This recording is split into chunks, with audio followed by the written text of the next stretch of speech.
unboxed it. Let's see if we can connect it up to the live stream software. All right, we got the studio here, and as you can see, I got my Mevo camera. There is a delay on it. There's not much you can do with that. So, but anyway, we can go. Let's see.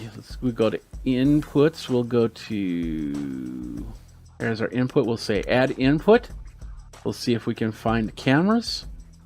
All right, there we go. We can choose Mevo. And there we go. Look at that. Sweet. So now, and of course the audio is coming from this, the Rode. So if I turn that off, I'm going to turn the Rode off. Audio is gone from there. But then if I go to the audio section, which I like to do, I like to use my audio and just turn that off completely. I like to use the audio from my board when I do any type of recording. But as you can see, it connects up pretty quick, and we could probably do a quick record here. So we are now recording from the live stream studio. We are on the Mevo Start here. We're going to switch over to the Mevo Plus, which is in the corner here. There we are in the Mevo Plus. So as you can see, you can do multiple cameras. Go right back here. I also have my PTZ camera right there. So you can see that up there, and we can go back to here. And you can see, let's bring this over so I can show you. Have a little bit of roving reporter action, and of course lights are getting in the way. But as you can see, it's running the software, the Mevo, or I'm sorry, live stream studio software, Studio 6. So there we go. We got 2 cameras set up, and so far it doesn't look like there's too many dropped frames. So I'm really happy with this this connection. So, and of course that's the unboxing of the Mevo Start. What do you think about it? Are you going to be getting one? Do you use Mevo in your production? Let me know by tweeting me over at Geekazine, geekazine@gmail.com. Think Magazine put in the geek, and you got me. So until the next unboxing, thanks a lot for watching. You guys geek out. We'll see you next time. Welcome to Wirecast Pros. Ask, answer, be part of the community, and do not spam. No spam tolerated here. Simple as that. So, all right, ladies and gentlemen, boys and girls, I think that was everything that I was going to talk about. Let's get into the main part here, and yeah, we're going to be talking about Wirecast 3.2 dropped last week. It is in beta. So if you are running regular streams, you should still be on Wirecast 13.1.3. There are some problems with it. I'm going to tell you one of the problems I have right now. I'm actually going to show you one. Well, you're seeing one of the problems that's happening. For some reason, it's calling up my frames from my other desktop, basically my titling software for some reason. And that might not even be a Wirecast issue. But just to be on the safe side, I'm just going to turn that off in my layers here.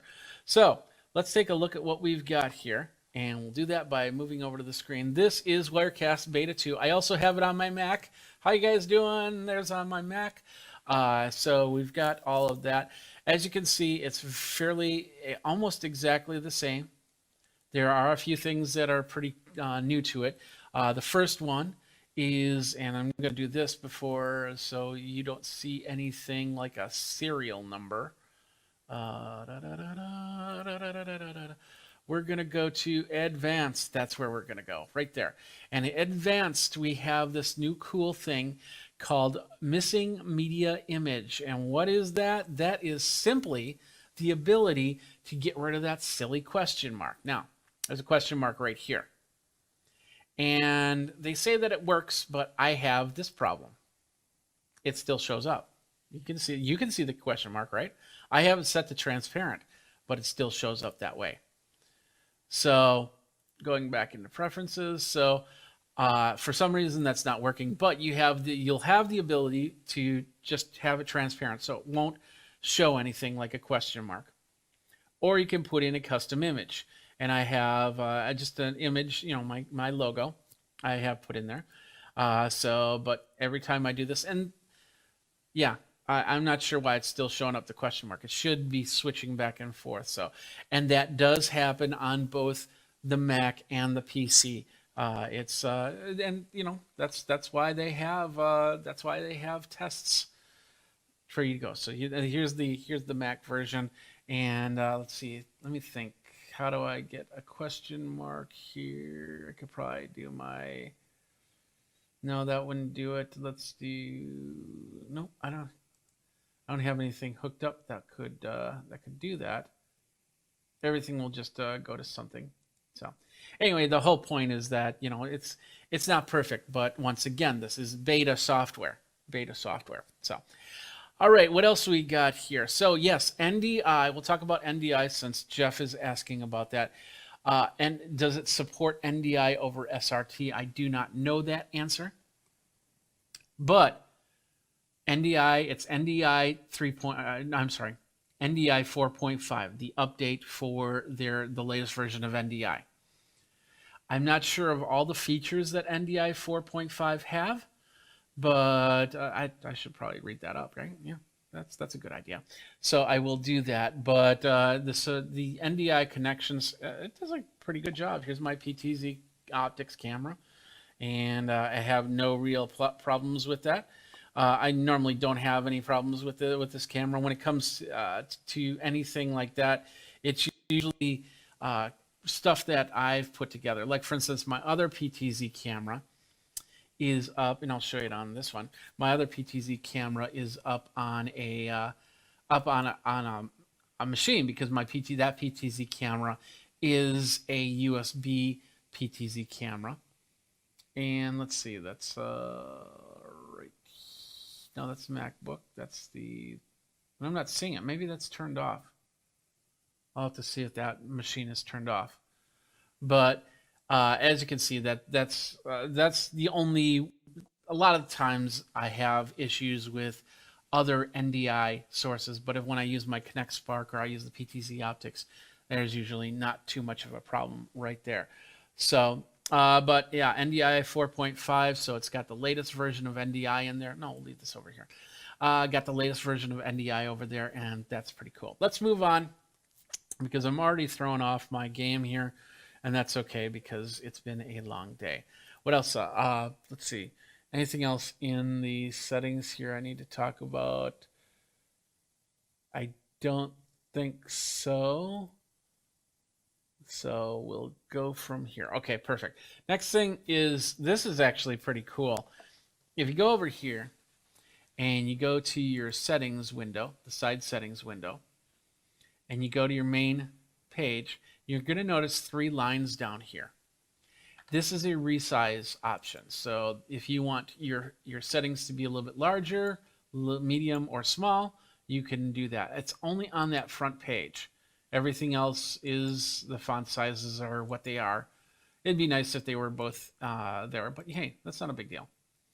And like I said, that's pretty good. So you can actually see your sources are a little resized right there. That's a nice little function right there. Next up is we're going to go to the big thing here. Oh, well, we'll talk about Rendezvous for a second. Rendezvous has been updated, yes. And I'm still testing the feature, but they've improved on a few things, including the Rendezvous audio, and that's part of the audio mixer. I think that you only get this with Pro. Studio does not have this option, but you have the Rendezvous mixing console right here, and it's all been updated, but the ISOs for Rendezvous are still not available for Rendezvous.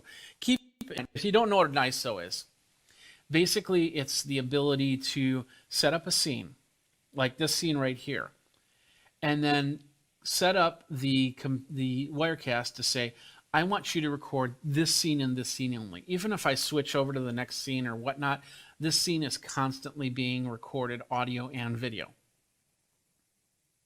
And then I could put the audio on another track and then send it out that way. So I believe that it would only send out that audio from this scene. For me, this wouldn't work because I put my audio on a completely different master layer, and I'm not sure if it would take that audio. And to do that, it's actually pretty straightforward here. We'll go, and once again, this is another Pro feature. If you go to Replay ISO and go down to Configure, and then you say Add ISO, and ISO stands for something, and I don't know exactly the acronym. But anyway, you can say you can create an ISO, and we'll call this test or twest. We'll just say that as and of course there's only one source in here right now, so that's the source. So the audio source could be whatever you want it to be. That's awesome. And how do you want to record it? You want to record it's all ProRes that you would record it in. So high ProRes, medium ProRes, or lowest ProRes. So the least is ProRes 422 proxy. I don't know what the data rate is on that. I usually record, when I record in ProRes, I usually record in LT because I don't do too much ProRes work, but it's nice to have that. And then, of course, the file name and the location where you're going to do it. If you do that, put it on, hook up an external drive. Hopefully, it's an external RAID array. And that's basically multiple drives that are working as one drive. That's in an enclosure that plugs in. Thunderbolt's a perfect connection for that. You want to have that type of power when you're doing ISOs, because you're going to be recording not only the main screen that's doing all the switching like we're doing right here, right now, but also, like I said, each scene. So if I was recording ISOs, I would be recording 1, 2, 3, 4, 5, 6, 7. This is blank. So we'll say 7 different ISOs. So think of recording things 7 different times. And if I want to include the graphics, like my bug on the corner here, or my overlays and my lower thirds, that's going to be more. So those are things that you need to think about when you are recording ISOs. So you want to have this MacBook Pro, I would never do it and record ISOs. What I would do is my alternate method. I'll show you that really quick. So my alternate method is simply by going up to Output and Multi-Viewer Output and Configure Displays. Now, in order to do this, you need to plug in multiple HDMI external sources. Since you can get a dongle that can do 4K, connect up to a 4K monitor, you can also record 4 1080p sources, because that's one 4K monitor. So what you would do is if you could split it to 4 HDMIs running 1080p, you can send one of each signal to the 1080p to the monitor and set it up that way. It's a little bit of extra work, but it works well when you need to record separate screens and go from there. Like I said, I don't normally do this, but maybe you need to do that for failover. If I need to record from the camera, I would most likely have an SD card running from the camera, because I usually run things through a mixer, and that mixer has the ability to record the tracks. And then if I need failover, I just have to marry the two, audio and video, and do it that way. And all my cameras, except for my PTZ, that's the only one that doesn't do in-camera recording. So in that case, I would probably hook it up to another recording device that would record the HDMI while the NDI is sending to Wirecast. So that's another way to do it. So anyway, that is how you do the ISOs in Wirecast. And Rendezvous, we're still working. I'm still working on trying to figure out if Rendezvous's better than what they said. They've done some improvements, but I don't know. If you've seen some improvements, let me know. The biggest thing here, and this is what I've really been testing out this week, is the chroma key. So now we're back over here, and we'll bring this into the live shot so you can see this a little bit better, and then we're going to resize this so this comes to the forefront. But I need to have this screen to do this next part. So, chroma key. As you can see, there's some extra functions here. First of all, we hit the button and we say chroma key. And what does it do? It does what it's supposed to do. It takes out the background. You can use the eyedropper tool, and thank goodness that they put the eyedropper tool there instead of clicking on the box. That was kind of confusing. And then you have to be in the designer tool, or the preview side, to actually choose the color that you want. And you can definitely not choose green if you want, but it's a good idea to choose green, as you can see. There are, next to the U's, you have a little drop down. It says chroma key, it says luma key, and it says color key. Now you have luma key, which does illumination. So you could actually take out a color. I think that, no, it doesn't take out a color, excuse me. It takes out certain lumens. So here we'll move it around. So as you can see, it's darkening and lightening. And of course, if I had an image back there, I should probably put an image in there. So let me do that really quick. Let's see, I need some video files. So I'll add media file. And then let's see. Oh yeah, okay, perfect. So we'll just do, we'll do this one, this background image that I have here. And bring it down, and we'll come back here. So now I have that image, and with the luma key, I'll bring that in. So now I'm kind of luminescent to this. We'll come back here, and we'll go to the luma key. We can adjust that out. So as you can see, some of the things illuminate in and out. So it's kind of a little ghost mode, a little bit of a fun effect if you need, and you can adjust the white clip and the black clip, and you can change the edge contouring. And go from there. So that's luma key. You have color key. This one will do a color burn rather than a chroma key. And so you're basically saying, I want this color and this color only. So as you can see, my chroma key, my green screen, technically is not lit properly.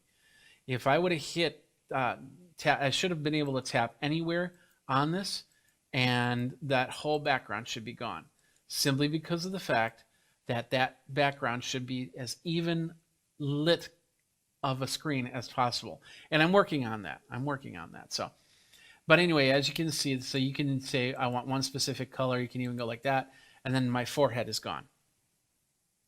Where'd my forehead go? There's nothing in there. There's nothing in there. Anyway. So you can adjust the alpha clip, and there's two parts to this, and this is interesting. I don't know what it's called, before and after, but there you can create a range, and I've been playing with these ranges, and it does a pretty interesting job. Look at this. There I go.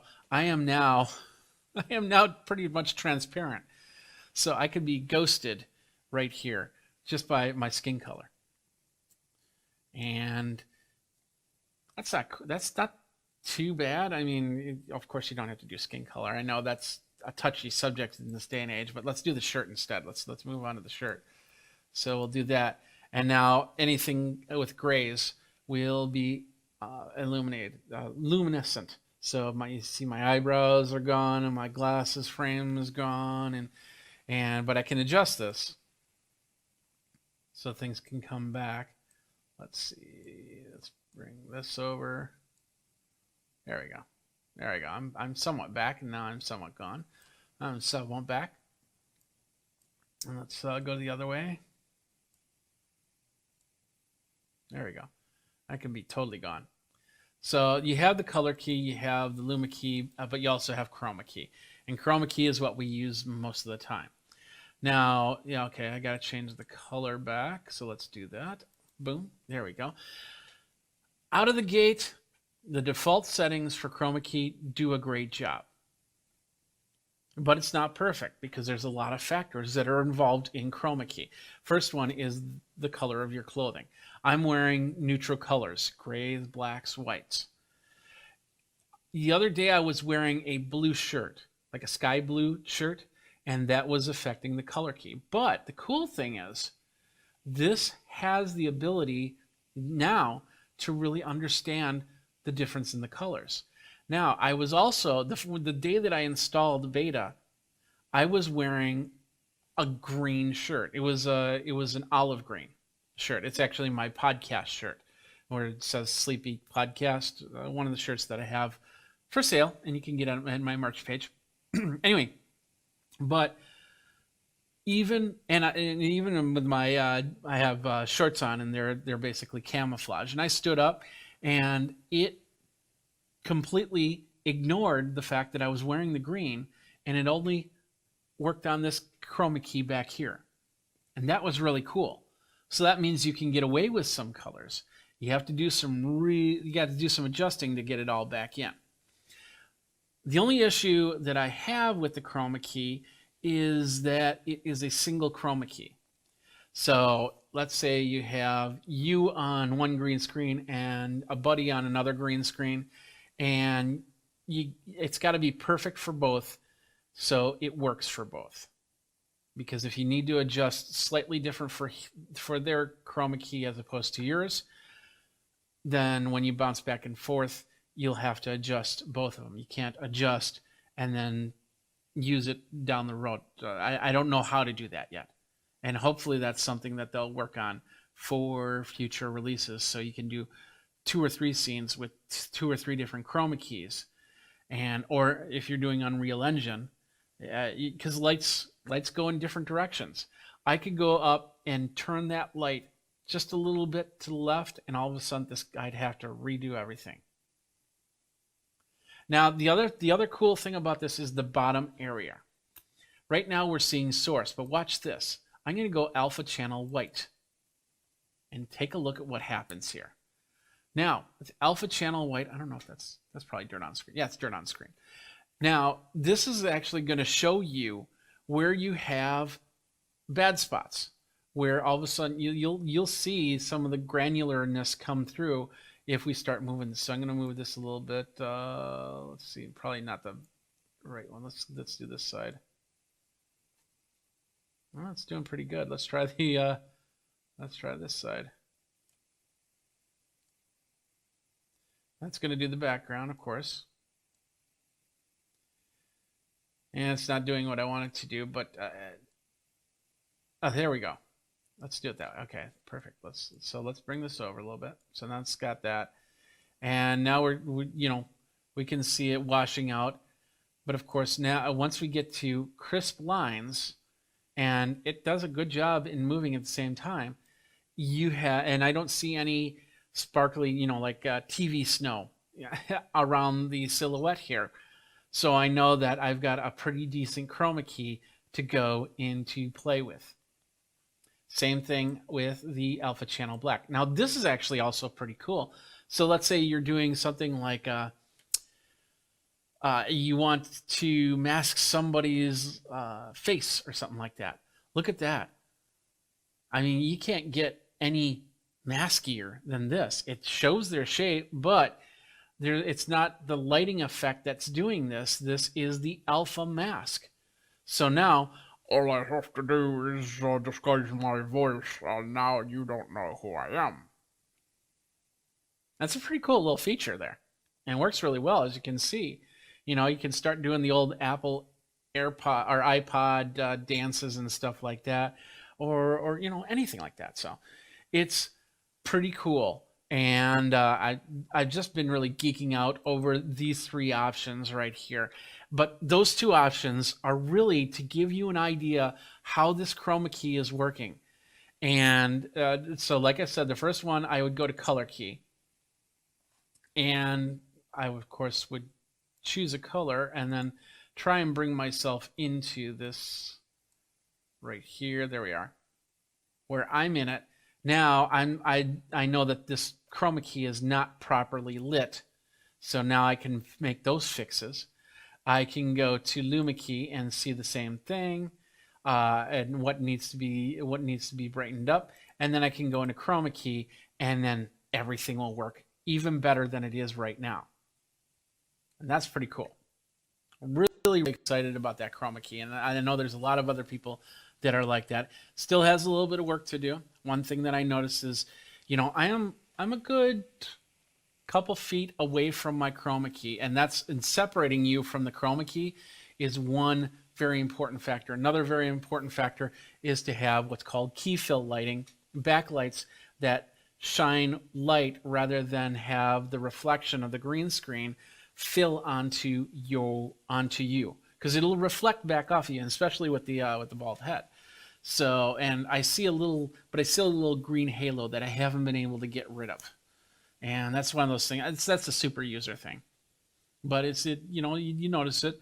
And if you have hair, if you have your hair nice and matted down and everything like that, it'll be perfect. But if your hair starts to wander or you got frizzy hair or something like that, it'll be harder to remove the green from that, especially if you're moving around, you're bouncing around like this and everything like that. So let's move this back over here so I can see me and you can see me and I'm not looking like that. But anyway, Carender goes, "Hey Jeff, wow, I love your layout. Thank you very much. I work hard at it.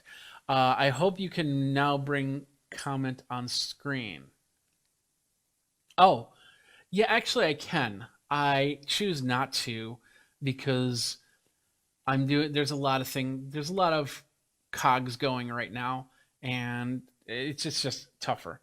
Um, so many are there.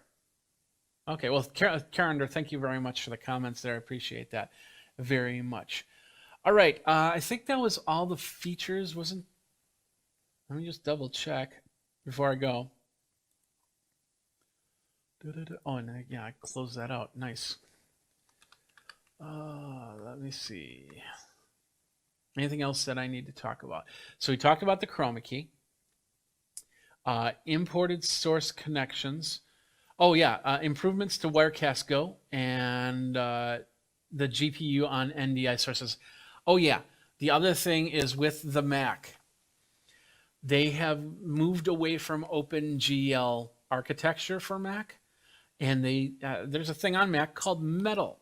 That's technically the comparable to OpenGL, and that's what they're now using on this, and that's supposed to reduce the the process on this. In fact, well, I don't have this set up as a working model right now, but my understanding is I've had friends that I've already installed 13.2, and they've reported back that it's just an amazing difference between CPU usage before and after. So I will definitely set up some scenes and try some tests out on my MacBook and see how that works. But Metal is now what's helping with the graphics, helping with the process on this machine, and it's supposed to be a lot better. Let's see what else we got. Better connections. When you drop, once again, the transparency, it's still not working, but that's okay. And as you can see, the audio's on this, but on mine, for some reason, it disappeared on the PC. They updated NDI 4.5 and then switched from OpenGL to Metal on Mac OS. And then they updated the WebStream plugin, library VLC. So, I still have to test that, the WebStream plugin. I didn't normally use the WebStream plugin. It was never really something that I always like to do screen scrapes rather than do the website because I can control things a lot easier. And if with websites, a lot of these websites nowadays, they have the automatic refresh feature. So you could get a web page put exactly in the spot that you need it to, and then it'll refresh, and then everything goes right back to where it was. In those cases, if I need an exact screen, and this is great because it can also take out all the box ads by doing that. You basically do a screenshot, and then you go into something like Google Slides or PowerPoint or something like that, and then you paste that screen in there. You can take out all the ads and everything like that. It have the page. It doesn't move. It doesn't add any more ads. It doesn't refresh, and you still have the main idea of the web page there. I used to do that a lot, but yeah, so I don't use the web stream that much. Text and file. Oh yeah, the last part here, and I haven't tested this as well, but it deals with the text. On my 24/7 stream, I usually have a ticker running, and I stopped it about 6 months ago because the ticker took up a lot of process, and it was very choppy. So it was the text was passing by, and it would just be very, very choppy going by, and it was hard to read. So I took it off. So with 3.2 beta, they've improved on the ticker, and I'll show you let's show you from here so we can bring it in. So let's go here. We'll go here, And then I will turn off my auto live, and then we'll go like this, and then we'll add in text. Where's the text? I always forget where that is, so we'll just go text. Text, there we go. And we'll add text, and we'll bring that up. There it is, new text. And with this, we can say, once upon a time, we were all using Wirecast 13.1.3. Then a update came out, and we were able to go to 13.2. Okay, there's my text. It's not moving right now, of course. So we'll bring that down to the bottom here. And then we could, there's better choice of fonts, is my understanding here. So I like the impact font, so we'll leave it at that. We can choose the regular, bold, italic, and all that. We can justify it, of course. But then we have the wrap, the word wrap, word break. We have the scroll feature, nonstop. And we can go bottom to top, top to bottom, right to left. We'll go right to left. And then we'll go a speed of 10. Now we'll bring that in. And that should be scrolling. I'm seeing you see this, but it looks like there's some issues right there. So I don't know what's going on there, but apparently, as I think when I was adding text, that might have flipped around. But it should be showing text scrolling right there. Let's switch it to left or right. Let's see if that makes a difference.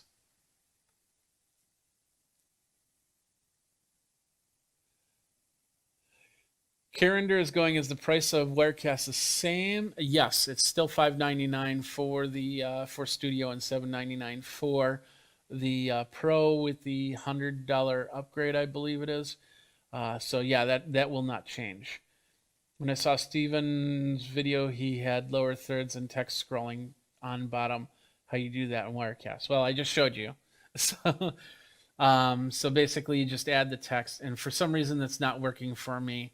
But once again, this is beta, so is what it is. So, but yeah, so there you go. That is what we've got for that, and I'll have to play with the text a little bit more to get that going. I got to switch off the back off the auto live, and we'll go back here, and yeah, you just saw an email. Sorry about that. Anyway, so that's basically it for all the functions right there. Hopefully, you got an idea of how that all worked. And as this is beta 1 of 13.2, which means that, you know, things will get better as they go. It's important that if you're using Wirecast and you download it, you make sure that you have Wirecast 13.1.3 at the ready. And you could easily install 13.2, find problems, uninstall. You have to uninstall 13.2 before you can install 13.1.3. And on Mac, you can actually install it and say, keep the old version and the new version if you want to. But you'll have to also be ready to start over. Just keep that in mind. You might have to start over on everything if there is a crash, if you decide to put beta software on your production machine. So if you can't afford to do that, don't do it. Simple as that. But so far looking pretty good. And of course, this is the first time that I've used these scenes with 13.2. We did see some issues as I was going. As you saw that little thing with the screen, I'm not sure what was going on there. It was like it was resizing the screen. So we had that, and yeah, that's pretty much it. So.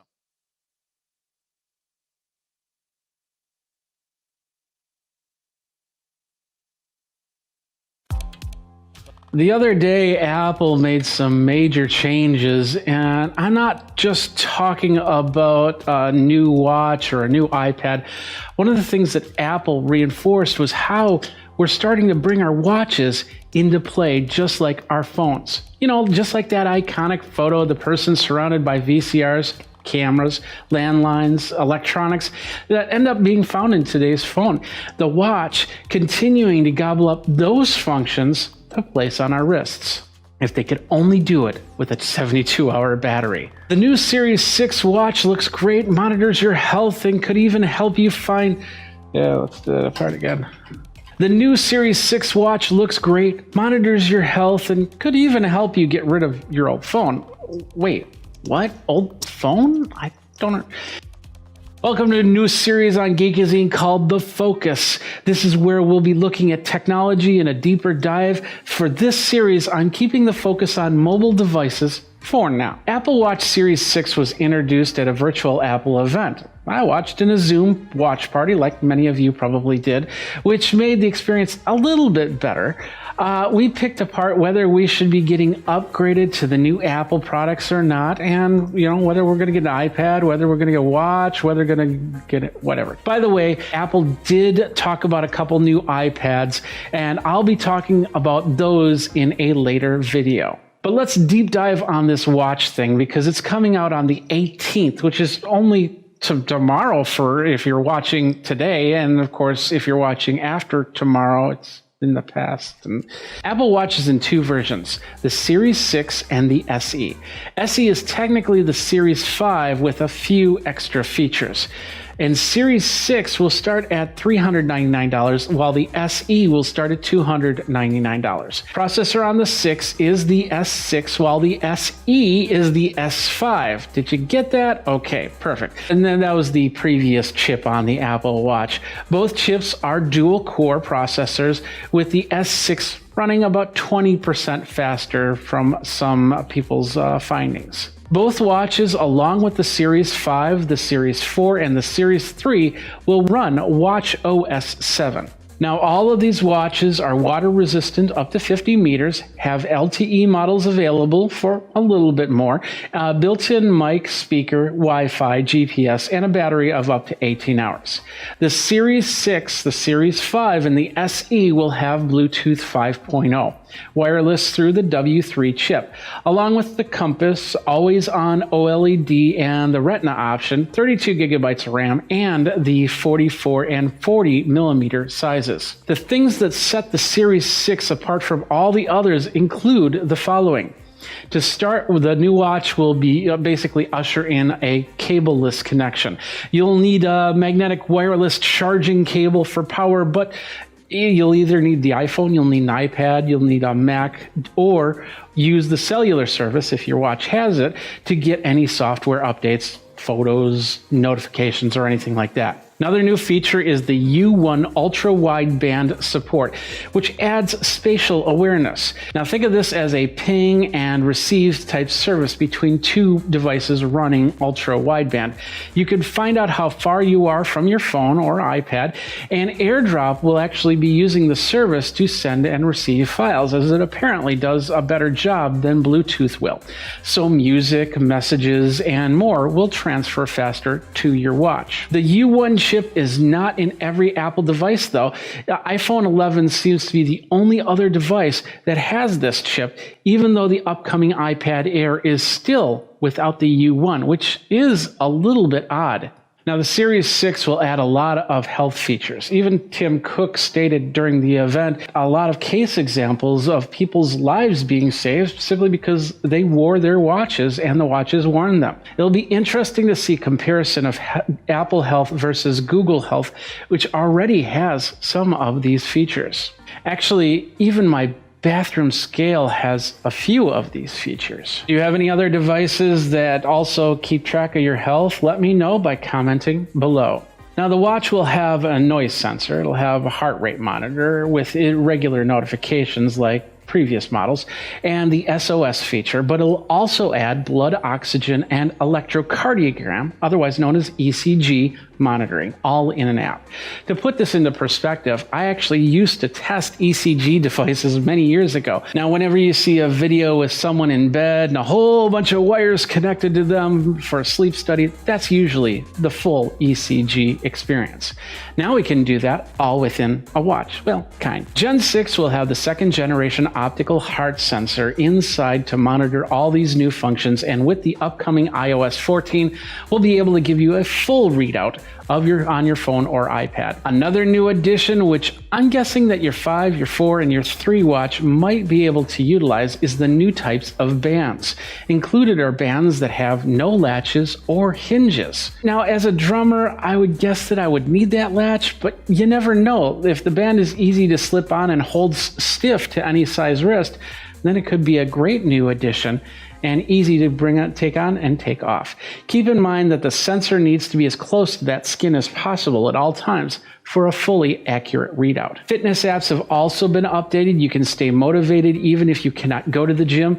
The new fitness subscription model will let you have a personal trainer right on your wrist. But will you use it? Comment below and let me know. The SC Cellular has another function, a watch for your kids to keep in touch with, all controlled by just one phone. So you don't need to get your 8-year-old the brand new iPhone, whether it's going to be the 11 SE, the 11 Super Max, the 12, some city in California next to a coast, nice wind breeze, and anyway, you'll be able to parent your child through the watch. No cameras, but there will be audio ability. Control of what's on the watch will be done by the person with the iPhone. Now, I could see some other really cool uses for it, like employees, not have their phone nearby, and then it's connected to a main phone, communication hub that goes throughout maybe a warehouse or maybe, just on the road.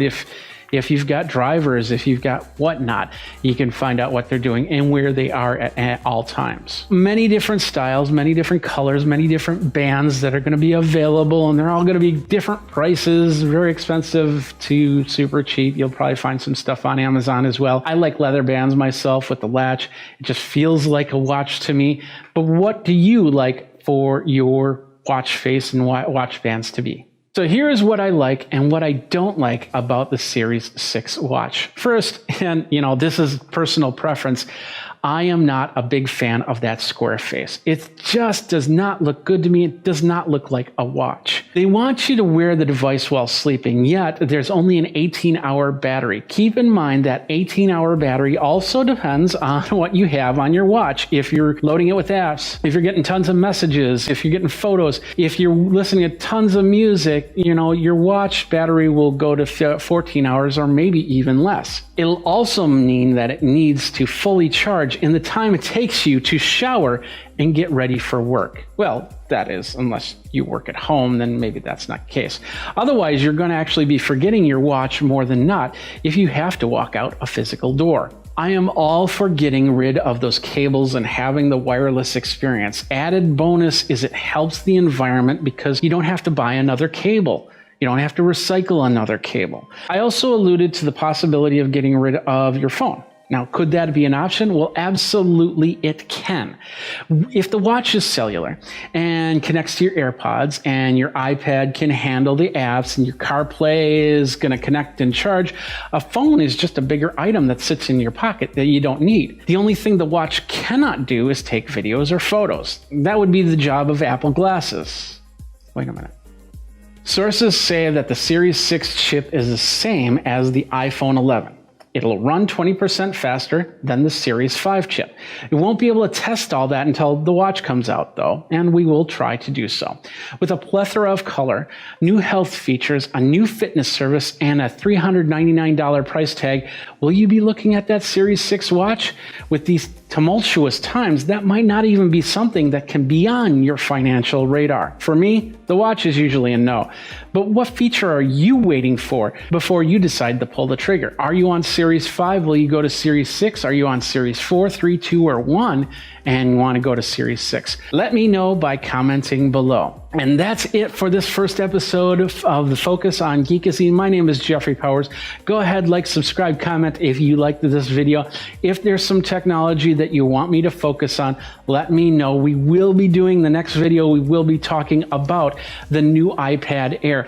And remember, you have the iPad that's still on the Lightning cable, and then the new iPad Air, which comes out in a month. We'll talk about that as we go. And until next time, you guys geek out and take care. All right, let's do this. Let's talk about Character Animator. This is a great program. If you use Adobe, let's flip here. If you use Adobe software, then this and you pay for the yearly version of the Adobe software, this becomes a part of the software that you get. So you get Photoshop, you get your Premiere Pro, you get your Illustrator, and you get Character Animator. And I've been on Character Animator ever since it was a beta. Back in 2016, it came out, and then I got Bell's palsy on this side, and I thought to myself, well, maybe I need to start doing animations and use it that way. And so I started playing with it, but then I just ran out of time, and then this side got better, and I was like, okay, I'm back to my videos. Of course, Bell's palsy affected me last month on this side of my face. It's a lot better now, but I still feel it. And so I wanted to come back into Character Animator and check it out because it's being used for so many different things. Like, for instance, did you know that Character Animator is being used on episodes of The Simpsons and a lot of the new animation shows out there? It's just amazing what you can do with it. You set up a scene, and then you run through the scene, and you have your voice actors there, and they set up their faces on the camera, and it can even do facial turns and things like that. It's going to be a little bit choppier here, the way I have it set up, as opposed to how you probably see it on an episode of The Simpsons. But if you've also watched Stephen Colbert's Late Show with Stephen Colbert, that's what it is, then you've seen this as well, as they've taken the fake President Trump and they've animated it in the scene. And the funny thing about this is they did that when Character Animator was still in beta, and they were like, no, this is awesome.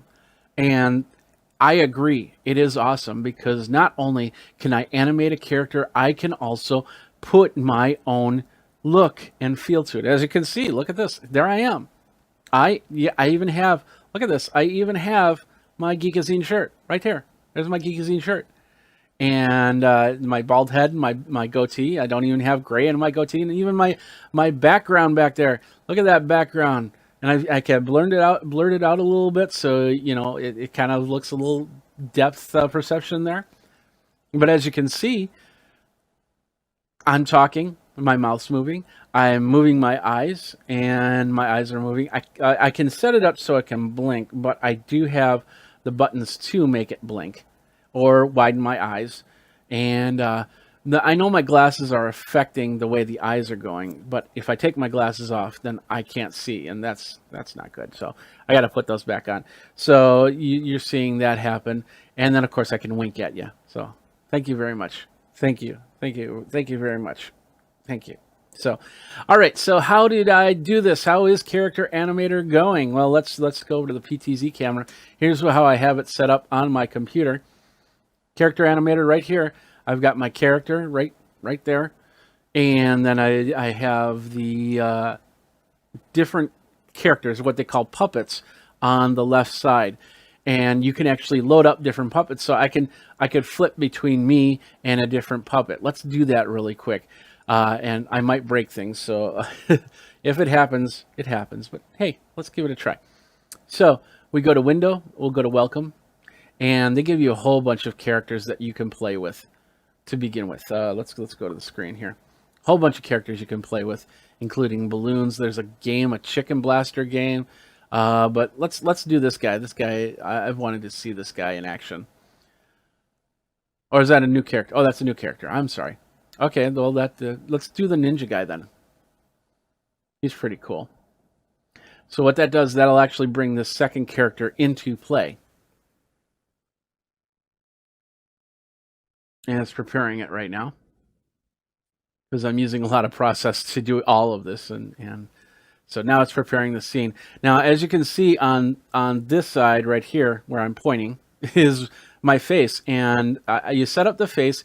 You got to use a camera that attaches via USB port.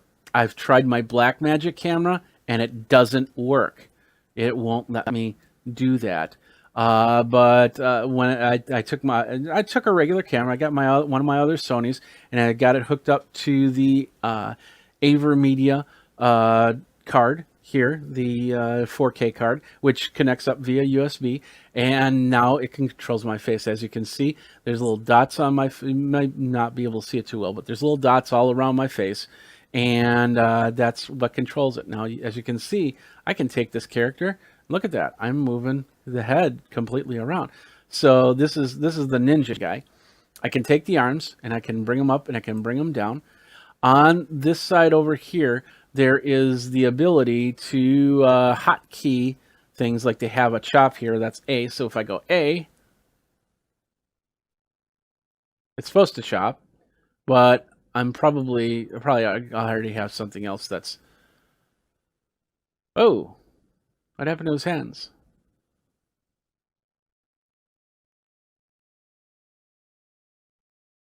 Do that again. So with that is you saw that working because I was blinking my eyes and winking, but for some reason it's not allowing me to do the punches. Let's try it. Let's try another one. Let's go. Side chop is D. There's a side chop. F is side punch. Oh, I see. So it's just preparing the hands. So look at bringing the hands, but I got to control the hands myself. So I could get it in punch mode and go like that, and bring it back down, and then there we go. And then, of course, if you bring it into Wirecast, as you can see, it completely replaced the character by me, and now I'm a ninja. And that's pretty sweet. So, and of course, if I want to go back to me, do that, and there I am with my arms to like that. That's the starting position. So I got to just bring the arms down, and there I am, and I'm talking again. So I could actually have a conversation and say, "Hey, Ninja, how you doing?" "I'm doing very fine. How are you doing?" "I'm doing great. Thanks a lot for coming to the show." "I appreciate being here. I'm so stealth at these things." You get the idea. So, and of course, I'm using NDI to bring it in. Of course, you can bring it in via the through an HDMI port, through the Blackmagic, or through another capture card type system. But NDI was super easy to do for me, so that's what I did, and I am really impressed on how this works. As you can see, there's a slight delay on the voice, on the lips, because of the NDI connection. But it does really well.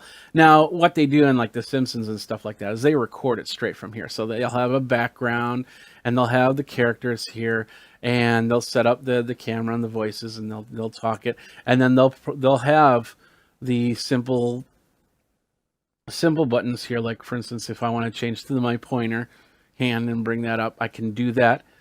But they have it set up with other programs to allow it to just instantly switch, so they don't have to think about those things. But as you can see, it's pretty straightforward, and we've got some pretty good characters.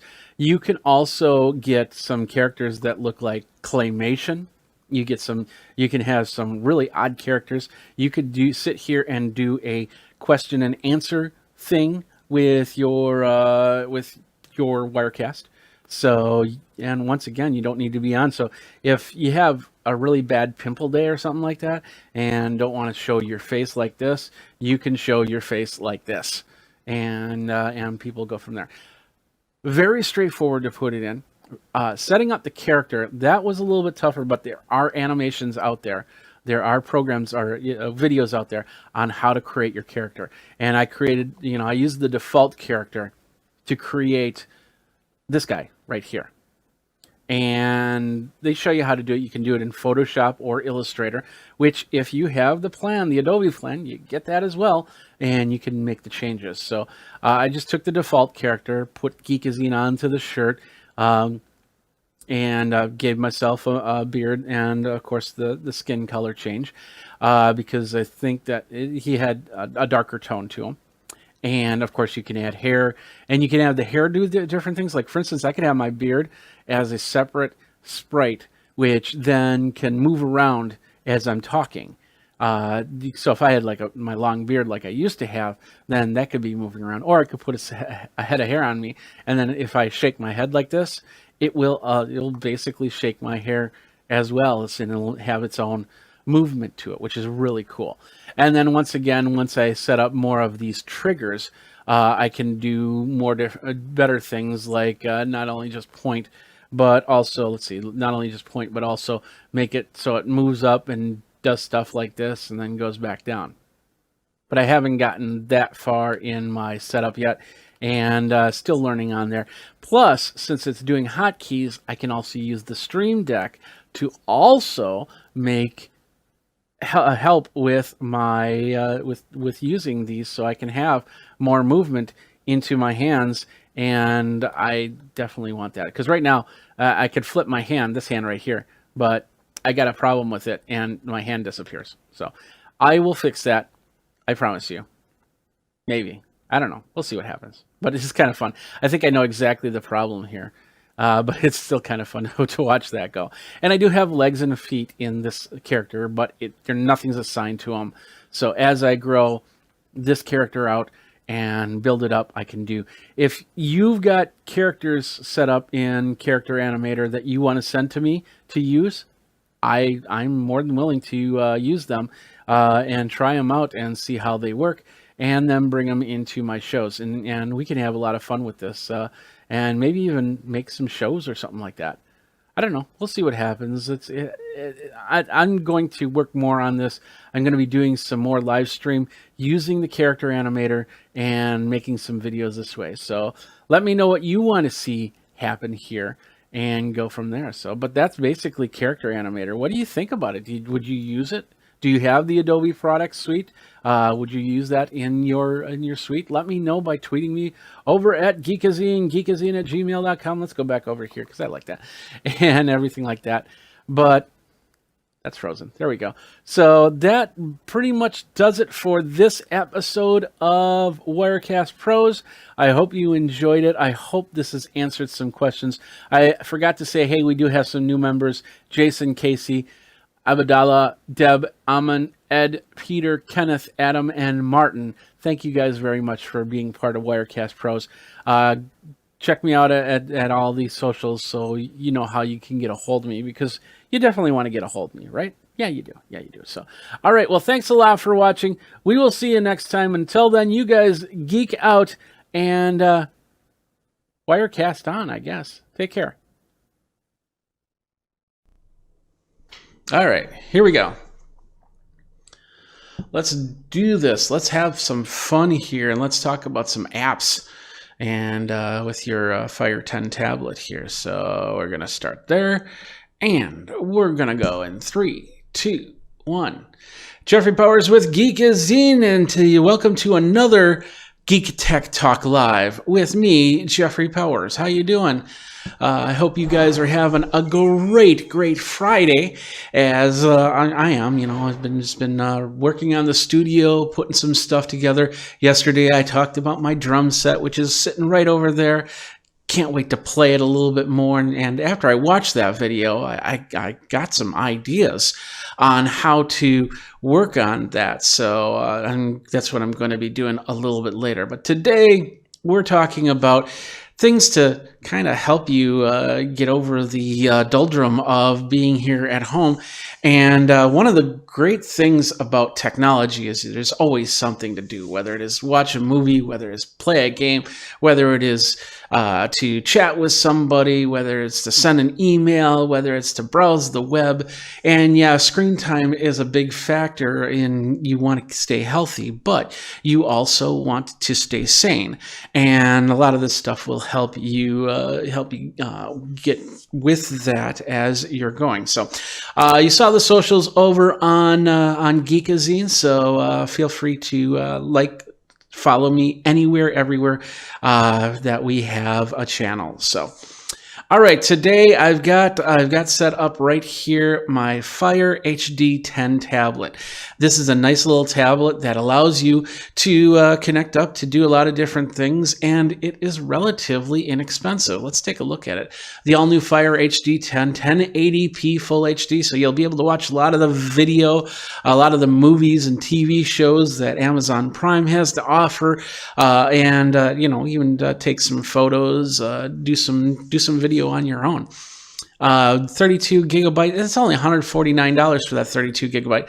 I've got the 64 without the special offers. The special offers that could drive me crazy a little bit. So anyway, with the special offer, without the special offers, it comes up to about $200, $204.99, of course.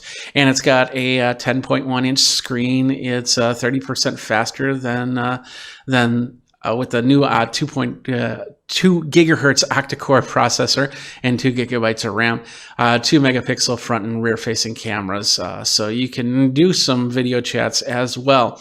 So, and the best part is you can send this to a family member that might not have a tablet or has a broken tablet or an old tablet, and then you can do some connection with them, whether it be email or it be some sort of chat software or whatnot. Today we're going to talk about the games that you can play on this device, and we've got a few of them queued up here as we go. Now, unfortunately, one thing that the Fire HD 10 can't do is connect up to a big screen so you can see, but we have the camera set up here so you can see what I'm talking about when I am working on some of these games. So that's one thing. And then the other thing to keep in mind, you know, this is not meant to be the super highest quality. I mean, it's enough to play the games and watch the videos. And for a lot of people, that's all they need. They don't want to hook it up to big screen TVs. They just want to, maybe their kids want to be doing something in their rooms, or you got the headphones in, you're just watching a video or something like that. That's what this tablet's for. And it's got a lot of great stuff in here. And like I said, with that octa-core processor, 2 gigahertz, you'll be able to play a lot of games, including this first one I'm going to talk about. And that is Clash of Clans. I use this, I play this game a lot. You're going to be seeing my second account with Clash of Clans. And by the way, this app is completely free. There are in-app purchases, so that means that when you are using, I'm going to turn this down just a touch. When you're using this game, you want to get gems or something like that. Like right here, you might have to pay for some of this stuff. But you don't have to. You can play this game completely free forever without paying anything. So this is my second castle. I don't use this too much. I thought I would, but I try to. You know, I'm pretty much swamped for time, and just getting one clan going one camp going it's tough. So, but as you can see, it's working on pretty good. My town hall is at level 9, and I've got a pretty good wall and everything set up. Every time I get a chance to upgrade, I will. So I do that. And of course, you can friend me on Geekazine, and Geekazine 2 is this one. So you can definitely friend me on the Clash of Clans socials. If you play, let me know what your gamer name is, and I'll follow you along with you. So, excuse me a second. All right. So with this, you can basically build, you can farm, you can do a lot of battles. You build up your troops. I have my troops set up. You can join a clan, ask your clanmates to give you troops, which is great.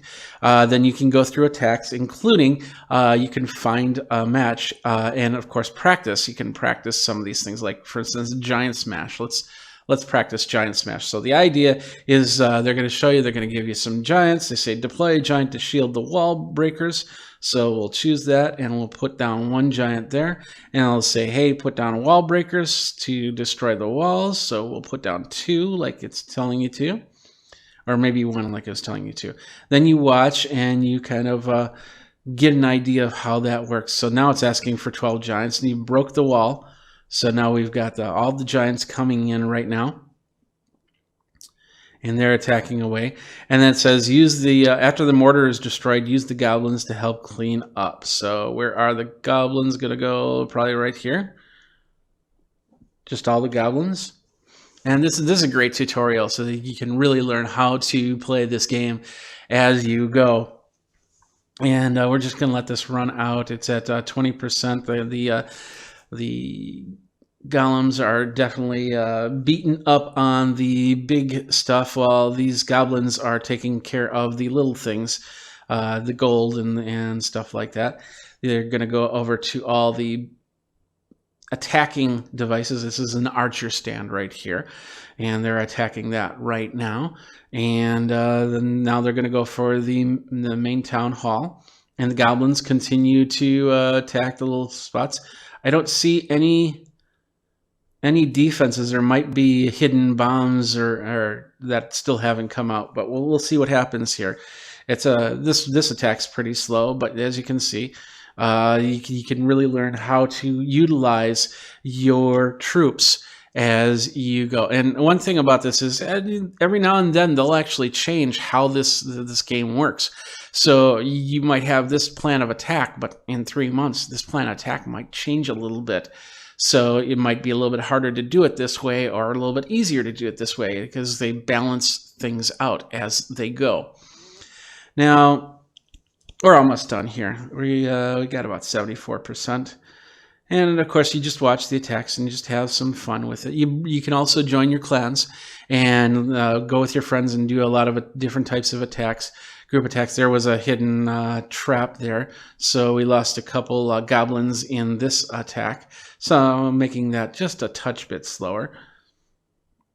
And then they're going to go after this one. There might be another. Nope, there was another trap right there. So now we have the giants going after the last parts.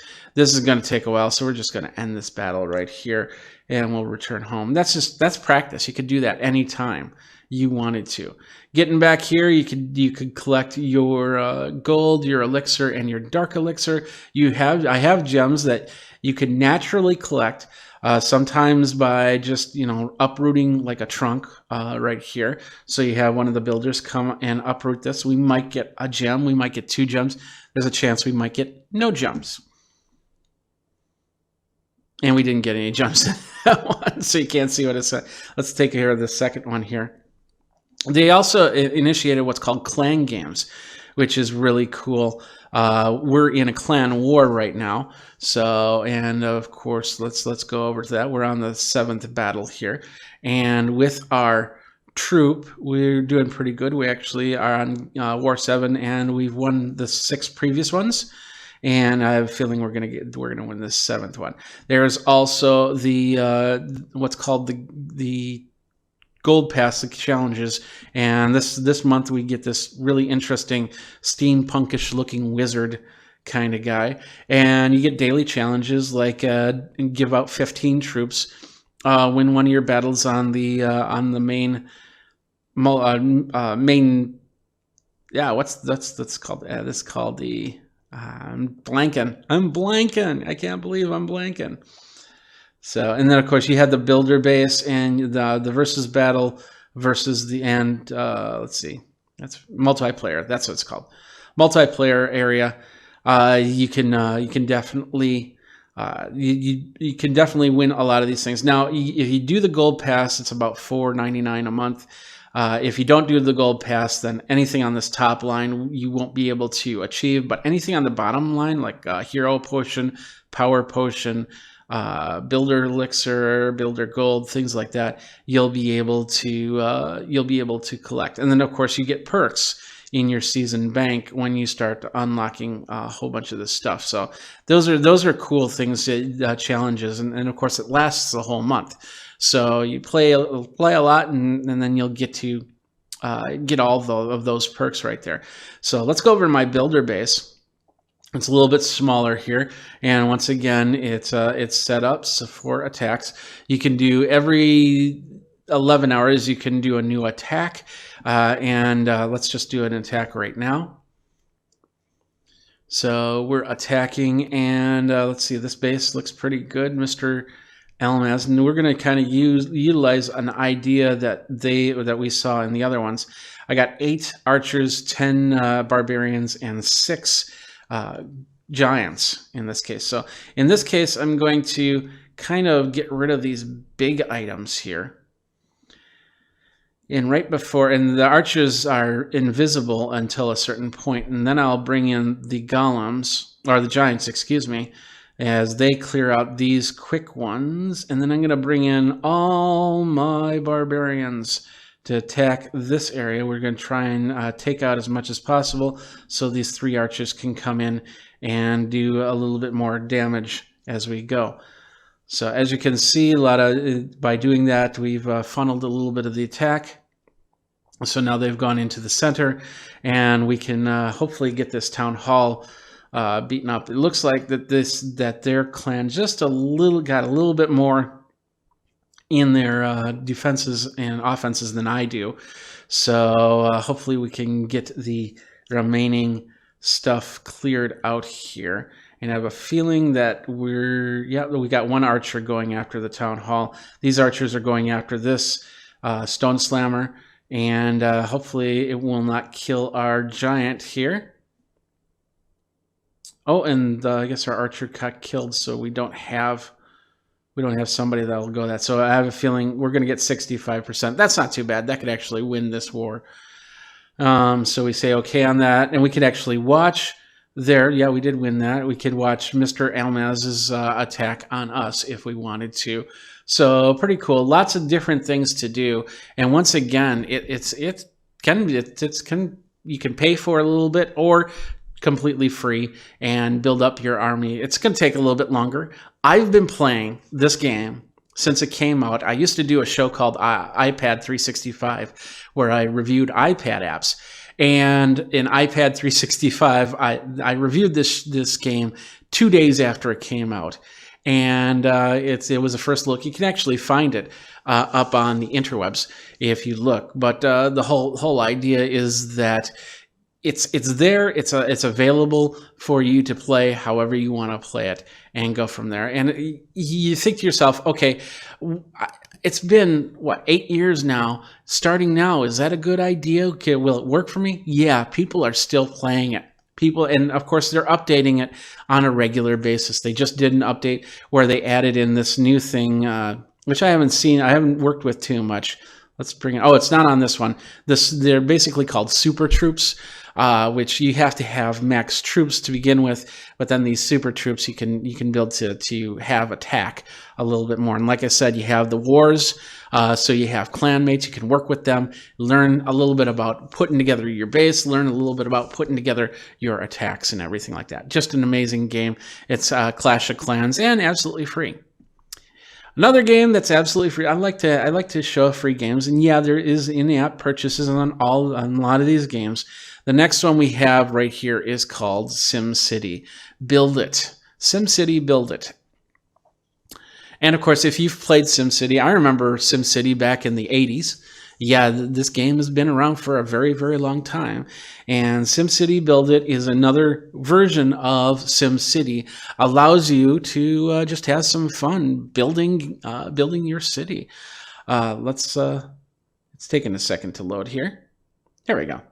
So now, as you can see, here's my city. It's a nice 3D topographical view. I can turn it around. I can zoom in. I can zoom out. I like how this works because sometimes I want to see how something looks. This is something I wish the Clash of Clans could have implemented, was that 3D turning view. But as you can see, I've built down my area. Let's flatten it out. Let's do an overhead view.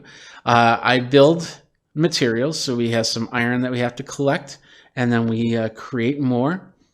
And then I have some wood I have to collect, and then we create more. Over here is some, what are these? I don't know. Plastics. That's what they are. So I've done some plastics, and then of course some more iron. And this time I'm going to create some wood. When you create with that stuff, you go over here and you create nails and you create lumber. So we're at the building supply store. We'll create some more nails. And then we'll do a plank of lumber. And then over here, once you've done that, we'll go back to the 3D view. You can start using those materials to build things. Like, for instance, this place needs nails. We're going to build by the water because waterfront properties are awesome. So we're building up on that. We just leveled up to level 6, and now we can do factories. Did you know that you can now build an additional factory to boost your production? Yay, show me. And then, of course, it's going to say small factory, basic factory. These are locked. I haven't gotten to those yet. So, and I'm going to bring it over here because this is my factory area. You want to be able to keep it far away, close by, but far away, so the neighbors don't complain. And I guess I just do one. Okay. There we go. So we got that, and we can actually start making, let's make some plastic with this one and go from there. So now over here, we've residential building. It's asking for some hammers. We'll do that. Oh, we don't have the hammers. Okay. So my hammer production is over here, which is empty. So let's make some hammers, and we can make a tape measure. So let's make a tape measure. So we got a hammer and a tape measure right there. The tape measure is new for me. Over here, we've got somebody saying, I'm looking forward to my morning walks in the park. So, okay. Then over here, let's think that's, and say times to build the mayor's mansion. We'll do a little bit later. We've got achievements. So we can create achievements, and we've got some check boxes we've got to fill out. We can build the mayor's mansion, complete an achievement, and claim the reward, and complete achievements and get rewards. So as you can see, it's now nighttime in my city, and I can collect my taxes. That's up here. And I've got these player bucks, which this is where you can buy more sim cash to build your cities a little bit better. And let's just close that out. And then we can buy simoleons. And you'll use simoleons to build buildings, as you can see. I knew it, Mayor. I knew it. Okay. This play, like right here, it's saying, hey, we need a fire station. And my neighbor's playing with matches. That's kind of crazy, but okay. And of course, you can continue to build and go from there. Lots of great things to do in SimCity, and it's a lot different than the days of SimCity that I remember. Crazy how it's going. Now it's raining, and you can see it's raining. So get yourself an umbrella. Important right there. All right, hold on a second. Sorry. Is Risk, and I remember playing this game as a kid. By Hasbro. Hasbro has a lot of different games out there that you can play. I know Monopoly, I believe, is out there. Risk is out there. And all the old board games are also available and absolutely free. No, this one is $9.99. Excuse me. So you can play that. I must have used my coins. The thing about using your Amazon Fire HD is you can use coins that you've collected, or you can basically buy from the store. It's having a hard time connecting. I have a feeling, did I connect it up to the right wireless? Let me just double check here. I have a couple wireless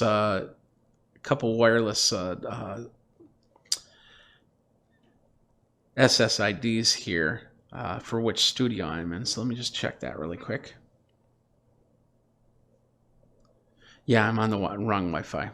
No wonder it's having a hard time connecting. Let's connect it up here. And this will only take a second.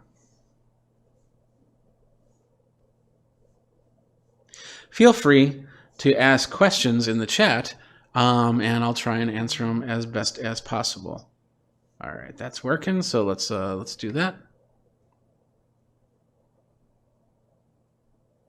There we are. We're connected. Now, if we go here. And the other games, there is connection to it, but if it doesn't connect right away, it's not a big deal.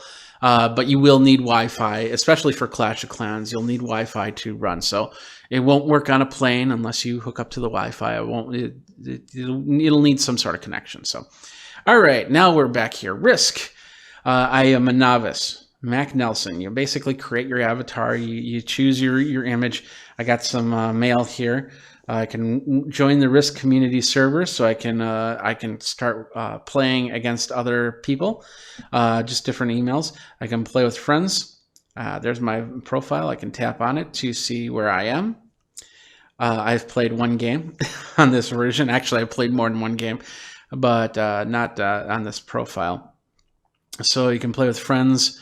So as you can see, you build up your levels so you can do a lot more. You can change your settings, of course. And I always like to take out the sound effects and the music when I start playing a game, so I don't get too distracted on that. I also don't allow for notifications, because if I have to do other things with my phone, I just don't want these notifications popping up. But you might be a little bit different. We're just going to do single player, which you can definitely do. Get to grips with the basics of world domination in this guided tutorial, and then you can do a raid the city tutorial. So this one's pretty straightforward. We're going to just pop in here and try it. It's very easy. Yes, it is very easy, because I played it super easy. Welcome, Mac Nelson. Tap anywhere to start. So battle your way, blah, blah, blah, blah, blah, blah, blah, blah, blah. You can now deploy 17 troops. This gives you, if you've never played Risk before, this is a perfect way to get familiar on how Risk works. You're going for world or global domination. That's the key. So I've got to draft my soldiers and put them somewhere. So if I want to take over, let's say I want to take over the United States, I know that there's a lot of these other people that have 2 troops. So if I really bump up my troops right here, then I can go and do some major attacking. So my draft is over. Now it's time to go to the attack phase. So I will use my attack, and I will. So I'll basically go up here, and it shows that I can go to anywhere. Like, for instance, I'll go to Alaska. Oops, I'll go to Alaska, and then I will blitz them, and I'll basically take over here. Move over some of the troops. So right here, we'll do a nice even number of troops, and we'll go like this, and then we can continue to attack or go to the final stage. So let's do that. We'll just do one more attack here really quick. And my attack troops, their attack troops, we're going to blitz them. Boom. And now we've taken over the Northwest Territory, Alberta, Canada. Awesome. And then we're going to put down, let's see, we'll put down 4 troops. So we'll leave Alaska with the most troops here.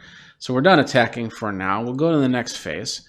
And that is basically move around our troops to fortify areas. Like, for instance, in South Africa here, we have 3 troops, 2 troops, 1 troop. So I could fortify this area. I could bring troops over here to fortify troops on. But oops. So let's do that. Let's fortify here, and we'll say let's bring over 1 troop. There we go, and we've gotten a card off of that. And that was the draft phase. And then Bertram's, and now they just went. And so now we're back to me. And of course I can continue on and until this whole area is all red, and which is fairly quick to do, fairly quick to play. So you can definitely do that. And you can see all the moves where everybody is in during the battle log. So, all right, so that is Risk and Risk Global Domination, and this is $9.99 in the App Store. So you got to pay. There's a couple that you get to pay, but if you've got Amazon Coin, you can also use that. If you got people that give you gift cards, you can do that too. Getting a gift card, oh, that's actually fairly easy. Let's do that. Let's show you how that works. So you go to Amazon, And I think that's Amazon gift card, right? Let's just go there and oh yeah, it's right there. So you go here and you go to gift cards right on that line there. And you can say, hey, gift cards, you want an e-gift, you want to print it at home, you want to mail it. Maybe it's a birthday gift, maybe it's a thank you gift. Let's say a thank you gift. And then you can say, do we want to mail it? What kind of gift cards do we want? Let's do this one with the little corgi and the cactus. And then it comes in here. You put in an email address. You put the amount in. You put the text message, email, and stuff like that, and your name, and go from there. Let me just add this to the list here. See if I can.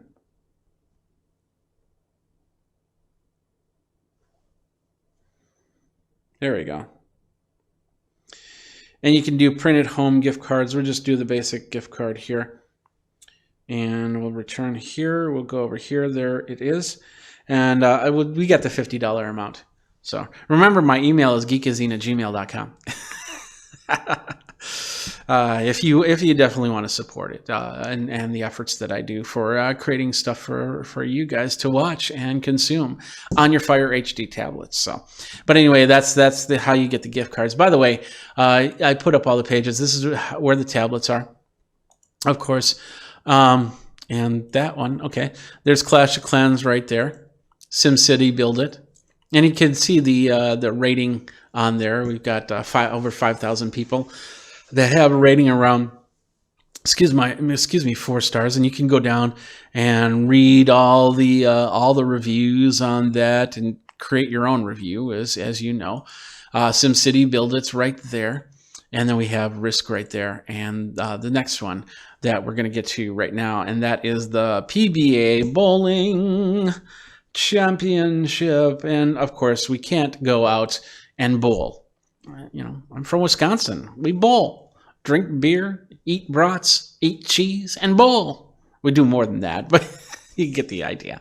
Anyway, so we got this fun little game called PBA Bowling, and it doesn't replace bowling by any means, but it definitely helps if you're trying to keep sane and keep going here. So once again, this is another absolutely free app.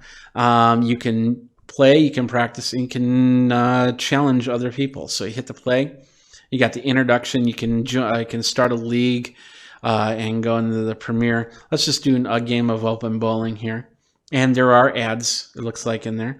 So we are bowling.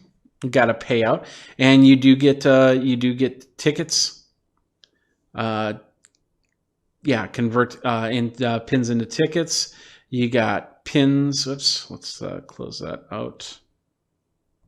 Cancel. You got pins, which you can buy more pins if you wanted to, and convert if you want to. And then there's looks like some free pins or something like that. Oh, you earn gold pins by basically doing the tasks in here. So, and some of this will cost money. So just watch what you're doing to make sure that you're not doing anything that's going to charge your account a lot of money, because you don't want that to happen. All right, so we'll go into open bowling. We'll hit play. And then playing is pretty straightforward. I splurged for the B ball, and so there's 2 ways you can do it. You can move the ball left and right. You can go forward to let it roll, and then there's 2 ways to do this. You can either tilt the tablet, or you can slide your fingers. I think I have slide on this for curves, so we'll see what happens. Yeah, there it is right there. So there we got 6 pins off of that, and we'll do that again, and we'll do a curve, and we only got 2 pins, and we can continue to play. I can bring it over here like this, and I can go like this, and I can go, let's curve it this way. Oh, we got 9. That's not too bad. And then we'll bring it over here to try and go as straight as possible. We'll get a nice roll. There we go. Got that 10th pin. As you can see, there's a little lightning thing up here that I think that's telling you. I don't think can I click on it? There we go. Yeah, you can also make purchases on that to refill your energy, because when you're playing, your energy can dwindle. Oh, 8 pins. So close. And of course I could have the sound up here. I don't have the sound on, so I'll bring that up and we'll hook it. Oh, it didn't make it. Didn't make it. So you can play with friends and we'll pause this right now. We can go back to here. We can change the oil on here. We want, and that's the oil on the lanes. So let's do that. Let's go back.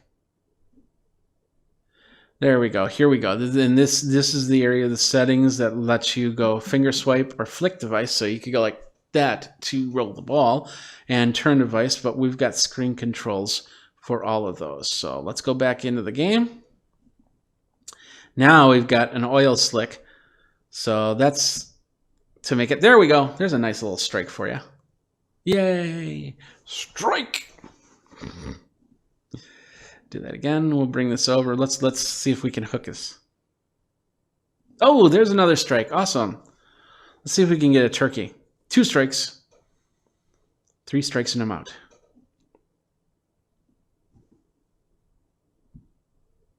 Oh, no turkey. Okay. So as you can see, you can continue to play that. I got 7, so I might be able to get a spare off of this if I do this. And nope. Oh, I missed on that. Oh, well.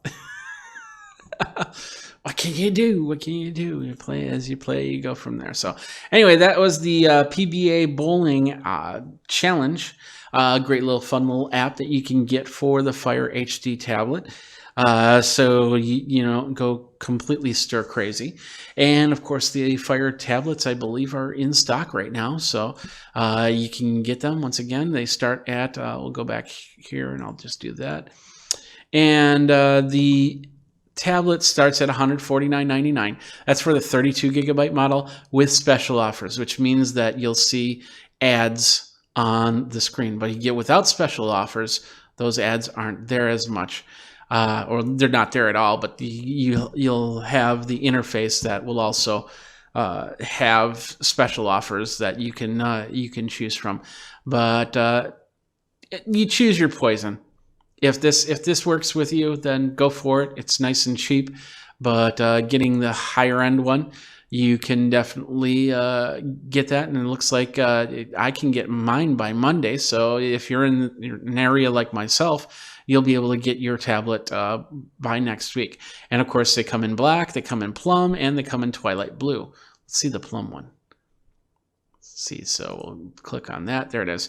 So that's plum, blue, white, or black. I got mine in black. So not a big deal. Anyway, so that's it. That's some of the games that I have loaded up on my Fire HD 10. I've got other things that I'm going to be talking about in the future here. I've got, like, for instance, we're going to be doing some cooking down the line from technology with the Heston Q app, and that flipped over. But you get the idea. The whole thing is this is a way to cook without being in the kitchen. I did a video on this, about 6 months ago, where I was in my garage and I was cooking up things, and that's perfect because you never know when let's say you're cooking up a really smelly fish, you can do it in the garage. Let's say you're grilling and you need to make a gravy base or something like that, or something like that you can pour onto your ribs or your steaks or whatever you're cooking. Then you can do that there. You don't have to run into the house, run back out, run into the house, run back out. And that's pretty cool. So we got some other apps. If there's apps that you want me to take a look at, let me know. And by messaging here, you can go into the chat and say hi. You can contact me in many different ways. And we can definitely take a look at everything that is out there for your viewing pleasure, your need, and go from there. So, and I'm always interested to see new apps that I haven't been able to find. And see how they work. And the best part about this tablet also is if you've got the whole Amazon system, you can control all of your lights and your plugs and everything like that, and even have, interact with the personal assistant on here that starts with an A. I don't want to activate it, so I'm not saying the name, but it sounds very close to Alex. You get the idea. So anyway, thanks a lot for watching. This has been another episode of Geek Tech Talk Live with Jeffrey Powers. I hope you had fun. Let me know how you play these games and what you have out there, and we'll go from there. So thanks a lot for watching, and you guys geek out, and we'll see you next time. Take care.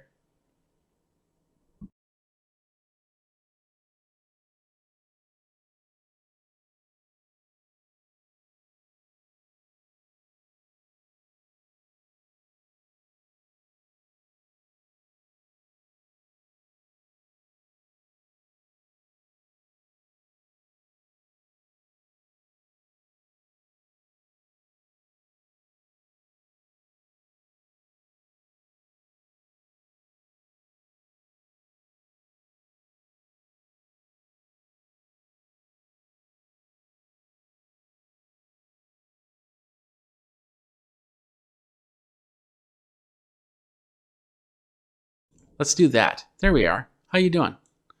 Good thing I didn't do that at the beginning. Let's move that over there. There we go. Sorry about that. So anyway, we're just doing the after show. So you can definitely get in the chat and say hi and be a part of the after show here. But anyway, I was showing you the games area of Amazon App Store, and as you can see, these are all the games that I have. Minion Rush, I did not. No, I still have to download it, but of course, the tablet comes with some stuff that, some ideas that you can take off or put on or whatever. You've got, we have Risk and Sonic the Hedgehog, which I could download. Minecraft, I tried to play. I'm still having a hard time, and that's why I didn't talk about it on the show this time. So, but anyway, this is also an app. You do have to pay for it. In fact, we could go here. If you have any ideas, definitely come into the chat and say, hey, this is how you play this game. So, but I know a lot of people really get into Minecraft for their Xboxes, for their other devices. So it's available on the tablet. So if you're not in front of your Xbox or your computer playing Minecraft, you can get on tablet and play Minecraft for a little bit. Do whatever you need to do. As we can see, it's loading up. Spring Sale is here. Free map now in the marketplace, and we can unlock. We'll just hit the continue here. Here's the marketplace. Once again, this is also, you can buy a whole bunch of apps as you go, or a whole bunch of things as you go, excuse me, and go from there. I know there's, I wish I would have started this a long time ago, but there's a lot of people that have just really been able to build some awesome stuff here in Minecraft. So I got the Realms Plus with a 1 month free trial. We got some servers. I got no friends. But I can set up my profile, edit my character if I want to. And, it's so funny because I remember playing games like this when I was a kid, and this should just completely excite me, but it really doesn't as much as I'd love it to. And that doesn't mean anything. That just means that's my personal preference. I like Clash of Clans. I'm still a big fan of Ultima 4, Ultima 3. I should find those games and download them. I wonder if they have them here. I have to look. So I'm going to go to my App Store. Let's see what I got. Cross my fingers. So I'll hit search and we'll go Ultima. And we'll hit search. There's Ultima Flying Disc. I don't think that's the right Ultima. Las Ultima. Not sure what that is. But it doesn't look like Ultima. The game is on Amazon App Store. That's okay. That was a long shot, but lots of cool stuff here. And of course, if you want to check out some of the games You can, there we go. They'll have a lot of features up on top that allow you to find programs pretty easy. Candy Crush, I play a little bit of Candy Crush myself. Especially, that's a great game that on a plane. Yeah, and one thing that I've always thought to myself is this would be perfect if I was Candy Crush. It'd be nice, or it would be a good idea to talk to like the airlines and say, hey, you've got the onboard Wi-Fi. Excuse me, you got the onboard Wi-Fi. What if you let people hook up to our servers and play Candy Crush? Because I think a lot of people would then start playing this game again or for the first time while they're on a plane flying from Detroit to wherever, California or Vegas or whatever, when we start flying again, that is, and be able to play Candy Crush the whole time. Because the one thing about Candy Crush is you get like 5 lives, and once you use them, it takes 20 minutes for a life regeneration. And unless you've got some sort of special feature that you've paid for before you left Detroit, then you'll be able to play more or less. But once you use those 5, you just got to sit there and wait. Now, see if Candy Crush hooks up to the Wi-Fi and uses it without you having to pay for that full internet bill, you probably play Candy Crush more. They'd probably make more money, and then they'd be able to justify working with the airlines on that. Personally, I think that's a great idea. But that's just one of those things that they'll have to figure out themselves, I guess. So, but lots of cool apps here. Forge of Empires, you've seen that on TV, where you can build up lands. Clash of Kings, which I believe is very similar to Clash of Clans.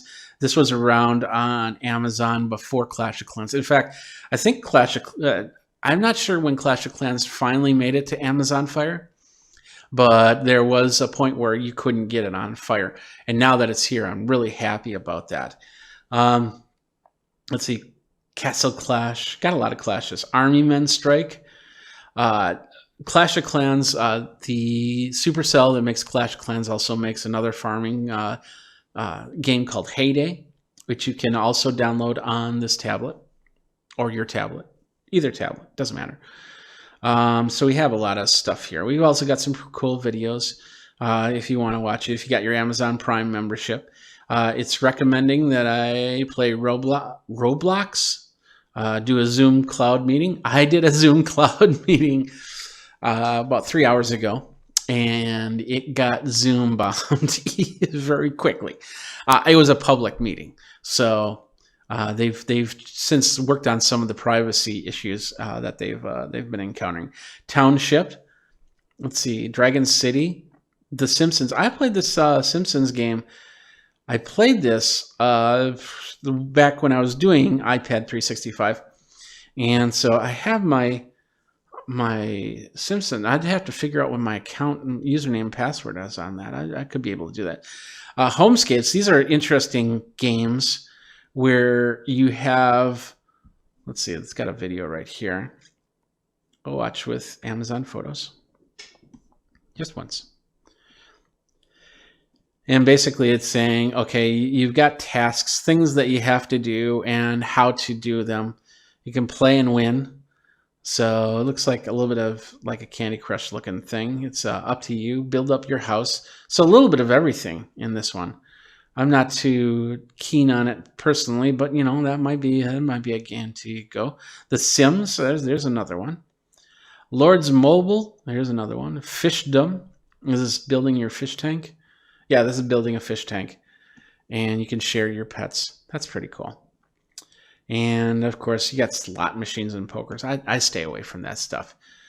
Gambling stuff, it's okay, but and it might be something that you might want to check out as you go. So, all right, what else we got? We got some great downloads if you're into like I said, the Zoom cloud meetings. Disney Plus. Do you have your Disney Plus yet? It's lots of content right there. Facebook, of course. Pluto TV. This should be one of those apps that you just get because it's free and it's got thousands of just thousands of movies and TV shows, excuse me, hundreds of channels, like the Cat channel. And let's download it. It's free downloaded, so let's down. And yeah, it's preparing. So yeah, we watch the Cat channel every now and then. I watch Mystery Science Theater 3000, mostly because MST3K has a lot of local ties to Madison here. And they had the new one, which was on Netflix, and it was okay. But the old MSTK 3000 and the Riff Tracks, which is the not the same thing, but the same thing from the same creators. And then, of course, you got TV Spotlight. I better get off of this so I don't have any copyrighted content on here. Let's do the guide. I think I can get a guide here. Let's see. We'll do that. Unable to activate picture-in-picture. Okay, hit settings. Let's see. I want to list the channels.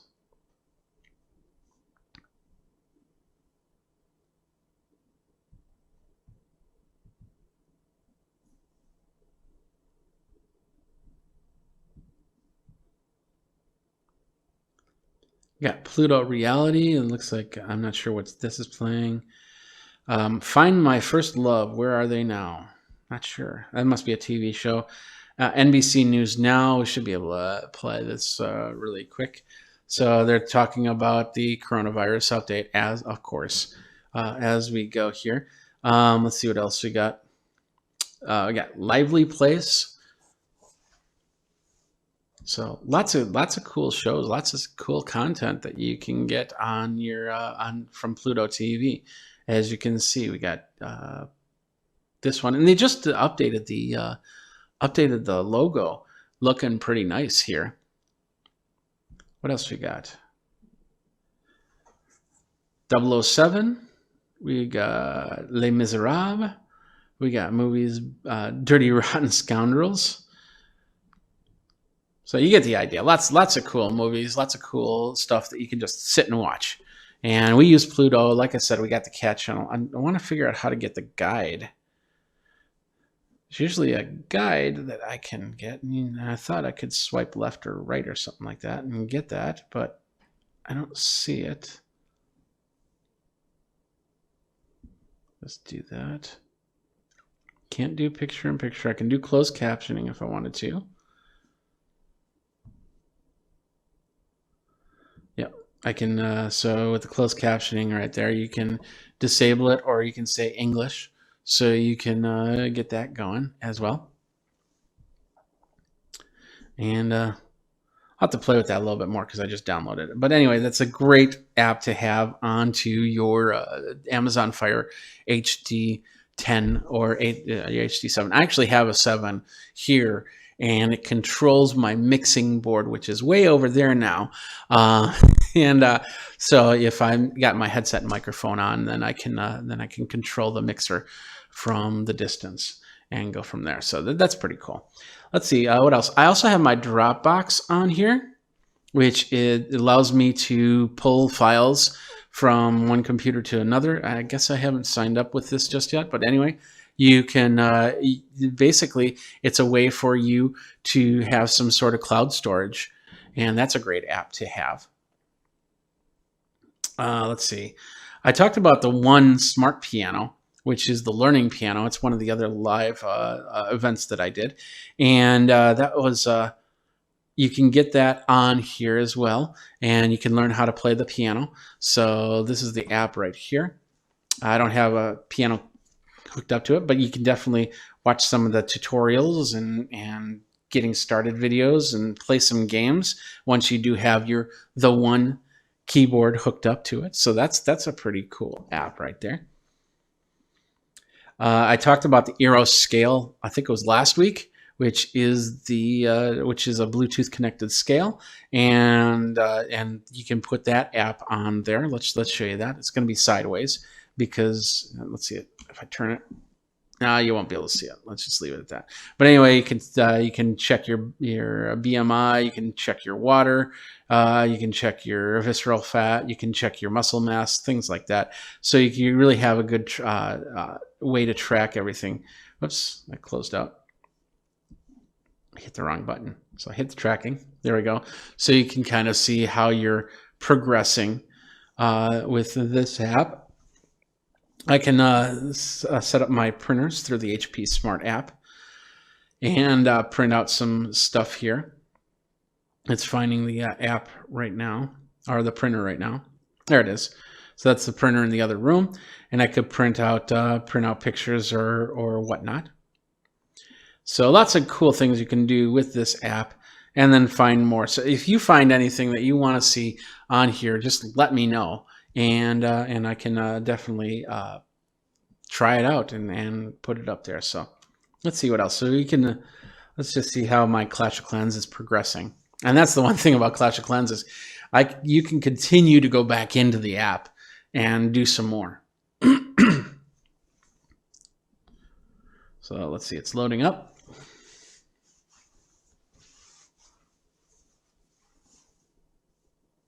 There we are.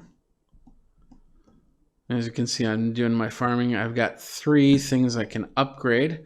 I've got 4.1 million and 2.2 million in elixir, and then I can upgrade my Barbarian King, which I think I will do right there.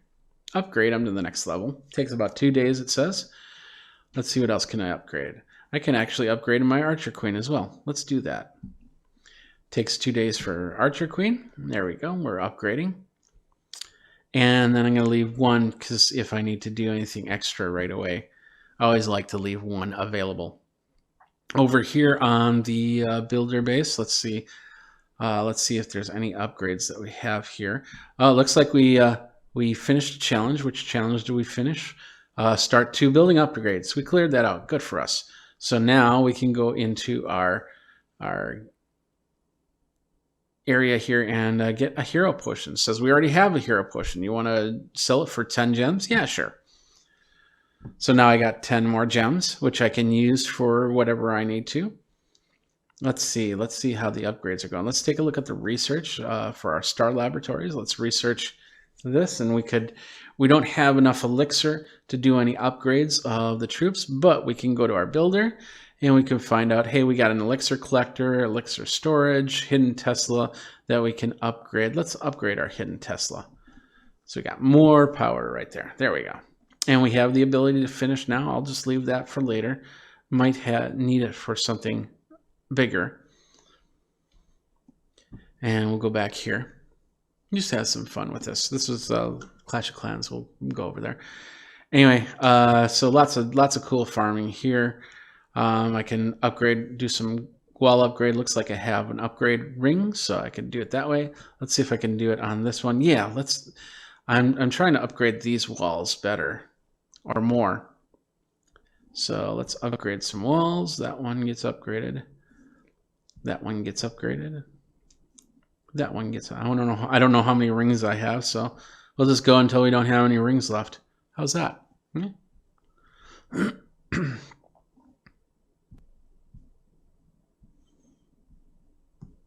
Let's go the other way. Let's get this whole line of wall done.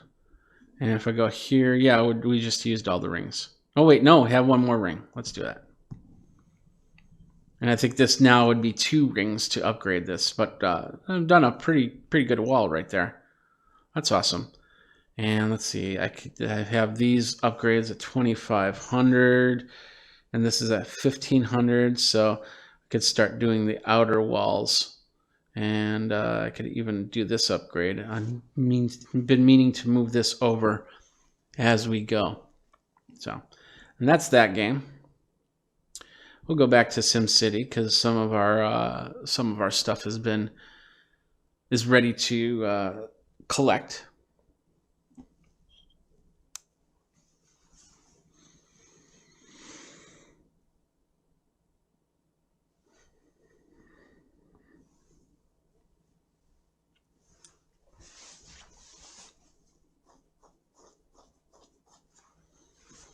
There we go. Okay. So now we got hammers. Talked about hammers. And we got that tape measure. Castle offer. Not yet.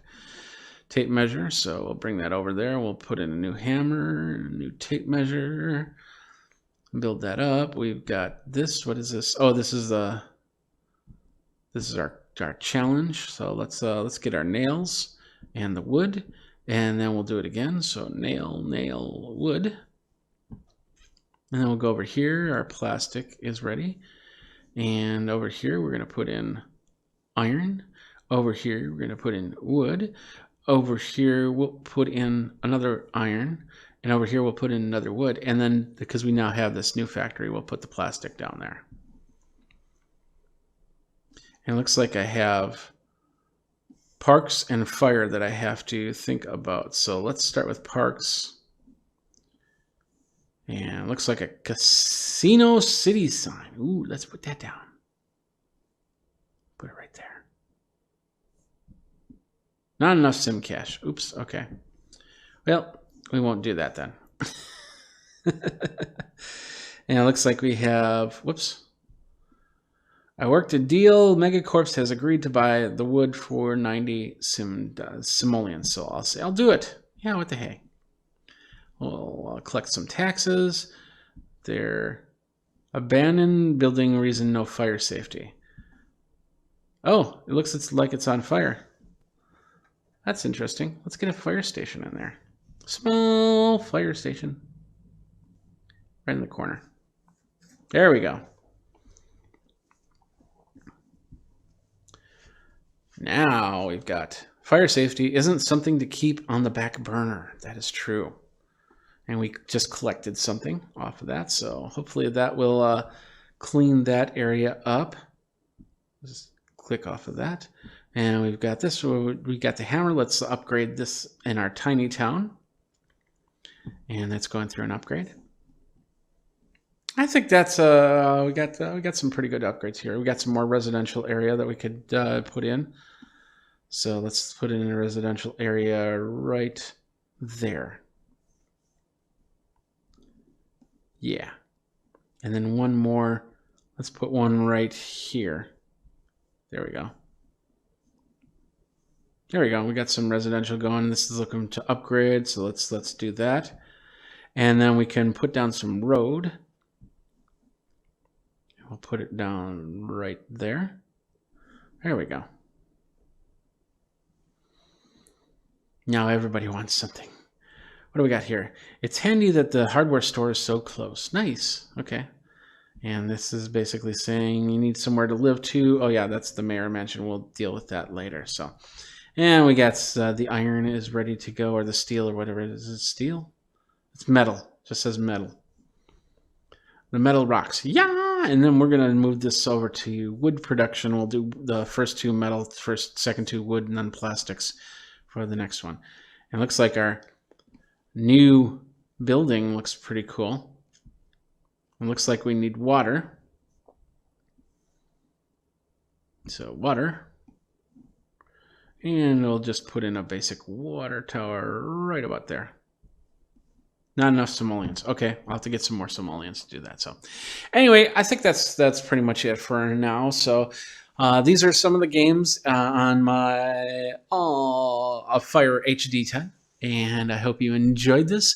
Thanks a lot for watching. My name is Jeffrey Powers. Let's put all this up again so you know where to find me. You can find me over on the socials, over at Geekazine.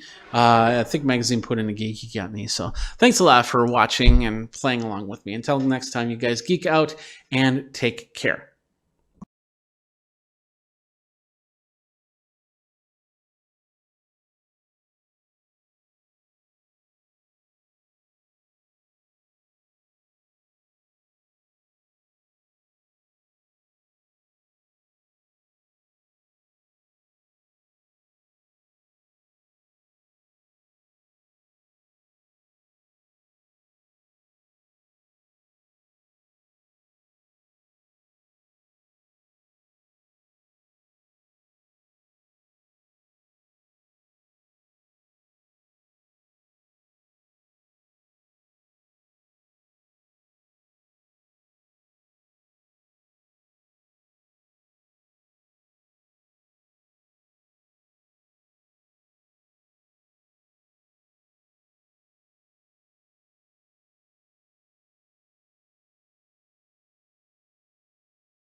If you had a computer in 2000, you might have owned this iconic brand. Gateway since has changed and currently owned by Taiwan-based Acer Computers. They have continued to release new Windows modules, including this ultra-slim notebook. I put this laptop through a couple of its paces, and beyond a couple of issues, I'm finding it to be a pretty solid laptop.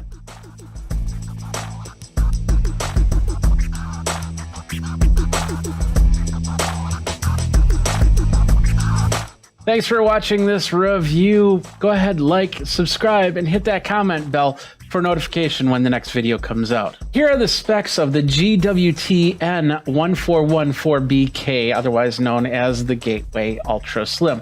I've also verified all hardware and specs using two programs, BellArc Advisor and PCMark 10. Inside the machine is an Intel Core i5-103 5G1 Ice Lake processor at 1.2 GHz, but can work up to a frequency of 3.6 GHz.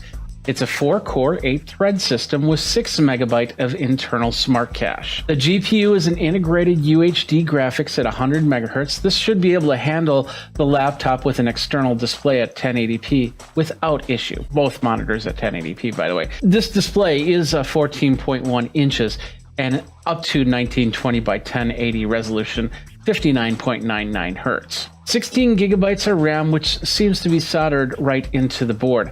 An M2 256 gigabyte SSD hard drive from a company called 4C, which is a product of Longsys with smart technology, and an empty M2 slot, which is behind a door on the bottom side of the machine, so you can update this with more storage at any time. Ports include an external HDMI 3.5mm headphone jack, two USB-A 3.0, and one USB-C, which is transfer only. It's not for charging. American Megatron's BIOS backend, and man, that display has not changed since the 90s. Bluetooth 5.1 and Wi-Fi 802.11 AC. The Ultra Slim model also has Realtek audio, but is also supporting THX sound.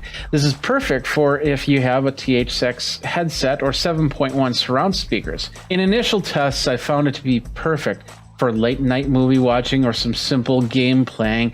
With the right headset, the right speaker system, you can hear things moving around. This ultra thin laptop does have onboard security as well. The BIOS can be locked down, and you can log into the machine with the simple finger swipe through the fingerprint reader, which is right on the top part of the touchpad. There's a 1 megapixel camera on this machine. It's nothing to write home about, but it does do the job if you need to get on a Zoom or Skype call. I did a Zoom connection test to see how the camera and built-in microphone works. This is what they're going to see in here if they call you on Zoom or Skype. I'd love to find out if you're going to be using this for Zoom or Skype calls. Let me know by commenting below. Now, there's been mention online that this model of Gateway was manufactured by a company called EVOO. EVOO. This is another brand laptop that you can actually find at Walmart. Now, it's not uncommon for this to happen.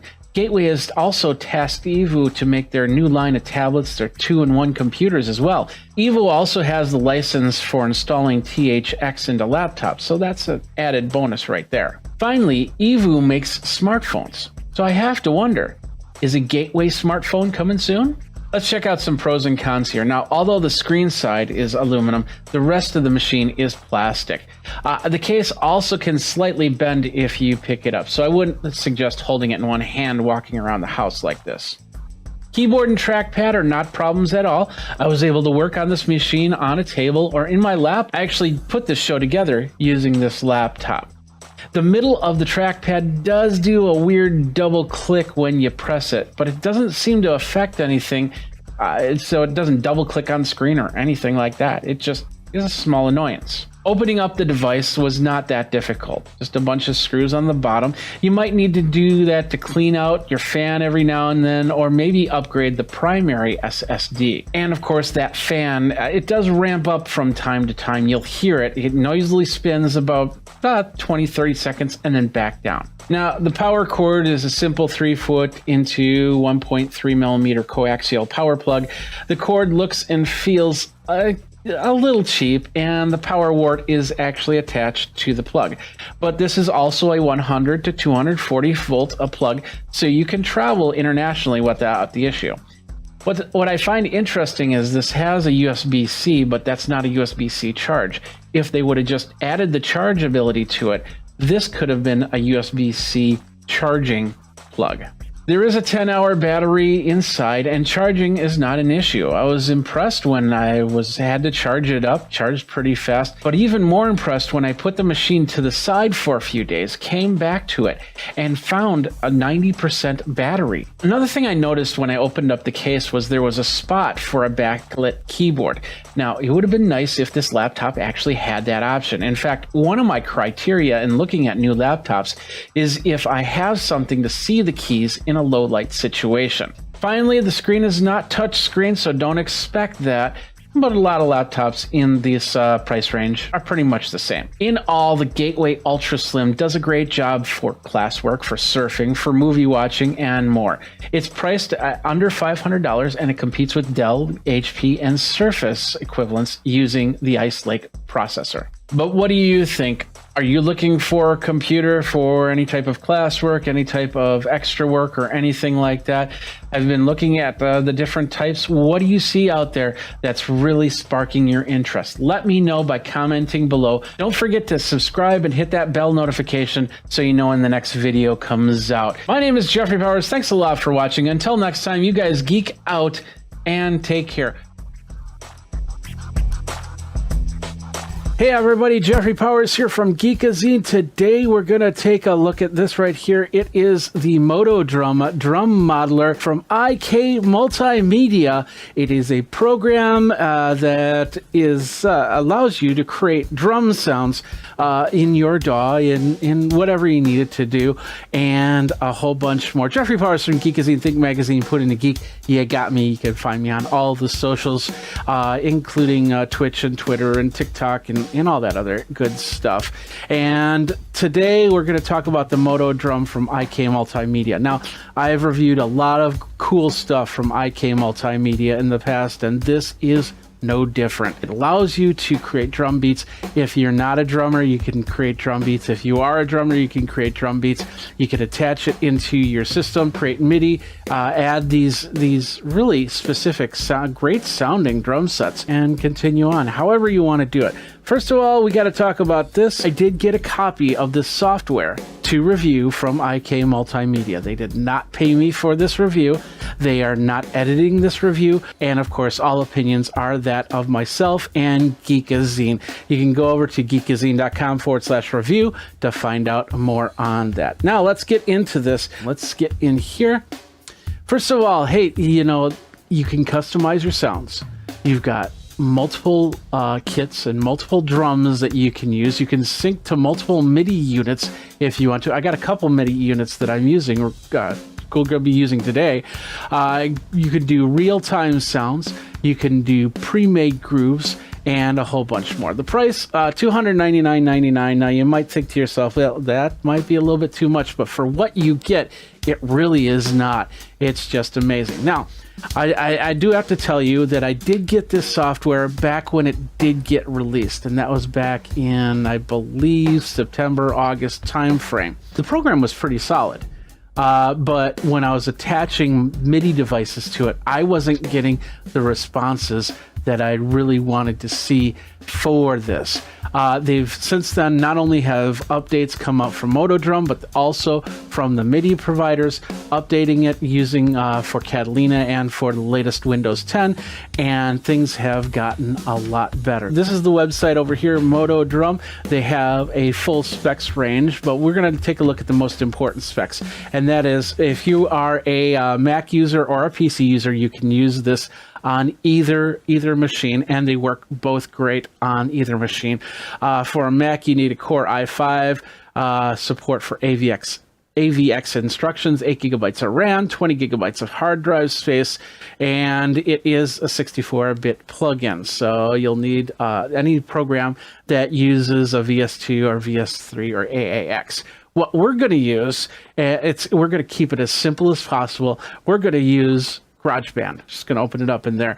Of course, we're going to show you the interface first before we do that. Let's take a look at this a little bit more. For Windows, Core i5 also needs AVX instruction, 8 gigabytes of RAM, 20 gigabyte available hard disk space on Windows 7, Windows 8, or Windows 10. ASIO compatible sound card USB port 3.0 suggested, and I highly suggest that you download the free ASIO. It's right here. I'm gonna put that right there, and that's basically an ASIO driver that has the lowest latency that I've ever seen. Now, like I said, you need to have a program. If you want to use this for any program, you need to have a program that'll allow it to come in as a VST instrument. We're talking GarageBand, we're talking Reaper, we're talking Cubase, we're talking Ableton Live on there. There's a whole bunch of programs that are on there. You might want to look at your program first to make sure that it can accept a VST, an external third-party VST instrument.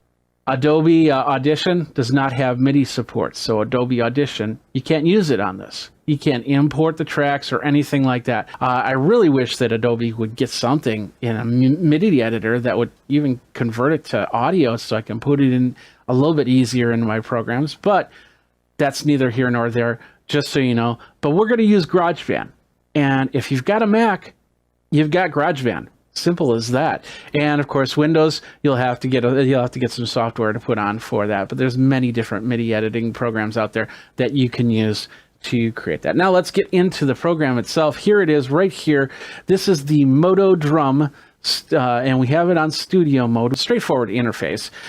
We have our models. We can customize. We can do our play styles, our room, our mixer, our grooves, and our mapping. These are all the drum sets that come with Moto Drum. We've got a studio set, we've got a jazzy set, a rock custom, a grungy reference. So you got a pretty good amount of sets. We're going to start with the studio kit. It just looks like a standard 5-piece drum set with a couple cymbals, hi-hat, and ride here. Now, this is also completely customizable. That means that you can completely customize the types of cymbals, how many drums. If you need a double bass drum kit, if you need a China cymbal, if you need a gong, if you need a cowbell, all those drums are in there. You just have to set it up that way. So we can go studio, we can go rock custom, and as you can see, it's going to load the preset. Now we already have, we got the drum set. What I have set up here is on the Axiom Air 32. As you can see, I've got that all set up there. As you can hear this, let's go to the jazzy set really quick. And then we can go a little grungy. I'm not going to go through all of them. You'll get a good idea.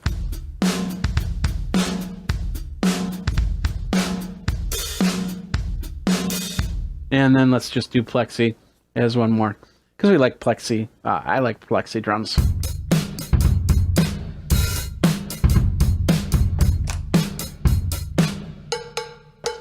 Going from drum set to drum set is actually fairly straightforward and easy to do. Now, like I said, all of this can be customized, and we're going to go through those screens really quick. We're going to start with the customize. Here is the drum set. As you can see, you have all the drums. You have your snare, you got your bass drum.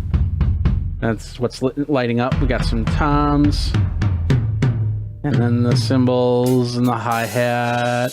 As you can go from there. Now, you can take all these drums, as you can see on the top, that's actually switching around. So if I want to use this Plexi kit, but I really like this Black Oyster shell for the snare, there it is. Now let's say I do D Gentleman. We got that. We can switch that out. We can switch these out. Same thing with the cymbals. We can go this type of crash. We can do this type of crash, or this type of crash, vintage. And ride cymbal, if you want a little bit more plated sound, a little drier sound right there. You got that, and you got a little bit more firm. And as you can see, as I'm tapping on the edge, you get an edge sound. If I'm tapping on the bell, you get a bell sound. We can customize this further. Let's just go through the buttons here. You have the play style. Now this is really cool. I can set up for the different types of drumsticks that I use, the different where I hit on the drum. Like for instance, let's say on the snare drum, I have my left over here and my right over here. So when I hit on this snare, as you can see, I'm just hitting using a keyboard, so it's not going to do too much on that. but we can bring that on a little bit. You see that circle get a little bit smaller? That's the area that we use for our drum. And of course we can go nylon tip. We can have a little bit of different sound there. We can change the arena area for that. And we can do the snare drum. We can do the toms the same way. We can bring. I like to usually hit from down towards the middle there, and then of course the bass drum, kick. We can change the beater here. Let's say if we don't want felt, we want plastic. We want a little tacky sound. We can bring that in. We want a little wood sound for even more tack. We can do heel up, heel down. We can make all the changes there, but we'll just stick with here. We can change our room, so we're in a large studio. Let's go into a mid studio. We can go to a garage. We can go to a booth. We can go to cathedral. And with that, we can change that all from here. Bring that down. Bring it up. Or more and less. So you get the idea from there. We got the mixer here, which is pretty straightforward. You want less snare, then we bring that snare down. Bring it down.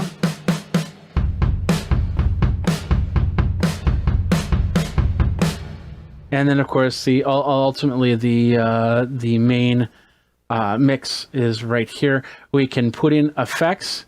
Like for instance, let's say with this one, we want to put in, let's do a crusher on this tom. And we can edit that. So you can see how that changes a little bit. Bring in a little bit more. We can change the cutoff. Went the wrong way. So less ring, more ring. More ring, so you get the idea. And then when we're ready, we can just say, okay, I don't want that on anymore, so I'll just turn that off. And there we go. We can add. This is just a regular mixer, so it adds everything: cymbals, toms, and cowbell, and what other instruments you have there. Next, we have grooves. This is all predefined grooves, so we'll just do Ace 102 really quick.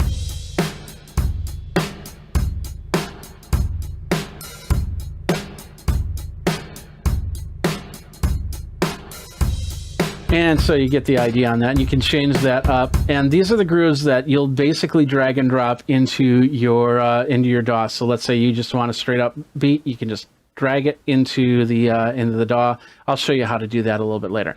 And then of course we have mapping. Now this is very important because not all MIDI devices are set up perfectly. So like for instance, I'm gonna grab a drumstick and I'm gonna hit the bass drum with on my DTX. Now I'm seeing that registered at the C1 level. I can go over here to kick and I say, but I want this to be something else. So first of all, I'm going to map it. So I hit this button right here and then I map it for the pad. And so basically I clicked on here where you see the little MIDI, and then I hit the pad and now it's mapped for that. And then I can change that. Let's bring it up a little bit. We'll say yes. Now it's not registering as anything, so we can bring it back down. There we go. Now in this interface, we can do a lot of different changes. Like we can do a velocity curve, basically drag and drop.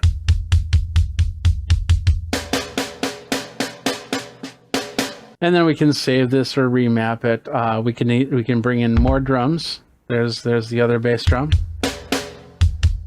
So with kick 2, we don't have anything assigned. We can assign it there. I'll say yes. There we go.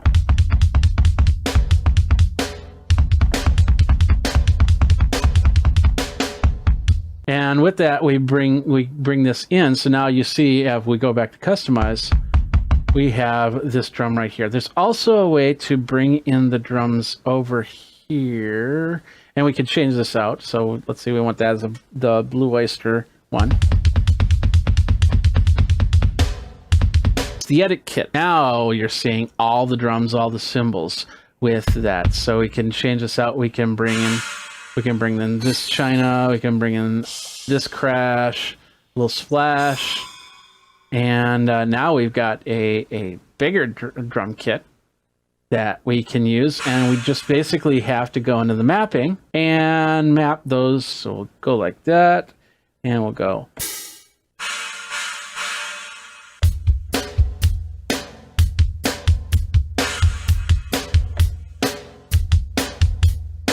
You get the idea. So we can bring in a very big kit for whatever style you have. Now, going back to the customize, we can do a lot more with the customization. That is over at the edit element.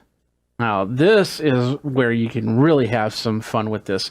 You can tell it what type of edges you have on your bass drum. You can tell it the diameter of the bass drum, the depth of the bass drum. Let's see, it can go from 12 inches to 24 inches. We got a diameter of 17 inches for a smaller or a really big drum. We can tell it what type of heads we want. We want a clear or coated head. Or do we want, what do we want for the resonant head? Do we want more volume on there? For a resonant, do we want dampening on there for our resonant head? Do we want to tune it a little bit to give it that poing sound? Or just reset it back to default. On the edges of the shell, they're usually got a small bevel to them. It's less wood touching the drum head for a better sound. So you can change those. We can go sharp. We can go point. Or rounded. And they all add different sounds to the drum there. So we can totally customize that. We can switch it up. Let's go to the snare drum. And we'll do edit element of the snare drum. With this, once again, we can change the heads. We can get a nice coated head. And different sets will give you different options. The type of snare. Do you want a large snare or a medium snare? Do you want a shell of diameter, a bigger shell with a bigger depth or a smaller depth? And all these, you get the idea. So there's full customization as to what you're doing with this drum set. And you can really just sit there and fine tune the sounds of each drum. So there's a lot of different sounds in here. We haven't even gotten into the best parts, and that is putting it into your DAW-based program. So, but first of all, like I said, everything right now we've been going through here.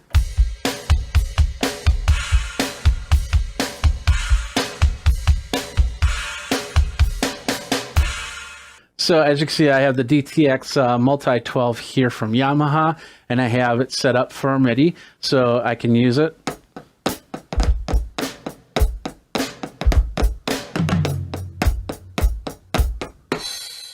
So we have a couple different ways you can do that, especially if you have an older drum module and you want some better sounds to it. You can bring those in using this program. Now let's bring it into a DAW system. And like I said, we're going to use GarageBand. We're going to try and keep it as simple as possible. So we're going to close this out. And we're going to go into GarageBand. We're going to say, this says a new thing, software instrument. We're going to go drum kit. And we'll just say, let's do Bluebird. But we're going to change that up here. Because what's going to happen is we're going to go down here. And we're going to see a thing that says plugins. And this will be like this when you start out. Do the drop down, hit the drum kit, and then you'll see Moto Drum in the list. Or it might say IK Multimedia sometimes. So either way. You'll go into Moto Drum and you'll hit stereo and it loads the plugins and then the Moto Drum shows back up. And we're using the drum and we can change that up. We'll go to the Babinga. So we can go in here. Let's bring this down a little bit. We got the metronome ready to go. Let's record something really quick.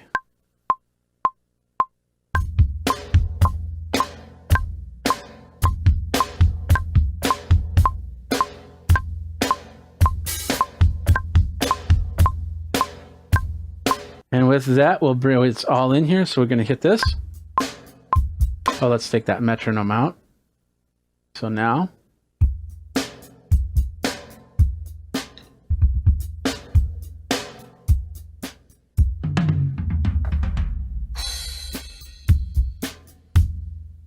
There you go. And of course, with this, you can go into the MIDI patterns, and you can change the velocities if you don't like the way that that you hit the drum or anything like that. And then really depending on what module you use, they can register velocity. So it can register a light hit or a heavy hit, or maybe even a drum roll or things like that. And you might have to go in and do some tweaking into your MIDI editor to get the sound you want. Maybe you're doing like little flams and things like that. You'll have to make the adjustments because not everything, it won't understand everything, and that's any program. So you'll have to go into the MIDI editor and make some adjustments here and there. So expect that to happen. It's not going to be 100% perfect. But the cool thing about this now is I can go in here, and with this drum beat that I do, and I'm going to loop this drum beat. Now I'm going to go to Rock Custom, and I've completely changed my drum set. Go to Jazzy.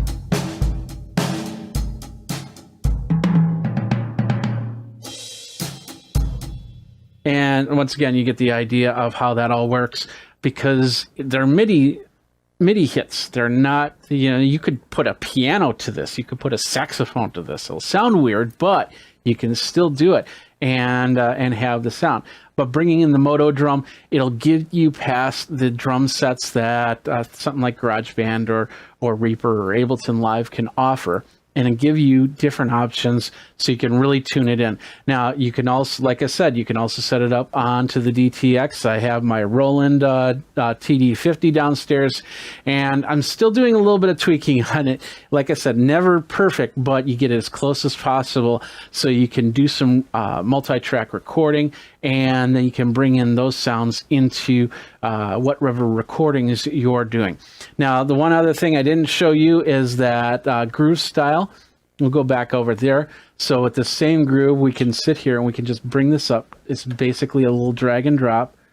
And it's asking if we import the tempo information. We don't want to import the tempo.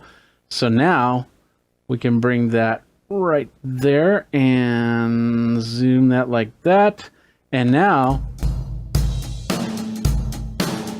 we've got a pattern that works a little bit better because it's already been done and been cultured out and set up for all the hits and all the velocities in the right spot. So there you go. You get the idea from that. So that is Moto Drum in a nutshell, as best as we can in what we're doing at least 20 minutes here. Thank you guys for sticking around with me on this. We got a lot of great stuff here. If you want to check out more, I'll have the links in the show notes that you can get yourself your Moto Drum. And of course, if you go over to geekazine.com, you can get the Moto Drum information there as well. So you have been watching. We've been talking about the Moto Drum drum modeling. Really quick, what do I think about it? It is, like I said at the beginning, I was happy with the interface, but when importing MIDI devices into it, I had a hard time. There was a big set of latency, and this was on the Mac and the PC as well. That has been fixed with the newest version, and of course, as they continue, there'll be newer versions and updates coming through, and probably even more cool stuff that you can use to bring your drums into your music and make the sounds that you want to. That's it for this video. What do you think? Do you use Moto Drum? Do you have another program that you use that you really like? Let me know. Of course, check out all my other reviews of IK Multimedia software and hardware. YouTube, go ahead, like, subscribe, comment, and that little bell notification to let you know when the next video comes in. We do a lot of tech, consumer tech, a lot of music tech, and a whole bunch more, and some geekery too. So Jeffrey Powers here. Thanks a lot for watching. Until next time, you guys geek out and drum on.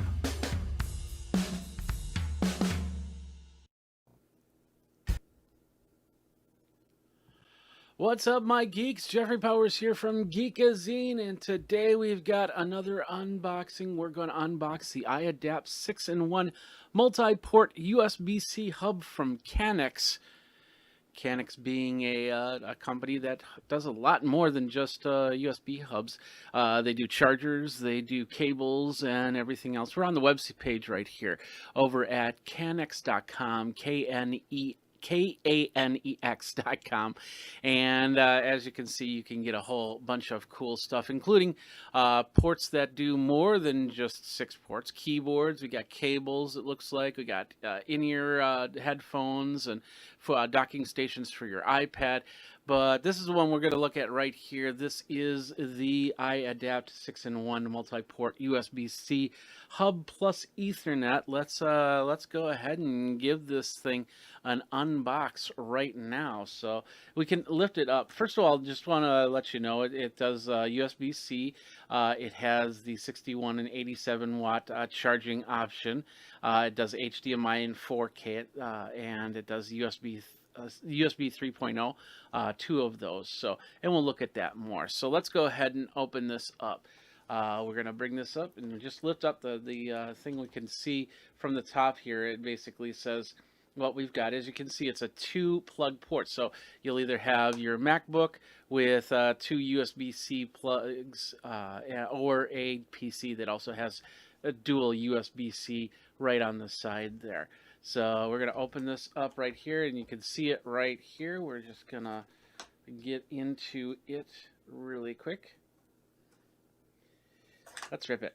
Yeah, that's how we do it. We're going to rip it.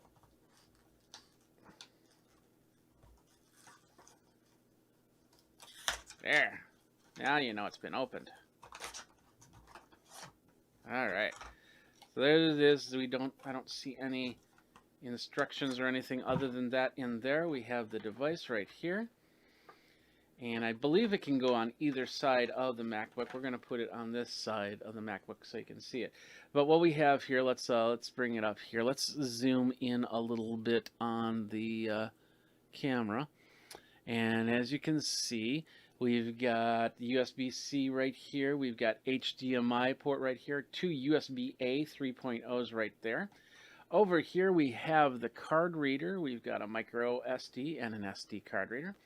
Over here we flip that up like that, and we have the Ethernet. It's not showing, and I know the light, it just I need some light over here, but anyway, let's do this. Hold on. Ask and I shall receive. Here's some light. So this is the Ethernet right here. We're going to bring that up, as you can see, and that's where you can plug in your Ethernet jack if you want to. Bring it back down. We have the dual USB-C plugins right here, and once again the SD card right there. And then we'll take a look at this side again. I got the USB-C, the USB-A. This is also for charging, and then the HDMI port right there. So with that said and that done, we just basically plug it right in. Got to zoom it back out so you can see it plugged in. There we go. We plug it right into the port right there. As you can see, it lines right up. And when you're ready to go, you can you just call up your laptop and log in and go from there. You can also do it on the other side. As you can see, just plug it right in. And as you can see, it's pretty slimline. So if you're on travel, you're not sitting there wondering what's going on with your, the cables everywhere and just trying to figure out, just doing cable management all over the place. So it's kind of small and easy to install, just like that. And when you're ready to go, you turn it on. I'm not sure how powered my MacBook is because I haven't used it in a while. But yeah, it looks pretty good from there. And when I want to read, let's just get a card here. I think I have an SD card close by. There we go. We will put it in. I'm gonna have to log into my computer, so we'll put in that SD card here. So let's do that.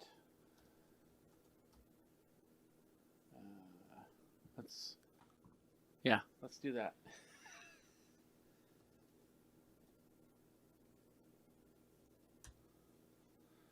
All right, there we go. So now we're logged into the PC, and I put the card in, and it should show up here in a second.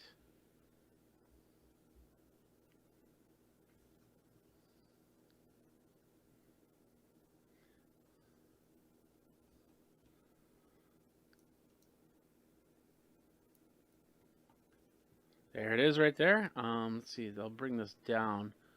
Maybe you can see that from there. If not, we'll just raise this up just a touch.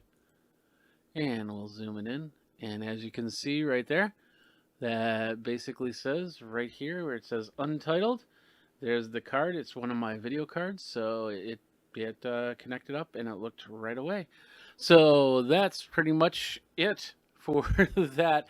That was the that's the Canex 6-in-1 USB port, USB-C hub for your multi-port. Simple unboxing right there. I hope you enjoyed it. It is about it's under $100 is my understanding. I think it's $99.99. I'll have a link in the show notes so you can get to it, so you can unbox. We'll be doing a lot more unboxings just like this. You have a product that you want me to unbox, let me know by tweeting me over at Geekazine, geekazine@gmail.com. We'll put this down. Thanks a lot for watching. Till next time, you guys geek out for another unboxing, and take care. What's up, my geeks? Jeffrey Powers here from Geekazine. Today we're going to be taking a look at a couple of these. We're going to unbox them. These are the EasyViz cameras. Next on Geek Tech Talk Live with Jeffrey Powers. How you doing? Jeffrey Powers here from Geekazine, Think Magazine, Putting the Geek. You got me, and we got my socials, which are showing up right about here. That's how you can get a hold of me many different ways. Geekazine@gmail.com, of course, and we will go from there. We've got a couple products. First of all, I'm just going to kind of close this out so we don't have too much replication here. We're live and we're ready to go. So we're going to be talking about these two products right here. The first one is the EasyViz, and we're going to switch over to this PTZ camera so you can see it. We've got the EasyViz C1C home camera. As you can see, it's totally open, or not opened at all. So we got that. And then, of course, we've got the EasyViz C6CN. This is a PT camera, not PTZ. PTZ is point tilt zoom. This is just point tilt, so a PT camera. And they're both at 1080p, and they both work. I've used EasyViz. In fact, I remember catching EasyViz at CES a couple years ago, and that's when I first got my first two products. I just realized I had the camera. I thought I had the camera sitting right here, and I have a home security camera that's running. That's now a couple years old, and it does great. In fact, it watches my front door. So what we're going to do is we're going to unbox these two. We're going to set it up, and then I'm going to show you how it sets up onto the phone as much as possible and go from there. First of all, let's take a look at these right now. We'll start with this one. This is the C6CN 1080p indoor pan tilt Wi-Fi security, 360 degrees. So these are both enabled for your Alexa device. It's got auto motion tracking notifications. It's got panoramic photo navigation, full duplex two-way audio, and a subscription-free storage, which means you can basically put a card into there, and it'll store the audio easily off of that. So that's pretty cool. The other product we've got right here is the C1C. This is a more stationary camera, and you use this maybe pointing towards a door, maybe pointing towards yourself. I don't know. It does full 1080p, and it is also, let's see what else we got here. You can get a 720p and a 1080p version. We're talking like both of these products are around $60. So they do a great job. This one does do smart motion detection, full duplex two-way audio, so you can converse with somebody. I've done this on these cameras when I'm away and need to have conversation with the wife or something like that. I'll make sure that she's aware that that's going to happen, and then we'll have that conversation. And of course, it is also subscription-free video storage. Now, the one thing about these cameras, just so you know, first of all, these cameras, they were supplied to me by EasyViz. I have gotten no sponsorship dollars other than that for this. This is just basically a product to review, and all my review products, basically my review policies are there, and basically says I review the product. All opinions are of my own. No editing ability from on your side, and no keyword tagging or anything like that. And yeah, we do an honest review, the best honest review as possible. This is going to be partially unboxing, and of course, since I really haven't used these too much, it's not going to be.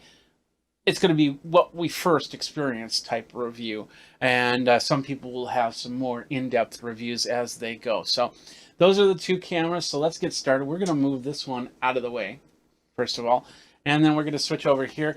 We are going to take one of my favorite tools in the whole wide world. It is the world's smallest screwdriver. And what we're going to do is we're going to use that to open up the box.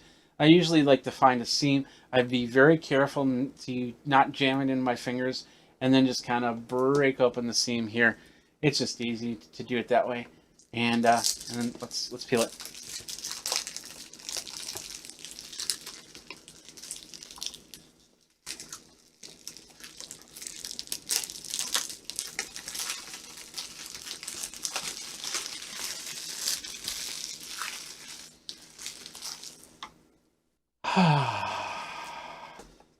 Let's see, how does this open? Bottom, we got a top. So it looks like a flap. There it is right there. Go in here, and the first thing it says is, "Oh, thank you. Thank you. Enjoy your EasyViz product. We enjoy the fact that you're using our product. Thank you, thank you, thank you." I'm just elaborating on the thank yous right there, but you get the idea. So it's a nice little card saying, here's how you can find us on Instagram and Facebook and Twitter, EasyViz Life. I also use EasyViz_global because they do more than just home security cameras. The first thing I had was a 4K action camera from them. So, all right, first box right here. I don't know what's in this one. Looks like maybe, nope, it's the accessories. The accoutrement, as they say in France. And my French friends are just cringing right now. So we're going to open this up somehow. Little rip action. Got a rip. All right, what do we got here? This looks like a sticker, basically, so it sticks to the surface so you can stick your camera to that. But I'm not 100%. This is the first time I'm looking at it. We've got a US plug, and of course, if you're in the UK, you get a UK plug. If you're in Asia, you get an Asian style plug.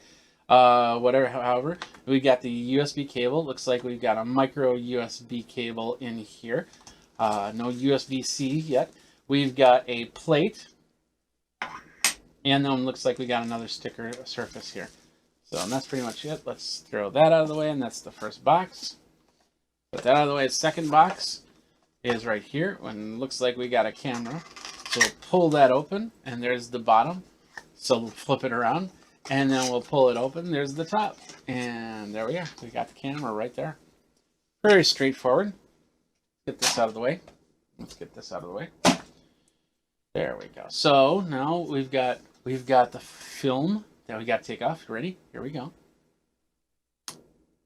There we go. Film is off. So let's zoom in a little bit more and let's take a look at what we got right here. So with the camera, and let me just hit this button so it doesn't unfocus. This is the camera right here. It looks like we have I'm guessing that's the microphone right there. So for the two-way communication. On the side here, this is where the SD card goes. And I'm guessing it's going to be an SD card up to 128, micro SD card, excuse me. Down here, we have the micro USB cable where you can put it in, and of course the power button, power probably reset as well down here, and that's it. As you can see, you can definitely point this in a different way. This kind of reminds me of those chairs that, you know, from the 70s. They could half eggshell chairs that you could kind of lounge into. And some now podcasters have these chairs that you can use for more solitude, which I've sat in before. So what this looks like to be is a plate, and it's got some indentions, but they didn't give you screws for it. So you would basically screw it to the surface like this, and then probably just sticker the bottom here and then place it right there. Oh, magnetic. Oh, it's a strong magnet. So, yep, there we go. So, never mind. But you could probably stick this to a surface using these stick pads, is my guess. And we're not going to use them. So, but what we are going to do is we're going to plug it in and we're going to see how it works. Plugged it in, turn it on, looks pretty good from there. Next up, what we do is we find the app, and I want to make sure there are instructions here, which I should pull out, with a quick start guide right here. And with this, I'm guessing that this has got the, yeah, it's got the serial number, it's got the all the stuff on here in the instructions, and it's going to tell us what app it's using. I'm guessing it's going to be the same app as before, my EasyViz app. So what we'll do is, oh, all right. So now we'll call up there's the EasyViz app, which is right here, which I'm assuming is going to be that. We are going to add one, and by the way, here's my front door cam. And let's see how we can add one. We'll hit the add button. And it says scan QR code, and that's there's a QR code on the bottom here. There we go. And there it found the device. Okay, and so the device is powered. Let me zoom out a little bit so you can see this a little bit better. There we go. So it says that the device is powered on, and there it is. So we'll hit oh, okay. So I checked that. It's yeah, I have it powered on. So I'll hit next. Power on the device and wait till it starts up completing. And that's basically this flashing blue light. I don't know if you can see that or not. But then I say, yes, it is flashing. We'll hit next. And then it's creating the connection. It might ask me for my Wi-Fi information. And now it says it's configuring. And it says Wi-Fi connected. And platform registration successful. There we go. Yay! We've got. Configuration complete. So there we are. EasyViz. Wow, this thing really wants to talk to me. Should we have a conversation? Now we can hook this up to our Alexas, and that's through the EasyViz app. And I believe you have to turn on the device here. So we're viewing the device, and the Cloud Play will view the device here. So now, as you can see, it says I got a free trial. I'm not going to do that though. So we have my front door, and now we have this one right here that shows me, and it's got the sound on. So we got the settings. We can turn the audio on, and we can turn the audio off. Let's see what else we got. We got status lights. I usually turn status lights off. IR lights. It depends on where I set this up. If I want the infrared on or off. Alarm notifications we're disabling for now. Time zone is correct. Daylight savings time. Date format. Wi-Fi is my Wi-Fi. Cloud storage is normal. We can change that to subscribe for recording. And then once I put in the card in, it's going to record for the length of the card and then just overlap the card. That's that one. Good. We got that all connected. Now let's move on. And let's switch over to this one. Let's go ahead and we're going to set this to the side. And we are now going to unbox this one right here, the C6CN. And let's take our world's smallest screwdriver and let's open this puppy up. You ready?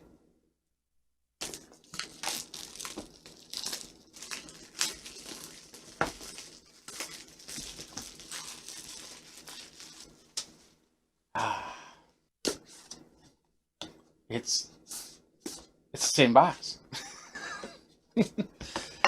Now I got two of them. No, I don't. But anyway, okay, so this has got a box within a box. We'll set this over here, put it down there. We'll open this up this way. There we go.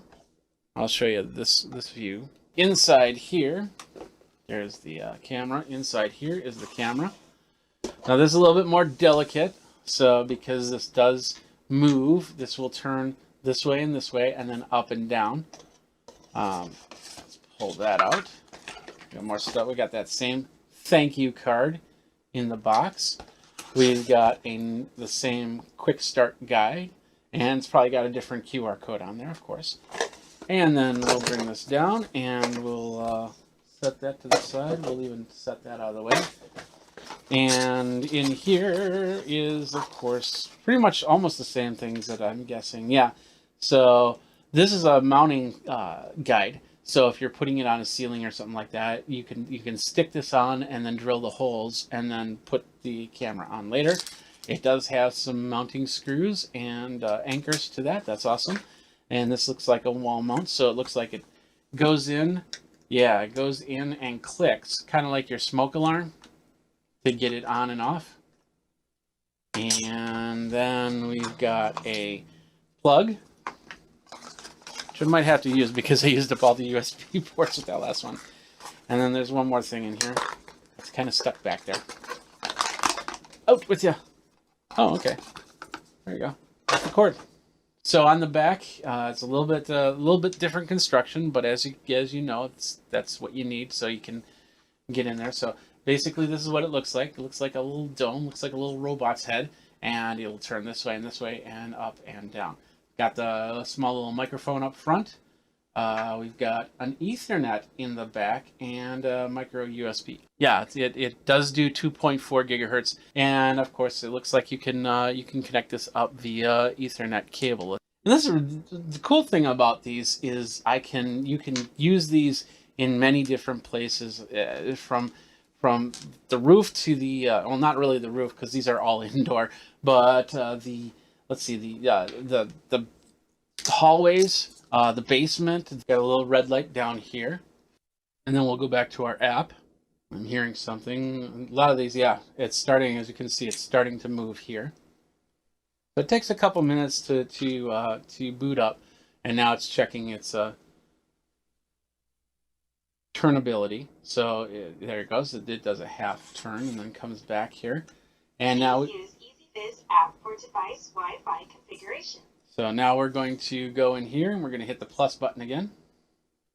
And then the QR code. And once again, we're using the QR code from the device, not from what you see on the thing. And it called that up pretty quick. So it's blue flashing light. We'll say yes. And then the indicator flashes blue. We'll say next. And then off screen so I can put in my Wi-Fi password. And it says, hey, we want to join the network. Yes, join that puppy up. And we'll set that like that. And now we're on the 2.4 gigahertz network. So it should connect up fine at this point. Wi-Fi connected. There we go. See that's how easy it should be. Platform registration successful. There we go. Yeah. Configuration complete. There we go. Welcome to EasyViz. There we go. We have the camera. And we can say, let's view the device. And that's this device right here. And we can do the adjustment on the PTZ. And I'm not sure, let's just do pan. There we go. So now we have the pan tilt option. So now we can move this over the other way. And move it up. And there I am. Yay! Well, that's privacy mode. So with that, now I have completely, I can't see anything. So it's going to turn off the sleep mode. There we go. And then put me right back into frame. That's pretty sweet. You can take a snapshot or record, but unless it's capturing from on the phone. When I hit these, that captures from the phone onto the phone. So we can take a 360 picture. Now it's going through the motions. So basically it takes a picture till it's covered the 360. There we go. This one right here, that is the C6CN camera. I'm going to set that there. So somebody's asking in the chat if the micro USB is what it is. And yeah, you get with a plug. Must have missed that. You get it with the plug, or you can plug it right into a USB thing, and it controls via the app fairly easily. As you can see, I've got my outdoor camera, and then these two cameras are set up just on there, ready to go. So these are the cameras right here. So now you can choose which camera you want. Do you want the still camera? There I am right there.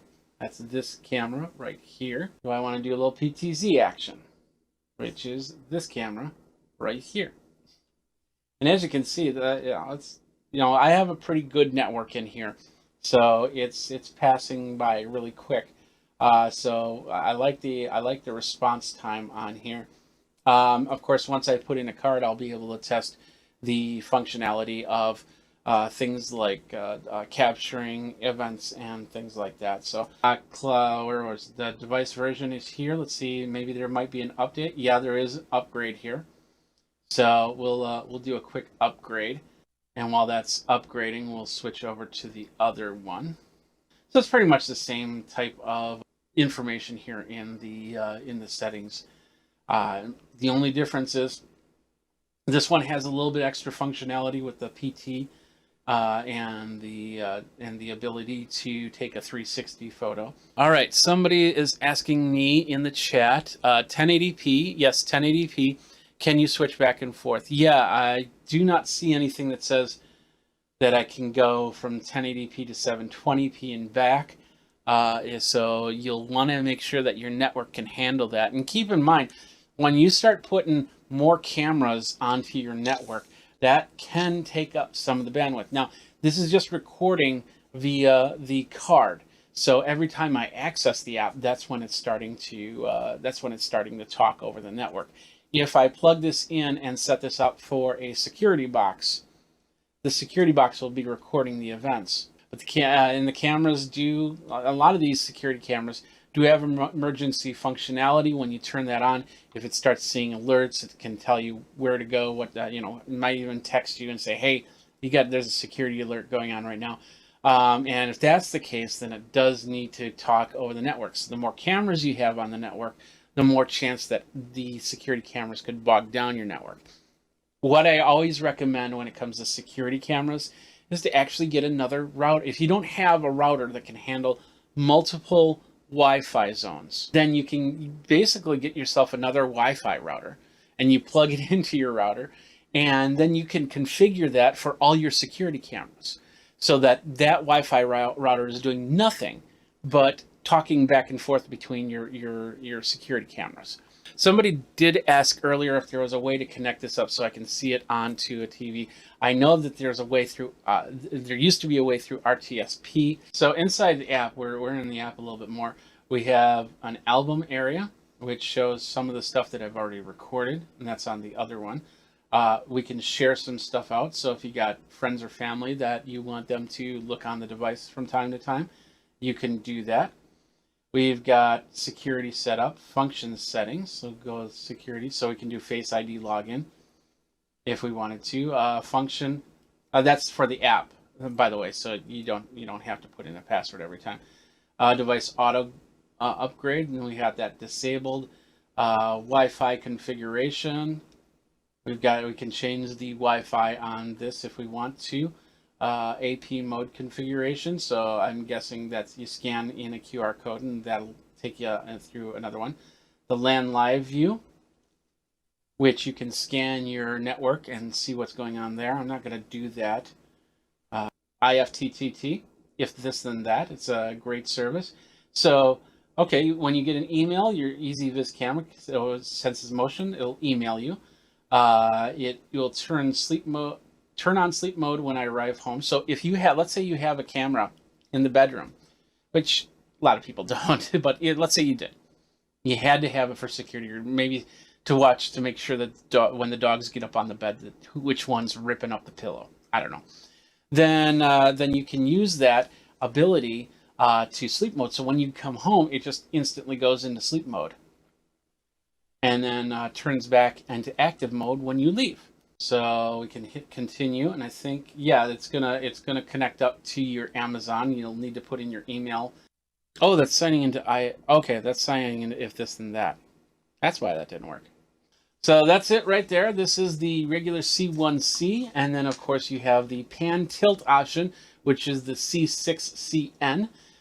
Both have the ability to record up to 1080p, and you can put it in multiple places, infrared lighting in there. So far looking pretty good. We'll put some SD cards in there and put them into probably one in the studio and one in a spot in the house, so I can check to see what's going on as I go. But that's pretty much it. What are your questions? Do you have any questions? Remember, you can always go over and check with me at Geekazine, Think Magazine, put in a geek, all my socials right there. So you can contact me there, or geekazine@gmail.com. If you have technical issues, I highly suggest that you talk to EasyViz on those technical issues first. I am not a technical support agent there. I do not work for EasyViz. Therefore, I don't know all the nuances for this, but I know what EasyViz cameras can do, so I'm expecting the same functionality to that. But you just watch my Twitter feed, and if I see any problems, I'll let you know there. And just ask me, hey, how's that EasyViz camera treating you? All right. Well, once again, I'd like to thank the folks over at EasyViz for these device reviews, so I can show you how this works, how to set these up. We've got a lot more products that we're going to do, and I'm going to talk about on the live channel. Of course, geekazine.com is where I do all my blogging from, and we can go from there. So until next time, you guys geek out. You've been watching Geek Tech Talk Live with Jeffrey Powers.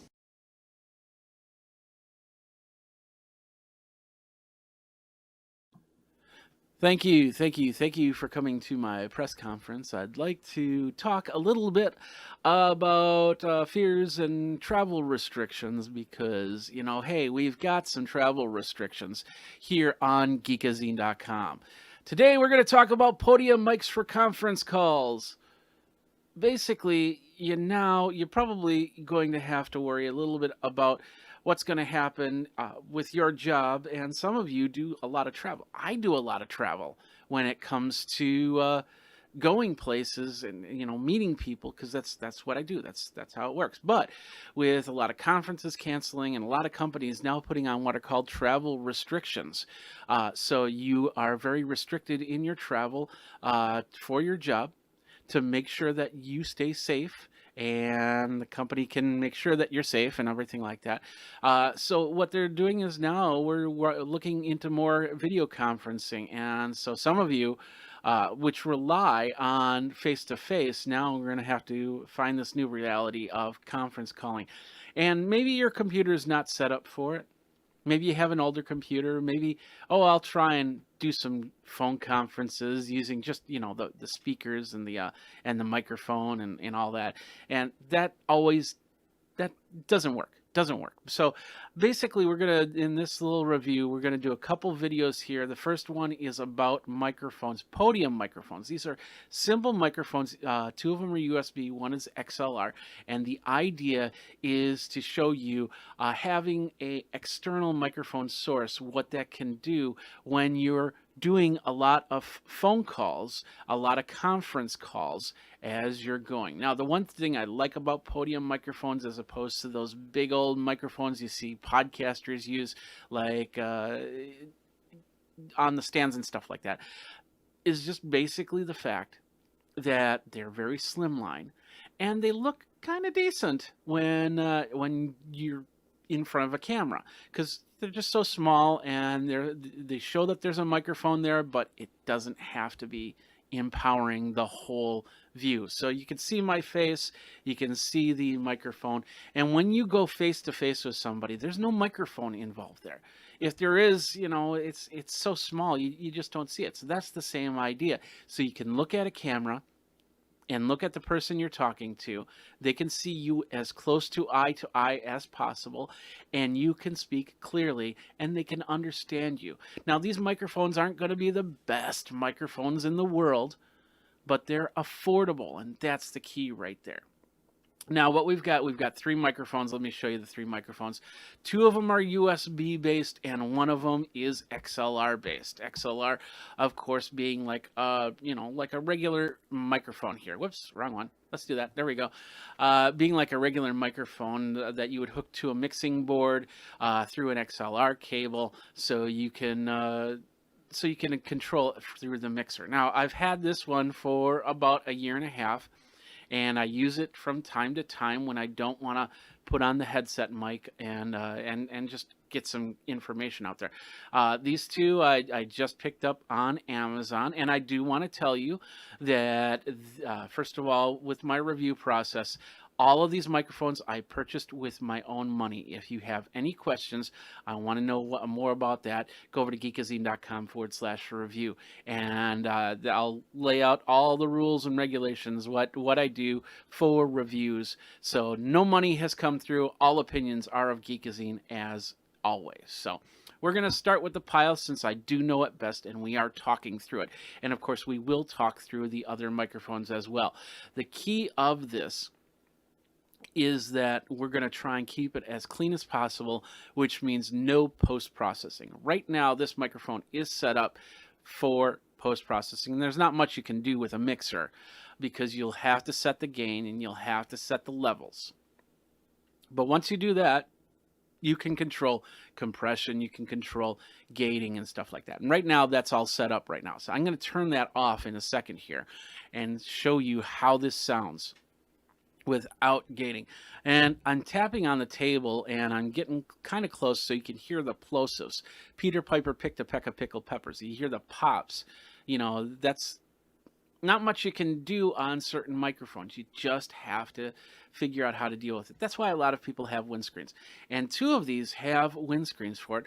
The third one here, this third one doesn't come with a windscreen that I saw in the box, but you can easily get some sort of windscreen if it becomes a problem. Now, a lot of you are just going to be doing conference calls. It's still important to be able to have your voice heard and reduce the room echo. And that's a key right there. Now, my room here has a little bit of sound control to it, so it doesn't echo like, you know, a lot of rooms that you would get into, a conference room or something like that. But you definitely want to put that into consideration when you are choosing your microphone. So we're going to just test the three and go from there, show you the features and everything like that. Like I said, we're going to start with the Pyle. This is the Pyle PD Mic C5. And you can get it on Pyle's website, or we do have I'll have a link to Amazon there. It is basically a wired XLR microphone, podium microphone, that does require a mixer with phantom power to use. But if you have all that already set up, it's not a big deal. There is a 9-volt battery that you can put in there, but with the phantom power, you don't need to worry about that. So let's see what we got. We got the PD Mic C5, and it's got I had the range right here, which is something like 20 hertz to 14 kilohertz. No, 40 hertz. There we go. 40 hertz to 16 kilohertz with a 200 ohm output impedance and a sensitivity of minus 40 dB to 2 dB. Now, you might not know all that information, what that information means. It just means the range. So this microphone is not great if you're miking it up on a bass drum for something with a low sound to it. But higher end voices, female voices, will work really well on a microphone like this because it gets up to about 16 kilohertz. So it's got a decent range for vocals, and that's the key right there. 40 hertz to 16 kilohertz. Perfect right there. Now, what I'm going to do is I'm going to turn off the compression, the EQ, and the gate, and you're going to hear this in its raw state. So let's do that right now.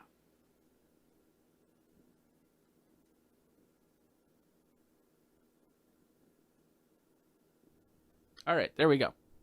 So now I've killed the EQ, I've killed the compression. I'll do Peter Piper picked a peck of pickled peppers and Sally sells seashells by the seashore, so you hear what this microphone sounds like as we go. So I'm going to turn those back on as we move to the other microphones.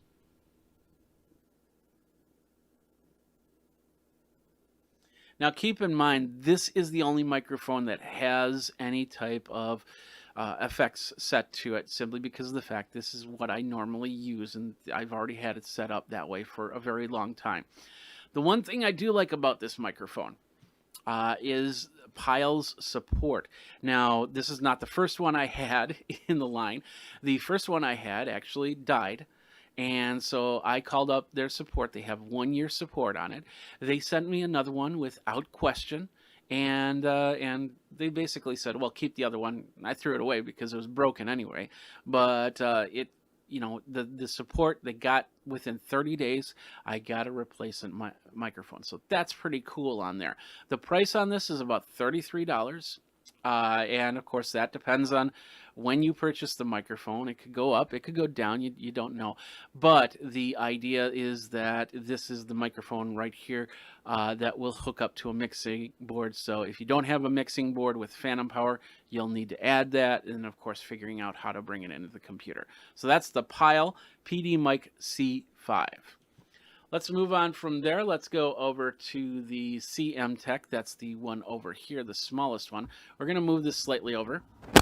Hopefully you don't hear that too much. All three of these microphones will have noise, so if you tap the table and things like that, it's going to pick it up. But, there are ways around that. You can put these microphones onto like a towel or something like that, maybe a small box, raise it up so it reduces that type of noise. But the cool thing is, and things that people don't realize, is when they're talking on a laptop microphone, they start typing on the keyboard, and all of a sudden everybody else hears that in abundance, and it's just annoying. The other thing, of course, is echo, and that's because the microphone is so close to the speakers that, and you're not wearing headphones, then all of a sudden you have this feedback, and everybody hates that feedback. But the originator doesn't hear that feedback a lot of the time, so therefore they don't know how to fix it. And then somebody's saying somebody's microphone's going crazy, and then they spend 5 minutes trying to get that figured out. And so that's one of the great reasons of having an external microphone. And a podium microphone, you can be a little bit freer, so you can sit back a little bit or come closer to the microphone if they can't hear you, and really express your ideas and things like that. So going to the CM-Tech, we're also going to move this microphone over. CM-Tech will go over to the PTZ. This is the CM-Tech right here. It's not on yet. Some of the key features right here is it does have a mute button up here. It is USB based, so that means that it's you can just plug it right into your laptop and go from there. And it does have some electronics in there to do a little bit of noise cancellation, to do a little bit of control. And the other thing is it's got a fully adjustable gooseneck arm. So you can bring it up to you, you can lift it up a little bit, get it away from you, bring it back if you need to, and then go from there. This is the smallest of the three microphones, although these two are pretty comparable in size. So it's tall enough to get as close to your mouth as possible, but it's small enough where you could actually put it into a bag. Now, I'm going to flip over to the CM-Tech, so this might be a little pop here. And now, oh yeah, you can hear you. Well, I should probably mute that. Now you are hearing it from the CM-Tech microphone. As you can see, when you're talking, the light is blinking right there, the green light. Now the mute button's up here, so if I hit the mute button, this will turn red, and then you won't hear my voice. I'll count to 10. 1, 2, 8, 9, 10. Simple enough, right? So you can see that it's plugged in with these nice blue lights. So if you don't have the lights on full, if you're not doing a video conference call or a podcast for that matter, then you know that this is on. Of course, you know that it's working because of the green light. And then if you're in mute, this turns just like that. Now, a little bit of tapping on the table so you can hear that. A little bit of plosives. Peter Piper picked a peck of pickled peppers. And that's pretty much it. Sally sells seashells by the seashore. Now, once again, this is without any extra setup or anything like that. You can get some apps depending on if you're using a Mac, if you're using a PC. Some of these microphones, I haven't tested them up, hooking up to iPads or iPhones or anything like that, but they might be able to work through those devices. You can test that out on your own. But these are microphones that will work great for the Mac or PC, and go from there. And then, of course, you can get apps that can control the sound a little bit more if you need that control. And that is right there, this one, the flexible gooseneck 360 adjustable. And you're still hearing it from the microphone from CM Tech. All right, let's move on from here. We are going to, and we're going to flip back here to the main one, which is the Pyle. There we go. Check, check, 1, 2. Yeah, there we are. So now we're going to move this microphone out of the way, and we're going to flip it over to this microphone, which is the Fifine, F-I-F-I-N-E, podium microphone. Now, keep in mind, some of these, I found these on Amazon. They've got some interesting names to them. All three of these have their own company web pages to them, and I found them on those as opposed to an Amazon page, as you're seeing right now. So when I go to search for lower end microphones like this one, I try to see if they have a website, and that's very important because there's some companies that will buy stock of a certain device, and then they'll slap their name on it, and then they'll send it out and saying that's theirs. They still do that here, but at least they have some sort of accountability, some sort of way to get a hold of them. And these companies do more than just this microphone. Like, for instance, as you can see with the Fifine, they have wireless systems, they have USB microphones, they have recording and video conferencing, gaming stuff, live performance stuff through that. Going back to the CM Tech, they have desktop microphones, gaming microphones, vocal microphones. So they have, and of course Pyle does a lot of audio visual, not only podium microphones, but wireless microphones, but speaker systems, mixing consoles, and all that other good stuff. So with this, that was the kind of the criteria on getting these microphones. Now we've got the Fifine, and let's take a look. This is one I'm impressed because it's got one other feature that the others don't have, and that can really help. And that is, it's got a volume feature. Now, with the Pyle, you don't need to have a volume feature because that's what the mixing board is for, to improve the sound by pumping up the volume a little bit more. With the Fifine, this is a USB microphone, so the volume is right here. Of course, it's got the mute button, just like with the other one. And then it's got what's called a double gooseneck. So there's a small gooseneck down here to bring it up and down here, and then an upper gooseneck to tilt it like that. So we'll get close to the voice. We'll come back to here, and now we're going to switch over to the Fifine microphone, and I got the volume down to nothing, and I'm going to go all the way up to 100% and then back down. So stick with me for a second here.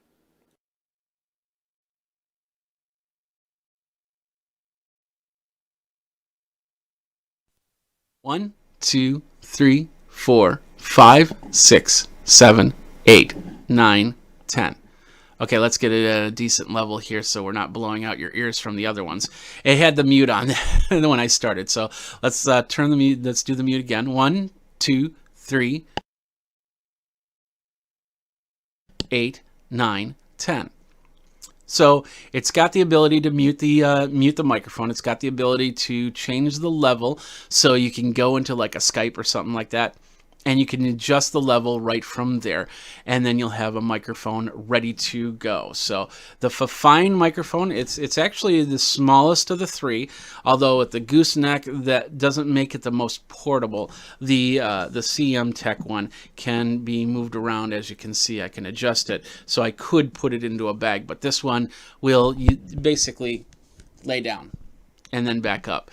So this might be perfect for not as much travel as, you know, something that you have on your desktop ready to do any type of talking that you go. This one, like I said, you could put it in a bag. This one I believe is also working for gamers, and it's got a cool look to it for your gaming, your vlogging experience on whatever, Twitch and things like that, and go from there. So this is the Fifine. Once again, no extra stuff to it. It's what you're hearing is what I'm saying. Let's do a little tapping. So you hear that. And then, of course, Peter Piper picked a peck of pickled peppers. Sally sells seashells by the seashore. Now, with that said, these are the 3 microphones. I'm going to switch back to the pile here for a second. All right, we are back to this microphone. So I don't know how these sounded because I wasn't listening to it as I was speaking. So these might go completely crazy. These might go not too bad. I'll talk about it in the show notes, how I felt that they sounded.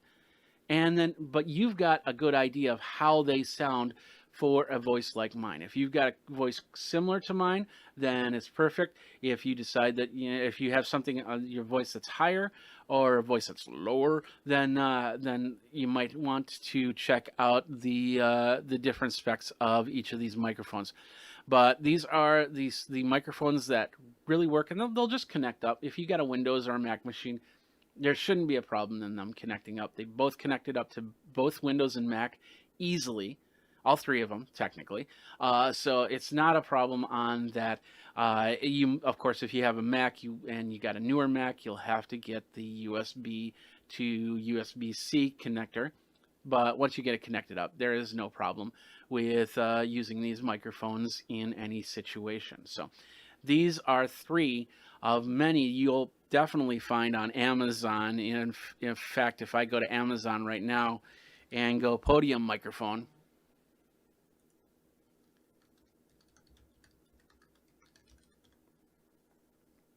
you're going to get a ton of options here. And we'll go like right here. Everything from microphones like these are really cool microphones from Neat. I interviewed them at CES a few years ago, but then you get into some of these other podium microphones. They'll have 3.5 millimeter jacks.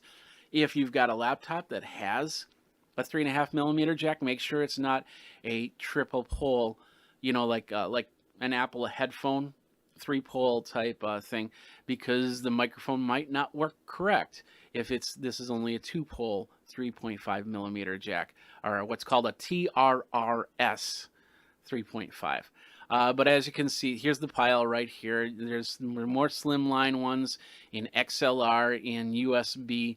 Of course, if you need a USB, just add USB to the mix there, and go from there. There's also area mics, like for instance, this Audio-Technica Pro 44 cardioid boundary microphone. I've got one of these, and these are nice too because it's also XLR. But basically, you'll definitely want to have a towel or something to put on there.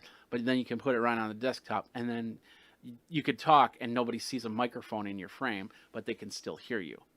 So that's nice. And they have USB versions of that microphone as well. So as you can see, there are many different options, starting at around $12, $13 all the way up. And then, of course, if you do have the standard podcast microphones, you can definitely use them if that's what works best for you. So that's it. That's our gamut. That's what we're looking at when it comes to podium microphones for conference calls. What do you think? What do you use? Let me know. You can tweet me over at Geekazine, geekazine@gmail.com, all that other good stuff. It's right here as we talk about that. Definitely want to hear your thoughts on what you're going to use for microphones. If you have to do more conference calls, if you have any questions on that, I'm actually going to be putting out a video on some strategies to make yourself more presentable inside of a conference call, especially if you're doing podcasting and you want to get yourself in front of that webcam on the top of your laptop. You can definitely do that and a whole bunch more. So thanks a lot for watching. You guys have a great day. Geek out, and we will see you next time. Take care.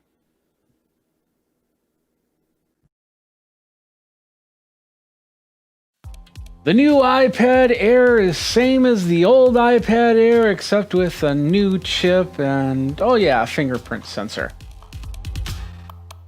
Last week's Apple announcement gave us a new watch with fitness and health apps. I talked about it on last week's episode in the first focus. Now let's tackle the second part of that announcement, the iPad Air Generation 4, the 12th iPad in the 10-inch series, not counting the Mini or the iPad Pro, both the 12 and 10.5-inch models, and the 24th iPad offering, which does include the Mini and the Pro models. Okay, I suppose if you talk about it with the memory and the Wi-Fi models, this is something like the 96th or 100th iPad. And we're not talking about color cases at all or anything. And yes, I'm not counting the Newton. Nonetheless, the iPad Air 4th generation will be out in October of 2020 with a 10.9-inch display, liquid retina IPS screen, and a resolution of 2360 by 1640. This will give you the best experience an iPad has ever offered. That is until the new iPad Pro comes along. It's only a matter of time. The Air has the new A14 Bionic chip, which I'm unofficially and tributely calling the Steve Austin series. That is the Lee Major version, by the way.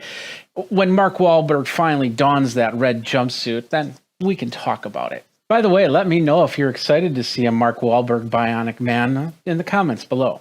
The chip's ARM V8 instruction set includes machine learning control, 16-core neural engines, secure enclave, and 64-bit architecture. This CPU is still a 6-core processor, but is only 5 nanometers in size. That's 2 nanometers smaller than the A13. Now, to put it in perspective, the A4 chip, which was in the iPad 1, was about 45 nanometers. It's 1/9 the size. And no, I don't know the chip size of the Newton. There are 11,800 million transistors in this chip, and then you can get email, you can read your Facebook, you can do your Twitter, you can take your selfies, your TikTok, if that's still a thing in about a month, play games, and cry when you broke your screen and forgot to get Apple Care. Other features will include a 12-megapixel wide camera with an f-stop of 1.8, illumination sensor, 5-element lens, geotagging, panoramas up to 63 megapixels, stabilization, and a whole bunch more. You'll be able to record your 4K 60 frames a second videos of those kids running around the floor or whatever you're going to do, but make sure you have enough disk space to save all of those files, because it's going to fill up really quick. I don't even think a Newton can record or even save a 480p video file in its memory. If you're looking for ultra-wide camera options, well, you're kind of out of luck. This is a feature only the iPhone 11 and iPad Pro have. Let me know if an ultra-wide camera is important in your iPad purchase. Do it in the comments below. 7-megapixel selfie camera, which allows for 1080p 60 frames a second, dual microphones for your control and call, zoom, and, well, I guess that's pretty much it, right? The new addition, actually something people have not only missed, but also have complained about in this new age of face masks. By the way, how do you like this mask? How about this one? Okay, yeah, it doesn't have the mouth guard, so I got one more for you. How about this one? Let me know in the comments, yay or nay. We need a Touch ID more than ever. Now, Apple has put this on the top of the iPad with the button, the power button, which is great because they can seal it all in one area. Only issue is if you use a case for weather protection, you'll need to get one of those with a flap over it that covers over the button.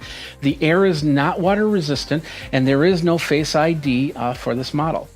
802.11ax or Wi-Fi 6 with 2.4 and 5 gigahertz bands and Bluetooth 5.0 technology will be available on this version of Air. This will allow for that second generation Apple Pencil. Cellular models will have gigabit class LTE, which means when 5G comes calling, you'll have some nice speeds to surf on. With the Newton, you did have the 14.4 baud PCIe modem. That's pretty cool. Last big update is USB-C. Now, they haven't said what version of USB-C they're going to put in the Air just yet. We're guessing it's going to be the USB-C 3.1 Gen 2, which will have data transfer of up to 10 gigabits per second, just like with the iPad Pro. However, you can just as easily put in a USB-C 3.1 Gen 1, which only has 5 gigabits per second transfer, or even a USB 2.0, which makes the transfer rate no faster than the lightning cable that I currently have on my iPad. There is one other possibility, which might be the reason why they didn't say what the speed was, and that is if they're working on getting USB 3.2 inside. Now that's 20 gigabits per second, which opens up a whole bunch of possibilities for audio, video capture, docking stations, and all other devices that can connect up to the iPad. It's really all about keeping that price low so they can make money off of the device, because, face it, people are going to buy this iPad. Speaking of which, the price starts at $599, which is what we normally see for this version of iPad. 5 different colors available: gray, silver, rose gold, green, and blue. By the way, the 2020 iPad did come out already, the step down. It's relatively cheaper at $329. It doesn't have a lot of the features that the Air does. It still has the Lightning cable, and, technically the Air will become next year's iPad model, is my guess right there. So here are my thoughts on getting that Generation 4 iPad Air. I'm personally going to do the update this year because my iPad is actually the iPad Pro 10.5. It needs to be replaced, or more the point, downscaled. The fingerprint reader means a more secure iPad. The A14 chip will mean gaming and video will work just awesome. No LiDAR, which Apple teased at, no ProMotion, no flash on the camera, and no U1 chip, which I find a little bit interesting. Now, in the previous episode of The Focus, I noted that the U1 option is in the watch for better AirDrop transfers, overcoming Bluetooth issues or wireless connectivity issues. The only other device that has the U1 in it is the iPhone 11. In all, it'll be a good iPad upgrade if you don't want a Pro model and your previous model is a few years old. That or gaming graphics on this Air will look really nice. Now, rumors believe that the Air will be announced on October 13th and possibly coming out on the 19th with the Pro model. Okay. Rumors speculate that the Air will come out around October 13th, which of course is in line with the event for the new iPhone. Since we have a few seconds, let's talk about this new iPhone. I won't say much about the next iPhone, which is tentatively called iPhone 12. Just remember, it's not the 12th generation iPhone. There's still a chance it could be called iPhone 11 SSSSSSXXXXXXXXXX Max. Since the iPhone gets its own event, I would say it's probably going to be the iPhone 12. Rumored 4 models, including a 6.7-inch OLED 5G 12 Pro Max. The Newton had around a 4.5-inch screen, by the way. My guesses for the new iPhone will include the camera, which will give you more options than your DSLR might have, with flashes and face lock, maybe even a finger unlock on the button as well. It'll have the same A14 Bionic chip as the Air, along with all the features you could find in the iPhone 11 or the iPad Pro, just not an iPad Pro. If the iPhone 12 has a USB-C 3.2 inside, you could start seeing an all-in-one dock and lots of videos on how you can replace all your computers and devices just for your phone, just as long as it stays underneath the $1,200 mark, right? We'll have to wait and see on that, but in the meantime, are you going to get the Air? Or did you get to watch? Or are you going to get the iPhone 12? Let me know by commenting down below. And that is the focus for this week. Next week, we will be back with another focus, and we'll take a look at some of the mobile technology out there as we go. Of course, please go ahead and subscribe, like, comment, and ring that bell so you know when the next video comes out. Geekazine does a lot of reviews and interviews and a whole bunch more. If you've got an idea for the focus, please let me know. Thanks a lot for watching. Till next time, you guys geek out, and we'll see you next time. Take care.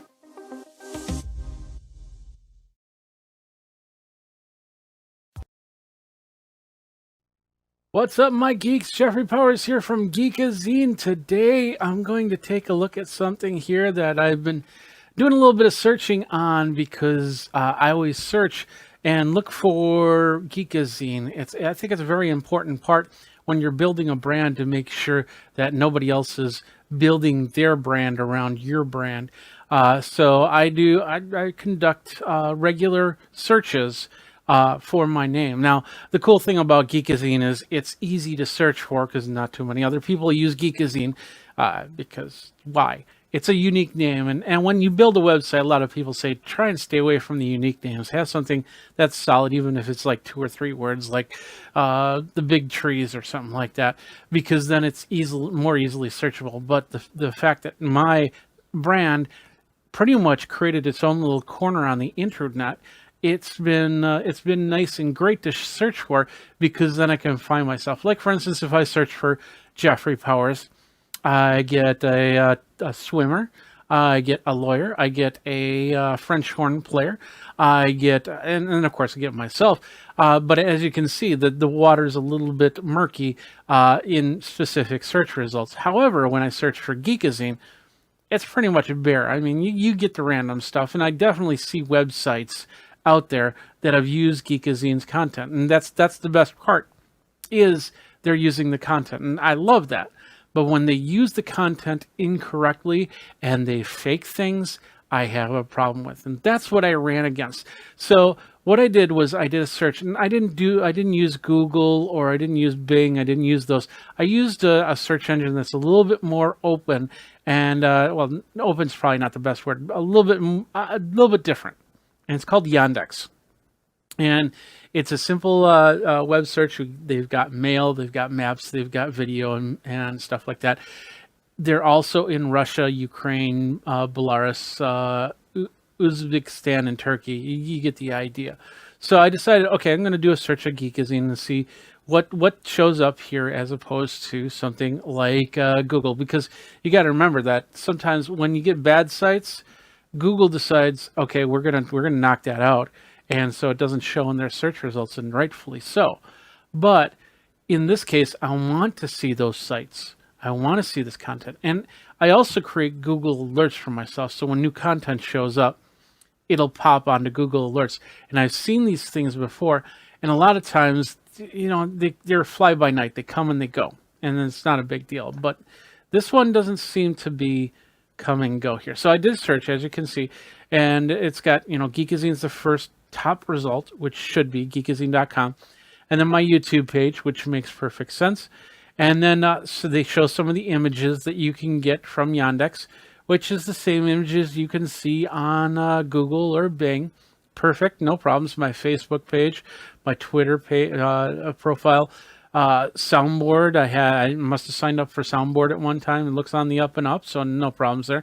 My Twitch channel. See, and then of course some of the videos that they've indexed on Yandex. So that's all well and good. We get to about the 3rd page. We're going to skip the 2nd page. We get to the 3rd page, and this is where we're going to see some really interesting things. And we start with this thing, uaclips.com, and I don't know if I have that first. I don't think I have that. Yeah, it's not up there first.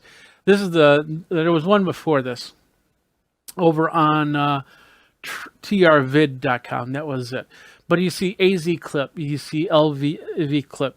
In fact, you're going to see a lot of them that are even going to be something Clip, like DE Clip. I think that's for Denmark Clip, or Vid, something XVid, or something like that. So, but it's very, you know, it's either Vid or Clip is in the names here. So, all right. So we go to some of these sites, and as you can see, we'll see some of the videos that I do. But you're going to see something a little bit more than that. And we'll go to this first one here. Let's bring it up here. And as you can see, this is the trvid.com. And as you can see on the top here, it kind of looks like my YouTube channel, but it's not my YouTube channel. In fact, here, let me just show. Did I pull up my, yeah, I didn't pull up my YouTube channel. Let me do that really quick. So let's just give you the reference here. So we'll go to youtube.com/user/Geekazine, which is the official name for it. But anyway, so as you can see, there it is. And I've got TubeBuddy on here, so you're going to see a little bit different. And then, of course, is me signed in. So let's do it from an incognito window over here. So we'll bring that in, and I'll bring that up, and I'll bring this over here, and then we'll bring this over here. So now this is what you guys see. The subscribe button, and you hit subscribe, you have to sign in. The videos, the home button will let you see that I have a live video going on now. But as you can see, my videos are going up here. Now, let's go back over to here. you could see my videos. In fact, you're seeing the latest video. Now, that was 3 days ago that I posted this video, configuring a Stream Deck for Wirecast. But as you can see up here, it has my description. In fact, if you go over here, and I think it's in the About area, there's that description right here. And of course, it's all set up so people can index me, find me, and go from there. So it's all set up like this is Geekazine. Now here's some of the big differences. And this one right here, there's no sidebar on this one, but we'll show you some sidebars in a second. And of course, they have a unique logo here, which is great, but everything else, if you want to subscribe, this abone of, which is technically subscribe. Let's try on Slate. Yep, see, subscribe. You hit that button and it just says subscribed. You remember what happened when we did it on the other one? It basically said, hey, you got to sign in first to subscribe. So, but everything here, it'll say that I have 1,812 videos, which is probably right. I got 1,812 public videos, 6,100,000 views, which is probably right. And then looks like 100 comments, but I don't know if that's right or not because I have a lot more than 100. So as you can see, it's pretty much trying to duplicate, and even down here, it's even pulling the comments from my site. It's weird. And sometimes they'll link, sometimes it depends on the site. Sometimes they will link, sometimes they don't. This one doesn't seem to link. But as you can see, looks like last 50, 60 videos I did are all here. And if you click on them, they're going to take you to a page that looks like a YouTube page. And we're just gonna, we'll bring down the volume here really quick. But anyway, it looks like my page. The only thing, this is interesting. Right down here, right here, it has my old Geekazine logo, not my new one that you saw on the previous page.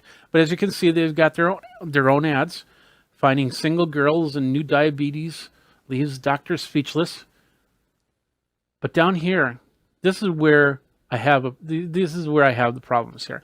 First of all, the description exactly the same, except they're not linked. So I have down here, check out the gear I use over at geekazine.com/about or /gears-i-use. They can't click on there to get there. Whereas on my channel, you can click on that to find out the gear that I use to create these videos. The other thing is this one right here. This one has an interesting sidebar.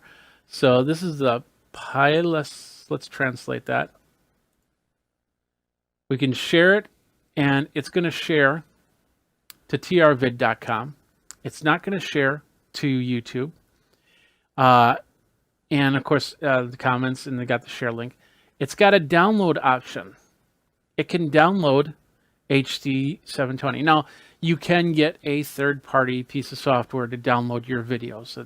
I've done it before, especially when you can only download 720 videos on YouTube, and I have 4K videos, and I need to pull that one back down. So I'll use that to pull it back down. But this one, it will download, and it looks like, I think this one was in, let's see, the settings. Where'd the settings go? Oh, do that again. Settings, quality. Yeah, it's not going to show me. But anyway, I believe this one is in at least 1080p. I don't go under 1080p, so this has got to be what they can pull out here. And then they have this ad here, so this looks like a watch list of some sort, or a remember to play. And then of course, there's no log on here. Up here we can favor the video, we can watch later, we can post, we can put the My Place subscriptions and trends. Now we'll hit trends, and that goes to trend videos. So not my video right here. So as you can see, it looks exactly like my video, my channel. The only saving grace to this is the fact if I click on the YouTube right there on the video itself, it'll actually take me to my YouTube channel. And as you can see with my YouTube channel, we'll show more. There's all those links I was talking about. So if you want to find out the gear, you click on there, and that goes to geekazine.com/about/the gear I use, which I need to update. So As you can see, that's doing exactly what it needs to do. So that's the only saving grace, is you can then get to YouTube and then continue on with the videos. But in this case, you're watching videos and it's looking like this is my channel. And then it's taking likes and comments, because you can, in some of these, you can actually sign in. And then when you sign in, you're allowed to comment, you're allowed to like. And all of a sudden, those likes, those comments, they don't show up on YouTube. They show up on their site.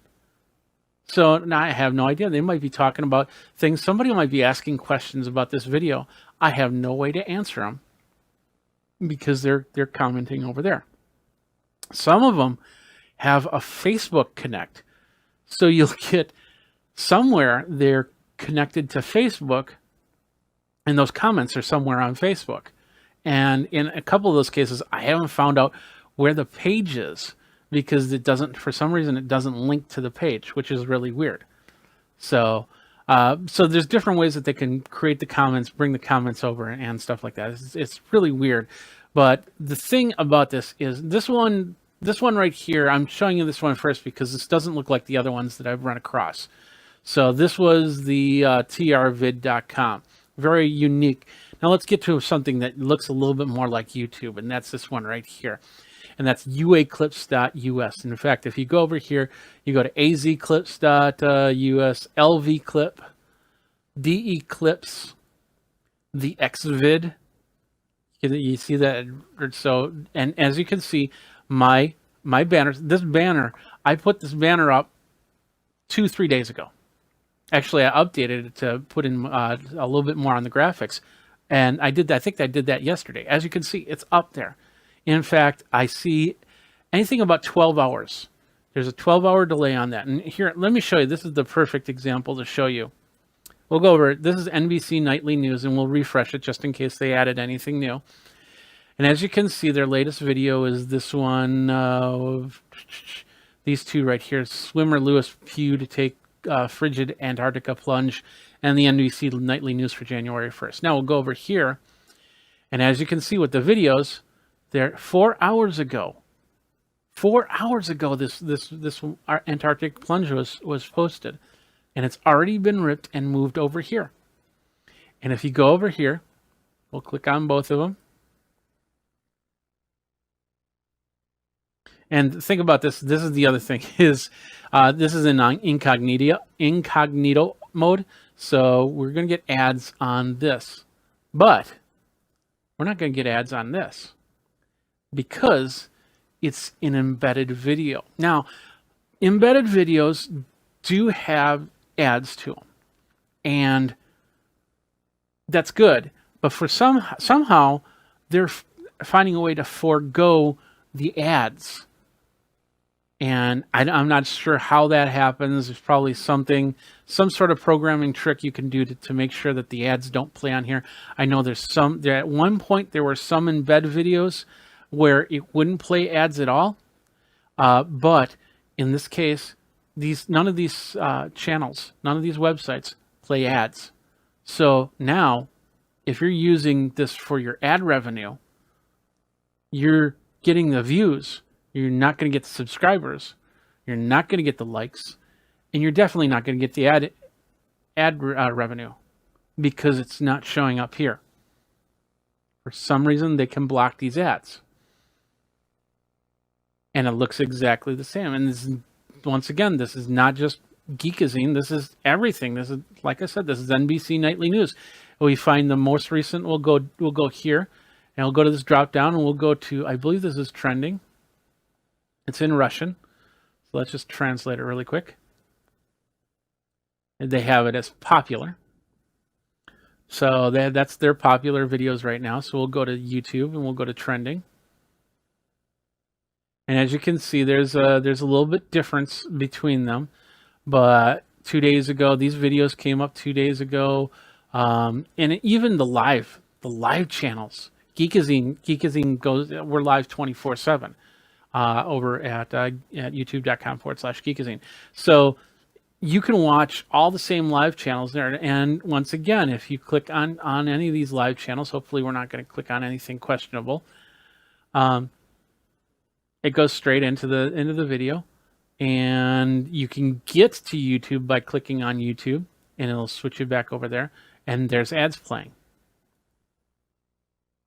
So as you can see, you lose on that, and then they gain because they've got their Russian princesses that you can click on. There's probably more ads down here. I won't get into too much, but doesn't this look exactly like a YouTube experience?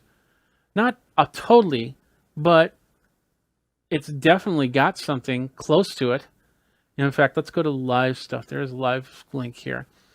They've just in the last couple of weeks, they've just changed this interface. So of course you'll see this looks more like the older interface of YouTube, and then they switch this stuff around a little bit. So I don't think we're going to find the exact same video that we do here. Let's just see if we can find something close. I don't think we can. Okay, we won't get into it too much, but as you can see, anything live that's on YouTube is on here. Now let's move on. Let's keep going here, because once again, here's the other thing. Let's go to one of these videos. This is on the xvid.us. And we'll pause it. No ads. All the links. Here's another thing that I want to show you. There's when Geekazine shows up here, it is linked, but it will link back to the xvid, UA clips, FR clips, whatever the websites are. None of my links work. They pull my comments. Those don't even link back. And in fact, they're even doing the verified marks too. So it looks exactly like a YouTube page. But here's another difference. And this is not the replay here. Maybe this one doesn't have it. If I hit subscribe, as you can see, it turns blue, and that's not what YouTube does. If I hit the link here, it turns blue, and that's not what YouTube does. I can add to my playlist or watch later. I can share it. And this one just does the embed or share, but they're all links to xvid. They're not your links. Now is one, I want to show you one that does this, and maybe they took it off, but even 24 hours ago, they had this. Here we go. Let's hit that translate button. Download this video right here. You click on that, you got an MP4, you got a WebM, you got an MP4. Medium, I'm guessing, is 480, but the most you can do is 720. So now somebody can natively download your videos and then put them wherever they feel is necessary. And that's a problem right there. I know, like I said, I know that there's third-party programs that allow you to download your YouTube videos, but to have it right here, and in fact, if I click on it, it's gonna download it. I'd have to right-click. In this case, I'd have to right-click and say save as, but I can now download and save that file. And that's not right. It's absolutely not right. And whereas I got 85 views on here, if I go to YouTube,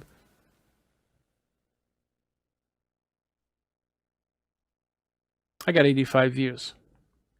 But I don't see, I think what they do is they find out how many views I have here, and then they forward it over.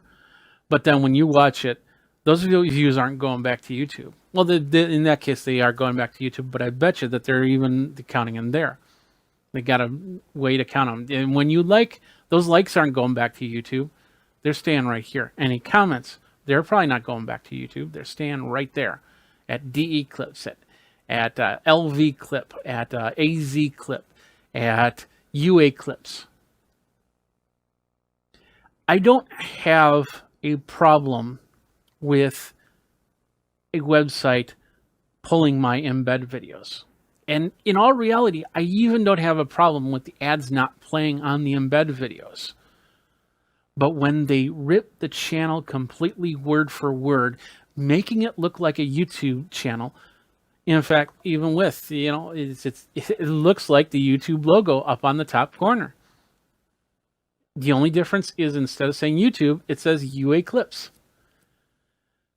To have that look exactly like the channel is just, it's amazing.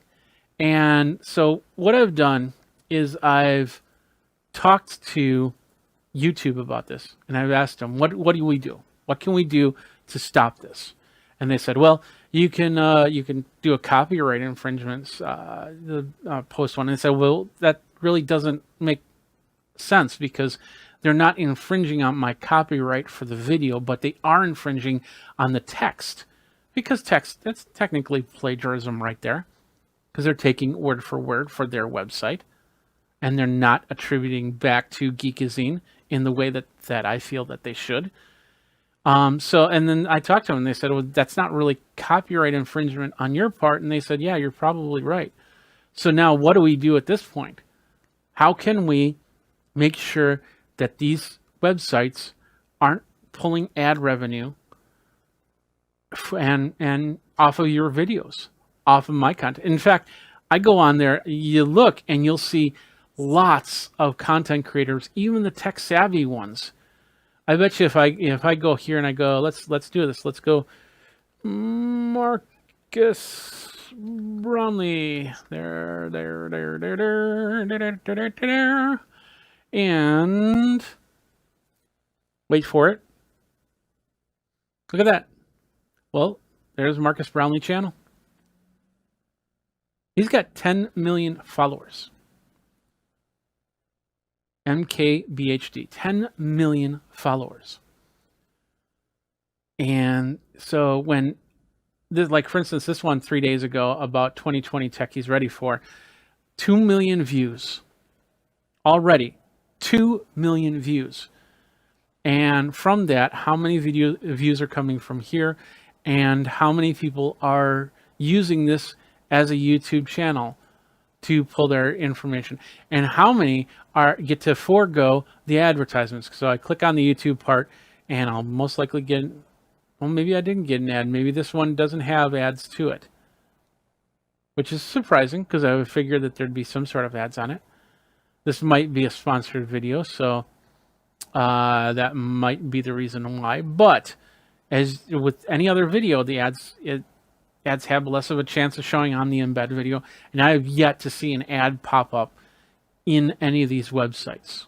So they must be doing something to make sure that those ads aren't playing at all, which is wrong, completely wrong. So what do you guys think about this? I know for a lot of you that just watch YouTube videos, you're like going, oh great, now I'm going to go over to this site because now I can watch these videos. Got to remember that there might also be some tracking stuff on here. And if they ask, because just like regular websites, you know, the top pop-up says, hey, we use this tracking thing. You want to be informed when new videos showed up, just hit the allow button. You shouldn't do it. Hit the block button and just move on, because now they can communicate with you to keep you coming back to this channel instead of to YouTube. And that is the key right there. And for me, I have, like I said, I have a problem with this simply because of the fact that I'm a content creator. I'm making nickels and dimes.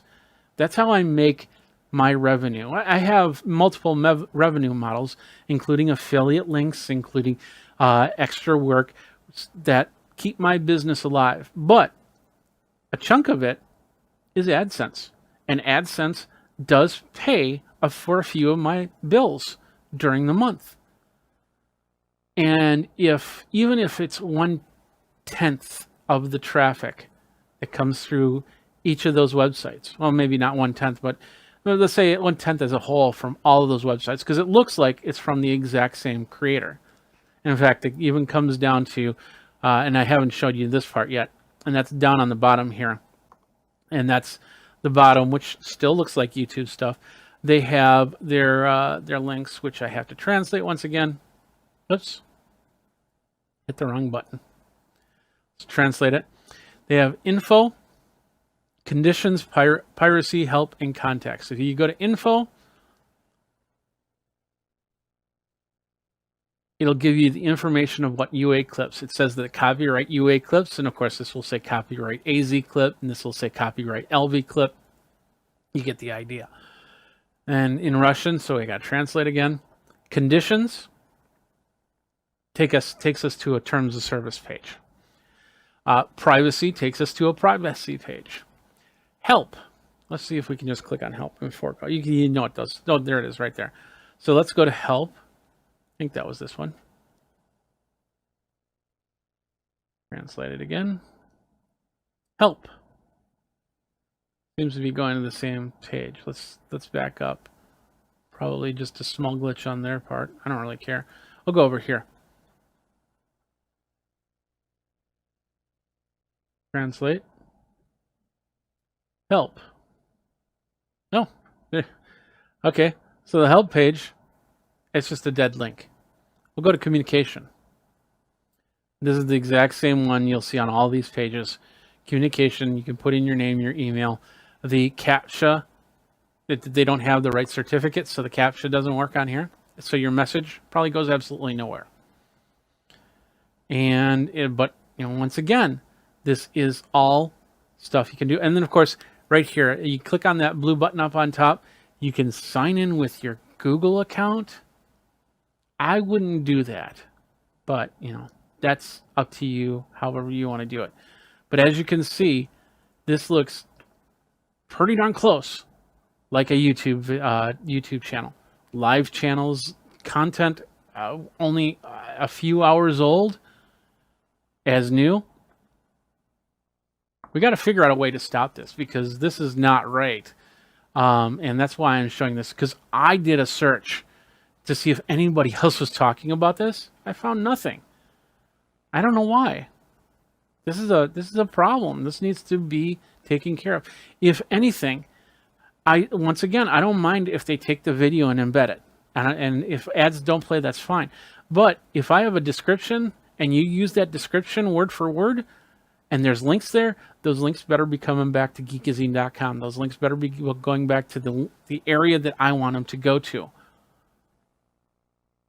And I definitely don't want that download button on any of these sites to download my videos. Not that I don't want you to have the free videos, but I don't want to lose money because some people are going to download them, they're going to upload them somewhere else. And then we got to go chasing down for copyright. That's always a fun thing to do. We won't get into that here. But bottom line, you can see what I'm talking about. This is wrong in so many levels, but I don't know what to do. And just the amazing fact that it looks exactly like my channel, and I click on the links. Now here, okay, so it shows my old logo and not the new one. So that's the old one down here. Me looking to the left, and then this one with the Geekazine logo. That's the difference. So anyway, tell me what you think. You think we need to deal with this, or is this something that's like, okay, maybe this is free advertising, go for it. Let me know. Comment down below. I need your comments. Go ahead, like this. Don't like this on those sites because I'll never see it. And then let me know what you think here. And of course, you can subscribe over on youtube.com/Geekazine. Hit the bell notification so you know when the next video comes out. So it goes to YouTube, doesn't go to those other sites. So anyway, thanks a lot for watching. My name is Jeffrey Powers. I hope this has opened your eyes to doing searches on your content to make sure that your content isn't being monetized by somebody else. I hope this opened your eyes on that. So thanks a lot for watching. You guys geek out and take care.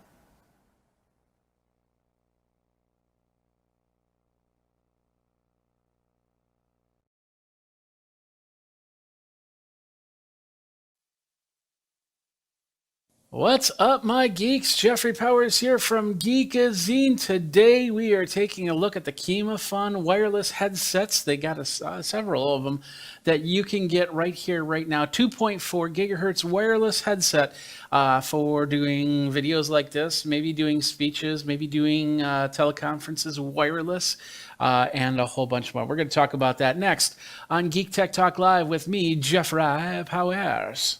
In French, oui. Hey everybody, Jeffrey Powers from Geekazine, Think Magazine, Put in a Geek, you got me, and we are here talking about this little product right here. Follow me on the socials right there. I'm on all of them as Geekazine. First of all, I want to let you guys know that I do review products, and I did get this product for review. They have no say in what I say and how I say it. All opinions are of my own. You go over to geekazine.com for more information, and we'll go from there. Let's check this out really quick. This is the Kima Fun wireless microphone. So it's a headset microphone, and I asked them, they have several different ones. In fact, if we go over to the page here, there we are, you can see all the different ones, from wireless headsets to lavalier mics to a lot more. There's even a handheld unit. There's a karaoke unit. There's a this one right here. I think this goes onto a flute. So you got a lot of instruments. There's a saxophone one. Let's go to the second page here. There's guitar, and yeah, they got a few different ones. But this is the one we're talking about right here. It's got the headset, it's got the lavalier, and it attaches to this this dongle looking thing. So I'm guessing that I'll be able to actually connect up other things, maybe even put in instruments to it. I don't know. Let's see what we've got on the box. They showed a lot of the boxes here. 2.4 gigahertz wireless, so it's got it runs on a wireless spectrum. So just watch to see what type of wireless spectrum you have running through the area that you're going to use this on, because you could possibly get some interference if there's a lot of devices running 2.4 gigahertz, and that's lower than what it used to be. So this is basically the unit that's a cable, USB cable to charge it, and it does a charge time of 3 to 4 hours with a use time of 6 to 8 hours, and it's a USB micro. And what does that mean? That means that it's the type of USB cable that you would use to connect up to, and that's included with this this device. So without further ado, let's do this. Let's open this box up and start testing it. So we got the Kima Phone right here. I'm gonna open it up. It's gonna be pretty straightforward on the connection here. All right, here we go. So we opened it up, and to begin with, we get a little card right here that basically says, "Dear customer, thanks for the purchase of the Kima Fun product. We strive to endure blah blah blah. If you have any problems, this is the email address you should contact. Thank you very much. Blah blah blah." Little instruction manual, and probably multiple languages, and it's looking right now. It's looking English. So we're just going to look through it really quick. Yeah, it's exactly what we just saw on the Amazon page. Everything right there. How to place the lavalier mic as opposed to the headset mic. I'm wondering if it uses the same microphone and the headset's just a casing for that same microphone. But we'll see. We'll find out in a second here. We can do it with smartphone and tablet, and we can do it with desktop and laptop with the included cables. Frequency band, 2400 to 2483 megahertz. So that's not too bad. Pairing method it'll pair automatically. Charging time is 3 to 4 hours. Transmitter working time is about 6 to 8 hours.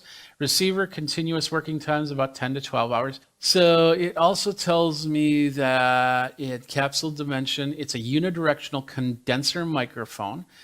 So it will pick up a lot of the area, and it's unidirectional, which means that it will try to cancel anything coming out that way. Its frequency response is 20 hertz to 20 kilohertz, so it's a pretty good range. We'll test that out and see how that works. The impedance is 680 ohms, and it's about 1.5 volts. Maximum input sound level is 120 decibels. You don't need it louder than that. So that's basically the instruction manual. Let's push this up just a skosh so you can see things better. All right, so we got a couple in this bag right here. We've got a couple foams, and it looks like we've got a jack to plug in. Next up, this is, I believe it might be the lavalier. Yeah, it looks like the lavalier. So yeah, these are two separate items, and that's pretty cool because let's say you're running the headset and the cable's starting, it's an older unit and the cable's starting to go, you can switch to the lav and continue on. It's pretty big, and it's got a nice little clip on there. So can't wait to give that a try. And then what do we got next? Let's pull out the other cables. This is the adapter cable they were talking about, and this is for an iPhone or or any other phone that does 3-pole items. So that's basically the stereo. So one of these is the headset, and the other one is the microphone. Next up, this is a clip of some sort. I've seen a little bit on it, but I'm not sure. I think this is, well, this looks like a belt clip. So I'm guessing that so one of these items fits on the belt clip. I'm guessing the receiver to the headphones or headset. And then let's pull this out. We've got the headset right here. That looks pretty nice. It's got a little gooseneck right there and very adjustable for that, but definitely fits on the head. Now I've got my other headset on, so let's see how well we can knock this around. And then this is a little gooseneck, so you can bring it like that. So you can have some conversation, and they can hear you. Definitely. So that's that. Let's take this off for now. We'll put it back on later. Let's go back here. Next up in the box, we have another cable. This looks like the USB micro cable, and this looks like a split cable. So what this means is when you charge the units, you'll charge it using the same cable. And that does change the charge time. So if you need to charge faster, you might want to get separate cables for that. I'm not a big fan of these split cables and usually just throw them out because you never know what damage they can do to any device at all. All right, we have 2 units here that send the receiver and the capture device. This is the receiver. This is what you'll plug into your phone or your PC or anything like that. It's got a regular stereo input, and that other plug will shows you that you can plug that in into a mixer or something like that, and it'll give you the 1/4-inch jack here. Unbalanced this is called balanced, and the other one's called unbalanced, that single one. So there's a little bit of plastic on here, so let's take back the film. We all like to take back the film. There we go. On the side we have the USB cable and then an on-off switch. So, and I don't know if this is powered at all. We do have a blue light flashing right here. That's gonna, I don't know, I think it's looking for its pair. So we're gonna leave that, we're gonna set that to the side. We're gonna zoom back out. Let's pull out the last piece, I believe, off of this whole thing. And this is what you would have on your person. So this is the unit that sends the signal, the audio, to the laptop or the phone or something like that. As you can see, it's got the 8-inch jack input, which is a screw input. That's cool. So it doesn't unplug. You'll have to screw it down to keep it going. Just like with this headset, that's how that works. And the same thing on the side. We've got the charge and then the power on. And then I'm assuming, and once I have a feeling once I turn this on, these are going to pair together, and those blue lights are going to stop blinking. Just like that, they stop blinking. So I don't know how much battery life is on these, so hopefully there's enough to do a couple examples and go from there. But you get the idea, and then towards the end we'll try and hook it up to the computer to see how that sounds. But right now that is the KimaFun. It connected fairly quick. So, and it'll be interesting. What I'm going to do is I think once I turn this off, that'll start flashing. Yeah, it'll start blinking. So I'm going to turn this back on. I'm going to do a quick walk to the other side. We'll see if that starts blinking. I won't be able to tell as I'm walking away, and we'll do this so you don't see the green screen on there. So I'm going to walk out, and I'm going to close a couple doors, and then you're going to see with this first door, it might just start blinking. No, it's still doing good, so we'll keep going. It says about 100 feet. And now I'm going out to the garage. I'm going to open up another door. I'm going to close that door. There we go. Now you probably see some blinking. You might even hear some static on my end. So, 2 rooms to connect. That's not too bad. You definitely, and that, like I said, even my headset probably went in and out for a second there as I closed doors. walking from part one to place one to place two, because like this one did. That was my indicator. It was when this started blinking. I'm assuming that this started blinking as well. So right there, that's the KimaFun headset, and it's connected. It looks pretty connected. So now, what the next step is to actually just try it out. Anyway, let's go back over here. So as you can see, it's a plug with a twist on it with a little threaded nut on it. So we'll push that in, and then we'll turn this down to lock it in place. There we go. And now what I'll do is first of all, I'll see if there's if there's a way to test if there's any lights that come on. 1, 2, 3, 4, 5. I'll come really close to the microphone. So no, I don't see any indicator or anything like that. I'm going to take this, and the belt clip we can just basically clip to the unit.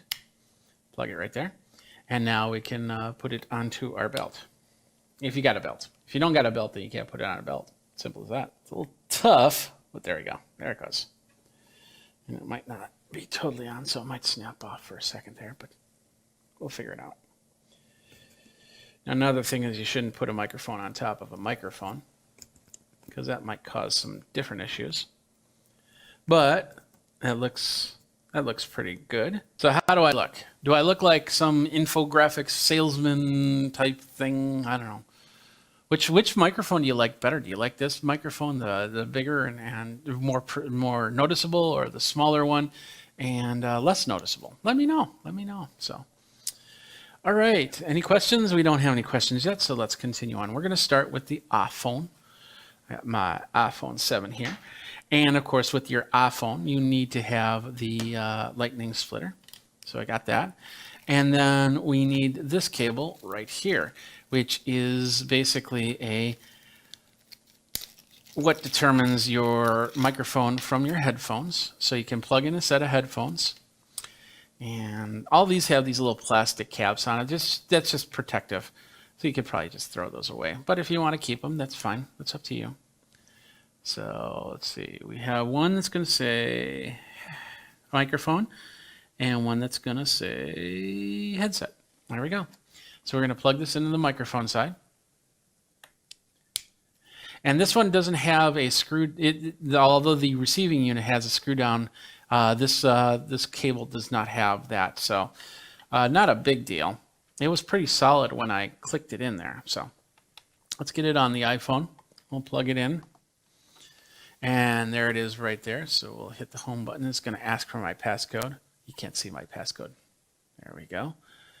And we'll bring it in here. And what we're going to do is, I guess we'll just come up into the voice memos.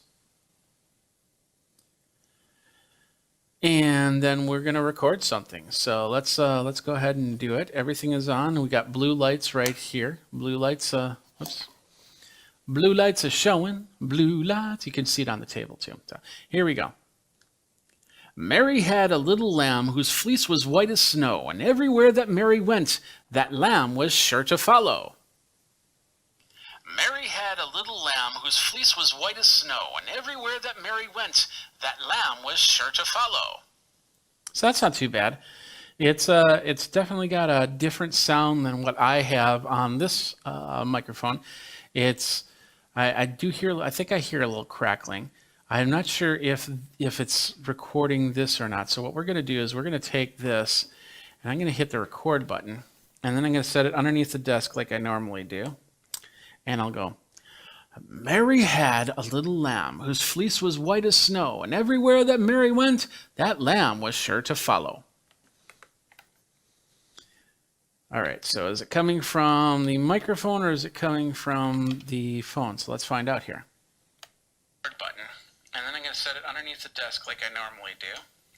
And I'll go, Mary had a little lamb. As you can tell, what I just did there is as I was saying that, I was putting it under the desk. If this would have been from this microphone, you would have heard it actually lose sound and sound a lot more muffled. But that's coming straight from this headset. I'm not sure how great that is, how Not so great that is, because there are absolutely, I'll leave that unplugged. There are absolutely no controls for this. I can't turn up a gain or anything like that. It's very automatic for connecting to a phone. So now what we're going to do is we're going to connect it up. I'm going to connect it up, see if I can connect it up to my PC. And hopefully we don't kill everything doing that. So let's do that. I'm calling an audible because I can use one of these other adapters. So now what I'm going to do is I'm going to take out this 1/4-inch adapter. And Michael's going mixer would be best. And so that's what we're going to do. We're going to plug this in. It looks like you turn the whole unit. It's not independent from the plug there, but that's once it's turned in, it's in there. So now, like I said, this is not meant for guitar. This is meant for microphone, but we could probably try and plug in an instrument or something like that. But it probably will cause issue. So let me turn on we'll plug it in, and I want to hear it before I come over there. My headset's over here. I was using it for something else. Gotta love it. This is going to be mono, because I have my headset in the other thing. So let's get this down to 0. If it clicks, there we go. So now I'm going to turn down this microphone, and hopefully I don't think you'll be able to hear the other one. So this microphone should be down. I'm going to even mute it. I should have just muted it. There, I muted that microphone. And now you should be hearing from the other microphone. And you might be hearing from one side. Let me make sure that it's running in stereo. That's the streaming program that I'm using. I just need to change the properties on that. Oh, no, you should be hearing it from the center. So now I am running from this microphone. It's got absolutely no effects, no compression, no room noise cancellation on it or anything like that. So I just want to hear it from here. Yeah, Michael's saying no loss in quality. It's actually sounds pretty decent for that. And as you can see from my headset microphone to the actual microphone, there's a difference. But I can even pull this in a little bit more, and I just might have to turn down at the mixer. So we won't do that too much. But let's do this. Mary had a little lamb whose fleece was white as snow, and everywhere that Mary went, the lamb was sure to have some lunch. I don't know. Anyway, I was going to try and say something funny, but I guess I don't say stuff that's funny. I don't know. So anyway, so that's the sound of the microphone. It sounds pretty good. And as Michael's noticing that there's no loss in quality, it does have, like I said, it does have the range of 20 hertz to 220 kilohertz. So, I could literally put this on the bass drum of my drum set and get a bass sound off of it, or the high end hi-hat or cymbal, and it should be able to register that. So I'm not saying that you should use these microphones for miking up your drums, but you could in a pinch, and that's not too bad. One more time. There we go. Put that in. There we go. So now the high end, this is the high end all the way down. Let's go all the way up. That's the high end with a little bit of hiss, a little bit of room noises, they call it. And then back down to unity. I'll bring that there. So that's the sounds from the mixer there. And come back. Say hi. Hello. How you doing? What'd you think? Yeah, a little bit of low end, which makes it brought out the low presence in your voice. Oh, thank you. So, that is basically the mix of all three. So I guess with a little bit of tweaking, I could really mix this up. Now let's pull out the lavalier, and I will turn off the sound when I flip it. All right, so now we should be back. Yeah, I heard when I unplugged it from the dongle here, I heard through my headphones way over there the click. So I'm glad that I unplugged it so you could hear it from there. So, but this is how the lav looks, and I probably would put it underneath my shirt and then attach this to the belt pack.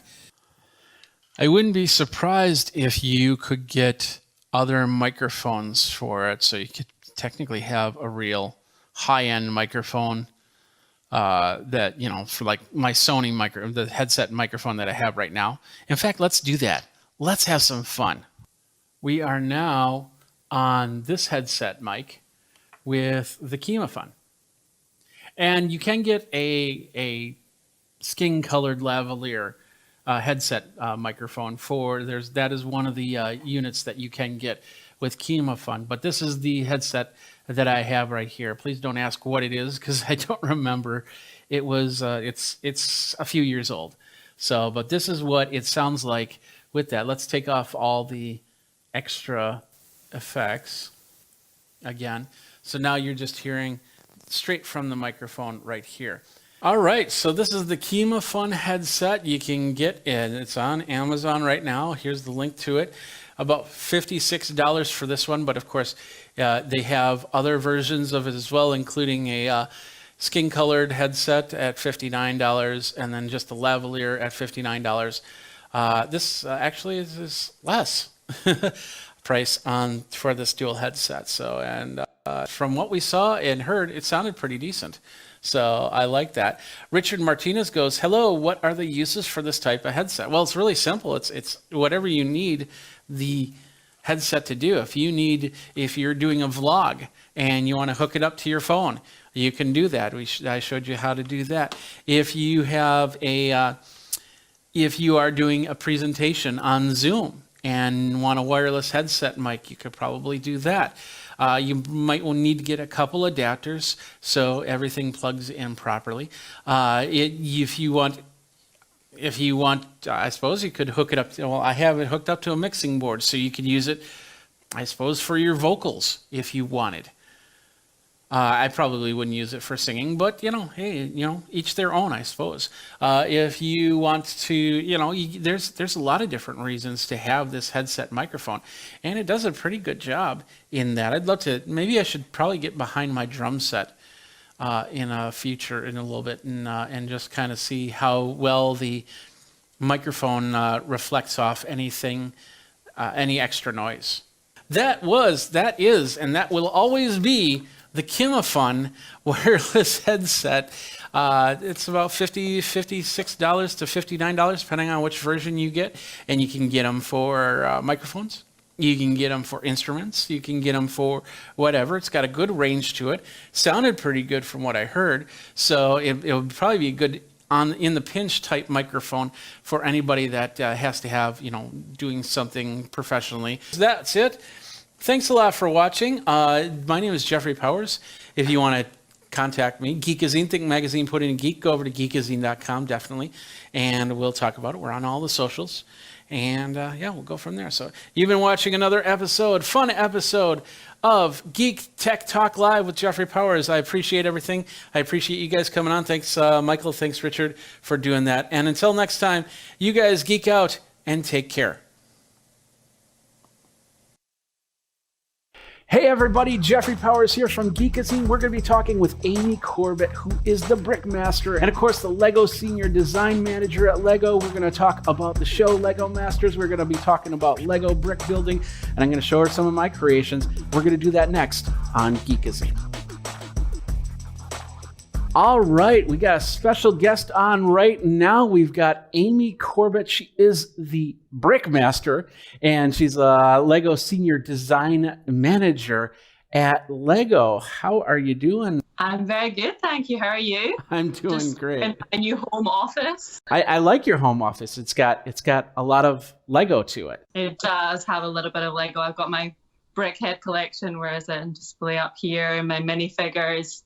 There's little sprinklings of LEGO all over my house. So give us the full rundown of who you are, what you do at LEGO. Yeah, so of course, most of you know me as a judge on LEGO Masters, but my day job is actually a senior design manager at the LEGO Group, where I run a team of designers to create new toys and product experiences, most often for kids, using the LEGO brick as our creative medium, of course. It's also for adults as well. As I've gotten into my LEGO thing, as you can see on my table here, I got a few little Legos.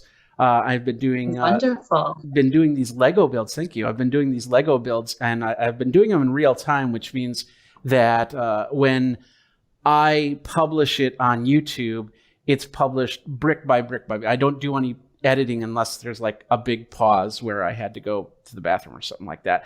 But everything, so they can actually follow along with me. And so these are the two that I've done so far: the Starfighter X-wing and the dinosaur one. And of course, my latest one is going to be this. Got the right. There we go. And that is the Harry Potter's. Love it. Some great set choices there.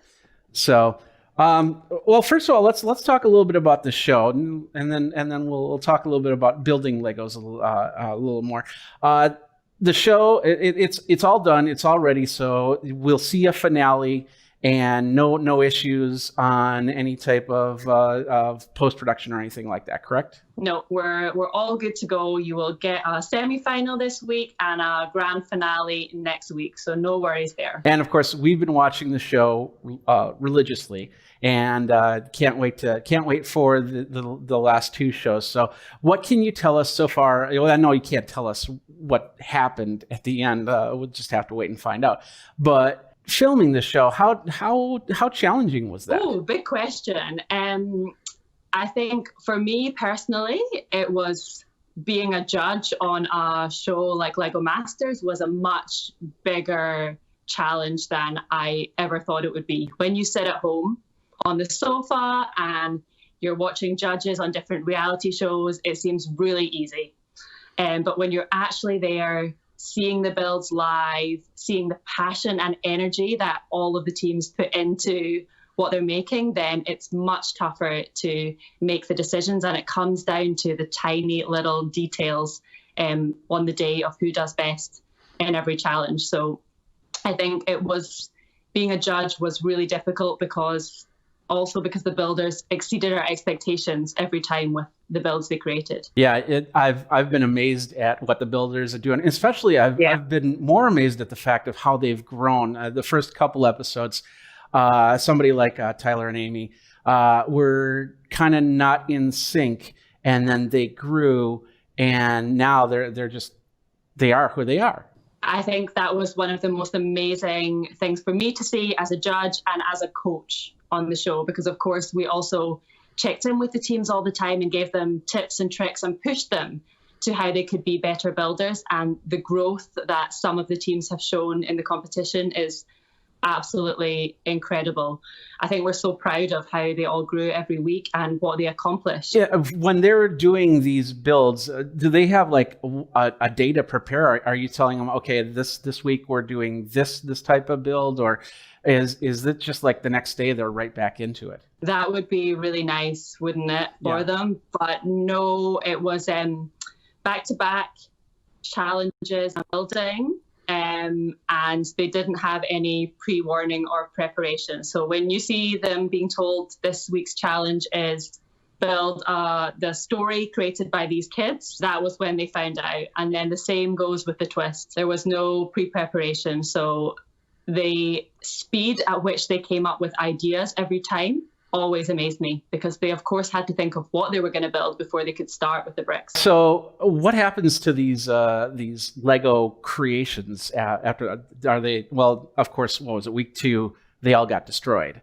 but are they going to be displayed anywhere that you know of? We had 3.5 million bricks there all the time for the builders to use, but of course they use a lot of bricks in every creation, and every Lego brick is designed to be in lots and lots of wonderful builds. So we reuse the bricks as much as possible. So after every challenge, we take amazing photographs, we film all the builds, and then actually there's a team that take them apart, so we can reuse the bricks to make even more wonderful creations.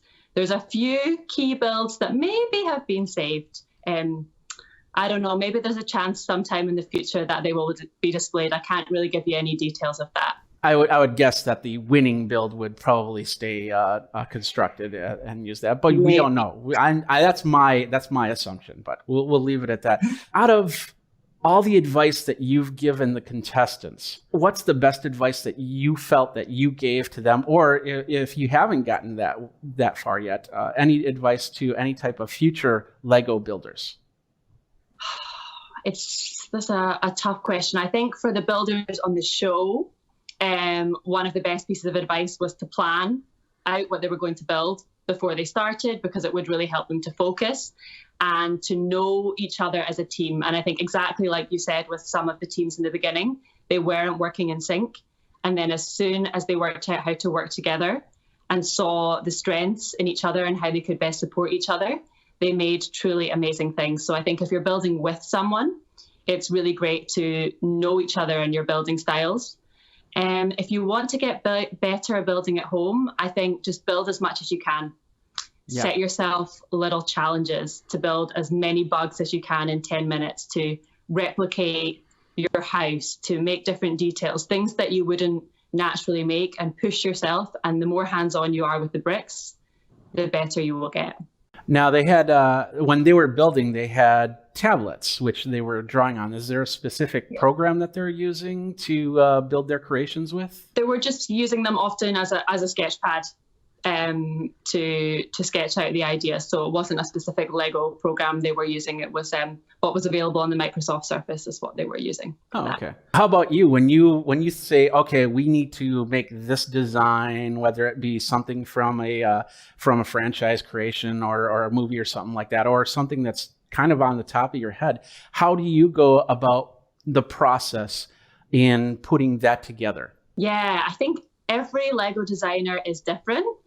I very much like to think through the idea, sketch out a little bit of how I think the layout and the composition is going to be, and then I move quite quickly into the bricks. And I'm very much hands-on with the bricks rather than computer programs. So I love to grab first some of the bricks that I think will inspire me the most. So the little details actually that I say I really want to focus in here, the colors that I want to use, and make a little color palette of how I'm going to balance the colors. And then I quite often build in white or gray first, actually, to get the silhouette down before I start moving into the color and details. But of course, our teams did not have the luxury of making a trial run before they went into the big build. So they had to make a lot of these decisions really quickly and just go for it. Yeah. Just amazing stuff there. So a little bit more about how you guys put together your Lego creations. How long does it take to put something together, have it ready, and then have it out for the masses to use? So we have, in the Lego offices, we have different phases of how we work. We have a time where we work very blue sky, it's open ideas, anything is possible. Mm-hmm. And then we make some decisions on what are we actually going to make, and we build it, put it into production, get it ready to go into the boxes.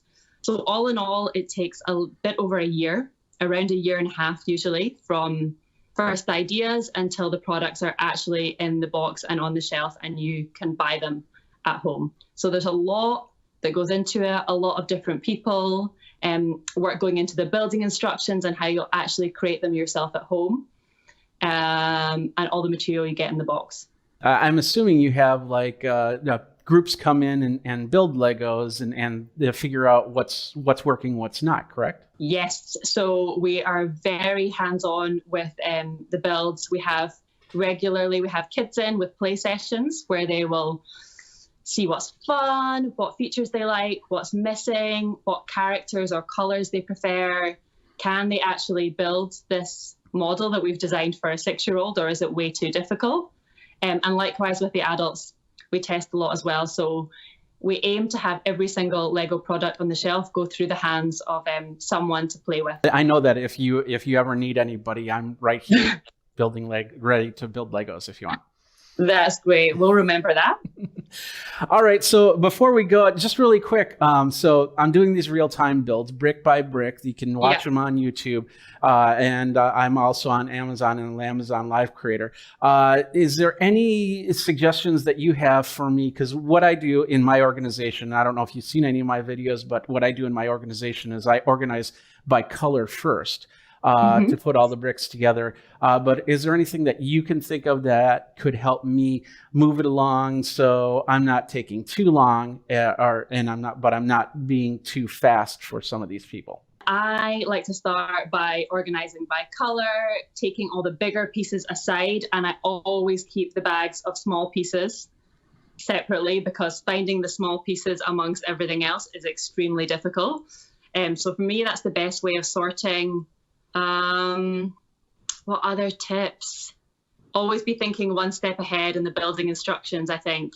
As you're putting the brick down, move on to the next step. That can keep you building quite fast. And yeah, that's my best tips, I guess, for building. The more you build, the more you follow the instructions, I guarantee the faster you will get. You should see me and Jamie following instructions. It's very fast. Well, if you ever want to come on and build Legos with me, you're more than welcome to. So yeah, maybe I can do that sometime. Really quick, one last question. What's it like to work with Batman, Will Arnett?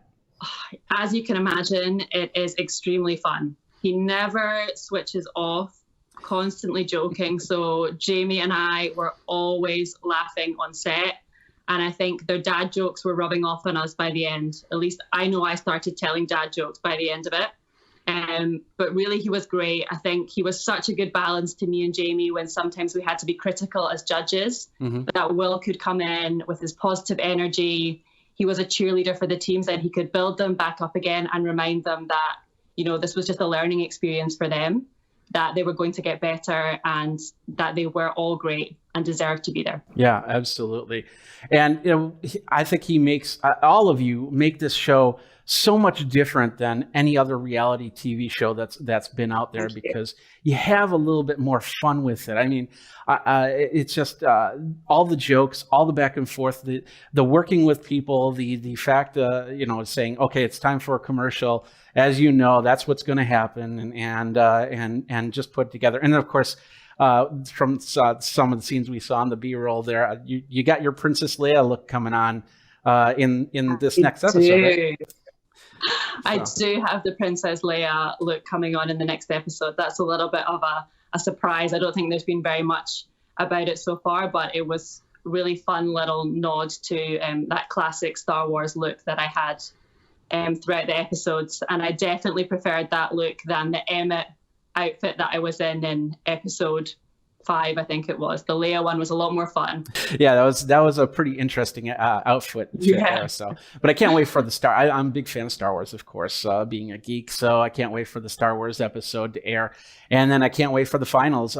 Jennifer and I will be sitting, watching, and waiting. So, Amy, thank you very much for your time. No, thanks for having me. It's been great fun. All right, well, there you go. Check it out, Lego Masters on Fox, of course. If you're watching after the fact, you could probably get it on any of the streaming services, including the Fox streaming service, and be able to watch it from there. I'll just say bye. Bye. Hey, don't forget to follow me on the socials. Follow me, subscribe to my content wherever you follow me. And of course, like, I'd appreciate that. Give the love. And we'll go from there. We'll make more interviews just like this one. Can't wait for Lego Masters to come out, and can't wait for that finale. So Jeffrey Powers with Geekazine. Thanks a lot for watching. You guys geek out and take care.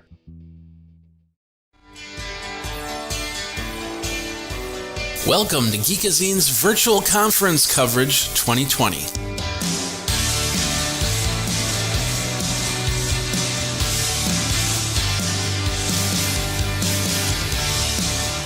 Today we have Stephen Tellamy. He's from EditShare, and we're going to be talking about, you know, these times, these unprecedented times, as the commercials say. And he's got some great information with his company, EditShare. So let's bring you in. How you doing, Stephen? I'm doing very well. Well, as you say, within these weird times that we're in, yeah, doing good. All right, and of course, you're with EditShare. Why don't you tell people about what EditShare is all about? Yeah, so EditShare, we kind of do, I guess, 2.5 things. Our predominant business is around video production storage, so high-speed scale-out storage that you can do all of your video editing, your post-production needs on it. We also have media asset management in our Flow product, and the half a thing is also what we would say is APIs. So we're very much about being an open ecosystem that allow people to plug in to our systems, to extend our storage platform, to extend our media asset management platform, and sort of glue those things together. So those are all of our kind of main points. And I think we can talk a bit about how those we're using each of those things within this kind of time where people are working from home and trying to produce their content from, weird remote production environments that they've not had to work in before. Absolutely. Like the production that's going on behind you. Are those shoes and a microphone? What's that?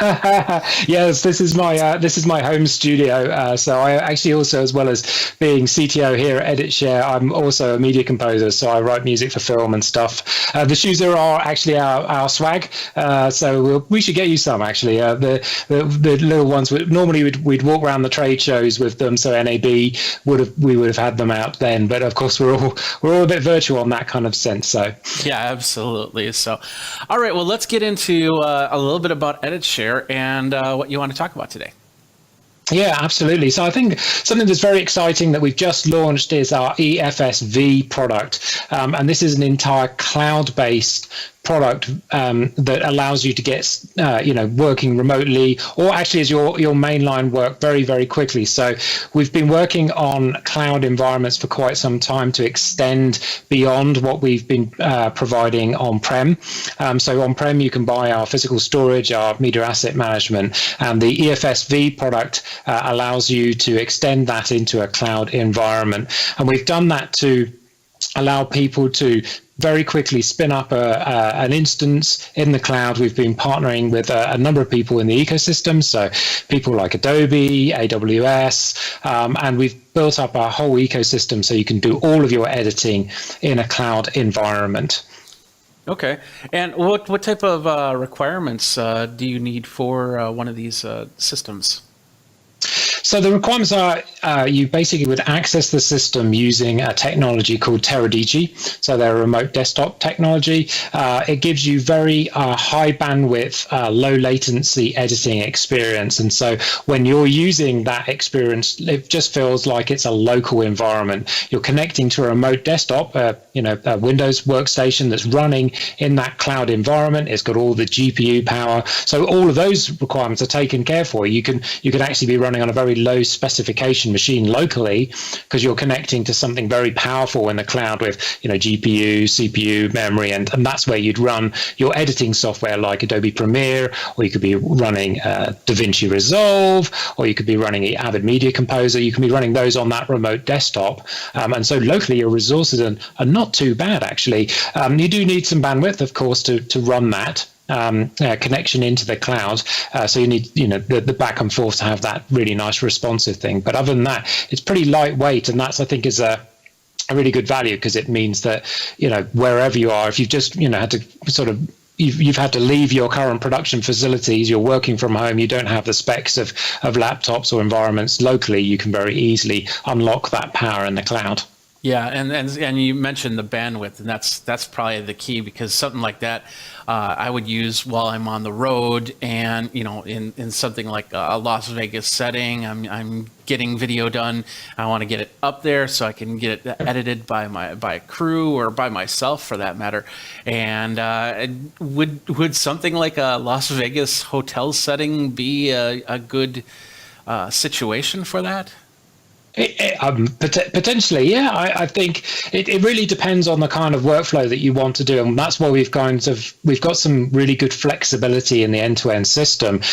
Getting your material first into the cloud is one part of it. So you can use some technologies such as Expedat or Aspira, these types of technologies, and so we've pre-integrated some of those solutions. It means that you've just been walking around the Strip in Vegas, you've got some footage, you need to get it into the cloud very quickly, then you can just use those technologies to maximize whatever bandwidth you actually have in your hotel room, right? So if you've got a large amount of bandwidth, great, it's going to get up there very, very quickly. So using those types of tools gets your media into the cloud very quick. Once it's up in the cloud, we can scan it with our asset manager, and that will then generate it will generate the proxy resolution versions of those. So then there'll be a lower resolution proxy that's actually very accessible and very easy. So actually, if you didn't have the connection to run a Teradici. I think Teradici's sweet spot is around 20 megabits per second. Okay. That gives you a very good, very responsive feeling like, you're editing locally. If you don't have that kind of bandwidth, instead you could switch to using our Flow Story product, and that seamlessly switches to using the proxy version of the media, which is much lower resolution, but still very usable. You can still edit with it. And then once you've got some availability to get back to a higher bandwidth, you can then switch back to the high resolution material to do your finishing up and your, conforming, those kind of things. So those are, in terms of those requirements, we've got some good flexibility between whether you're going to run something at a low resolution and then finish it in high resolution, or you do the whole thing in the high resolution. Yeah, absolutely. And I've heard that if your hotel room doesn't work in Las Vegas, you can jump on a bus and be able to work from there in high speed. So, yeah, that's a good idea. Absolutely. Now you have a few companies working on that. You have a map here that you're going to be showing me, right? What's this? Yeah.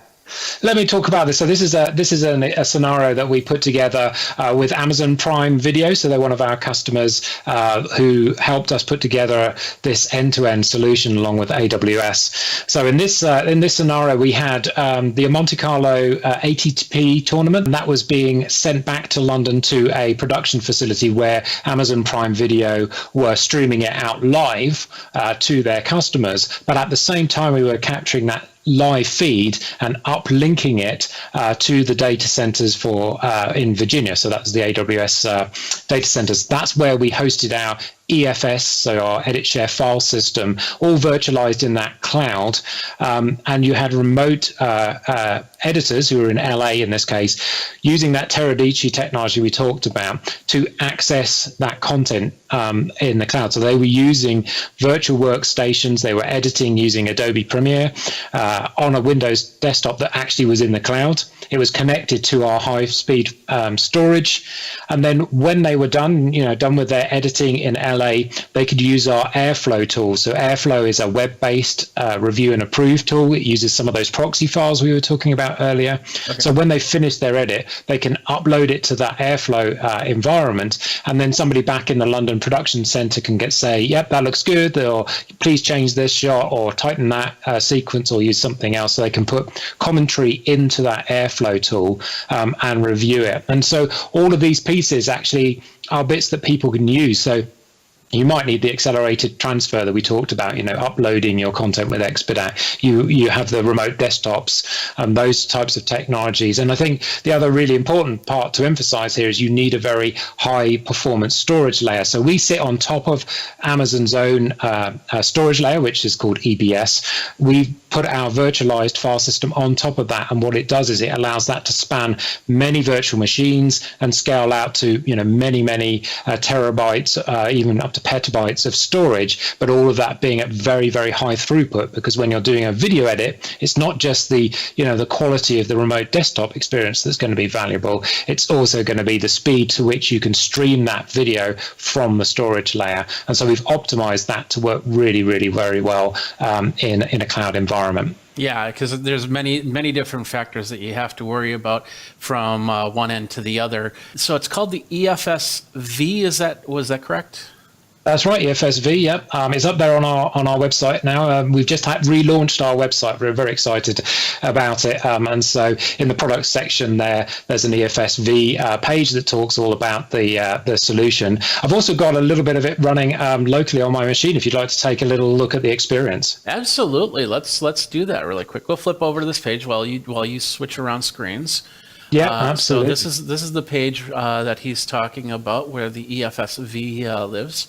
And you can experience that, check that out from there. So, all right, let's see. So we go over here. So what I'm going to show you, this is going to be proof that, because it's quite difficult to show you that we're in remote desktop environments because it looks like local. I'm using a Mac here. I'm connecting to this NLE instance here, a virtual instance that's running here in the AWS cloud. So that's what I'm going to be connecting to. So when I switch screens here, now I'm looking at a desktop. It's a Windows desktop, right? Okay. So this is the remote desktop experience that's running in a cloud environment. So this is actually running in an AWS data center. I'm connecting to it with Teradici, and I've got Adobe Premiere here up and running. You can see I've got something, and I'm midway through editing, and I've got the full editing experience here. So I've got, the ability to, stream this, and the quality is really good in terms of, I'm not sure how well it comes across on Skype. You're seeing this. So go ahead and run that video again.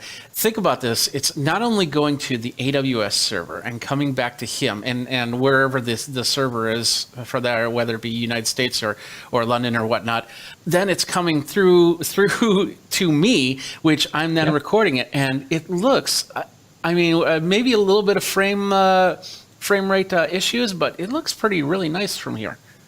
Yeah, it's really, really very powerful. And for me, it looks, perfect, in terms of this. And so this is actually running in the Ireland data center. And this is the value of the, cloud environment, is I can put the same solution in Virginia, in Ireland. I can put it, around the globe in different data centers. We've stood this up in Sydney. We've stood this up in Japan. So wherever in the world people are working, we can deploy this same solution so they get that really low latency response. But also, as you say, I'm able to share a screen with you. You're able to see these things, and we can also stream things to each other using NDI and some of those other plugins. So the responsiveness of this product is quite astonishing, and that was really the experience that we've got when we've been putting this into people's hands. We've made it very easy for people to get on board and spin up both a proof of concept system, so they can just go and try their workflow. And we one of our US customers, he just basically said, it's like he couldn't believe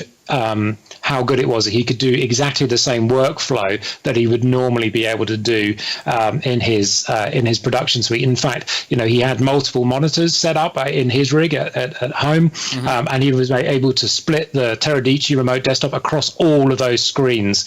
So really amazing, that you can do all of that from a cloud-powered system. Yeah, absolutely. Let's talk about. I'm assuming this is all going to be scalable, so there's probably no one set price, one introductory type situation here.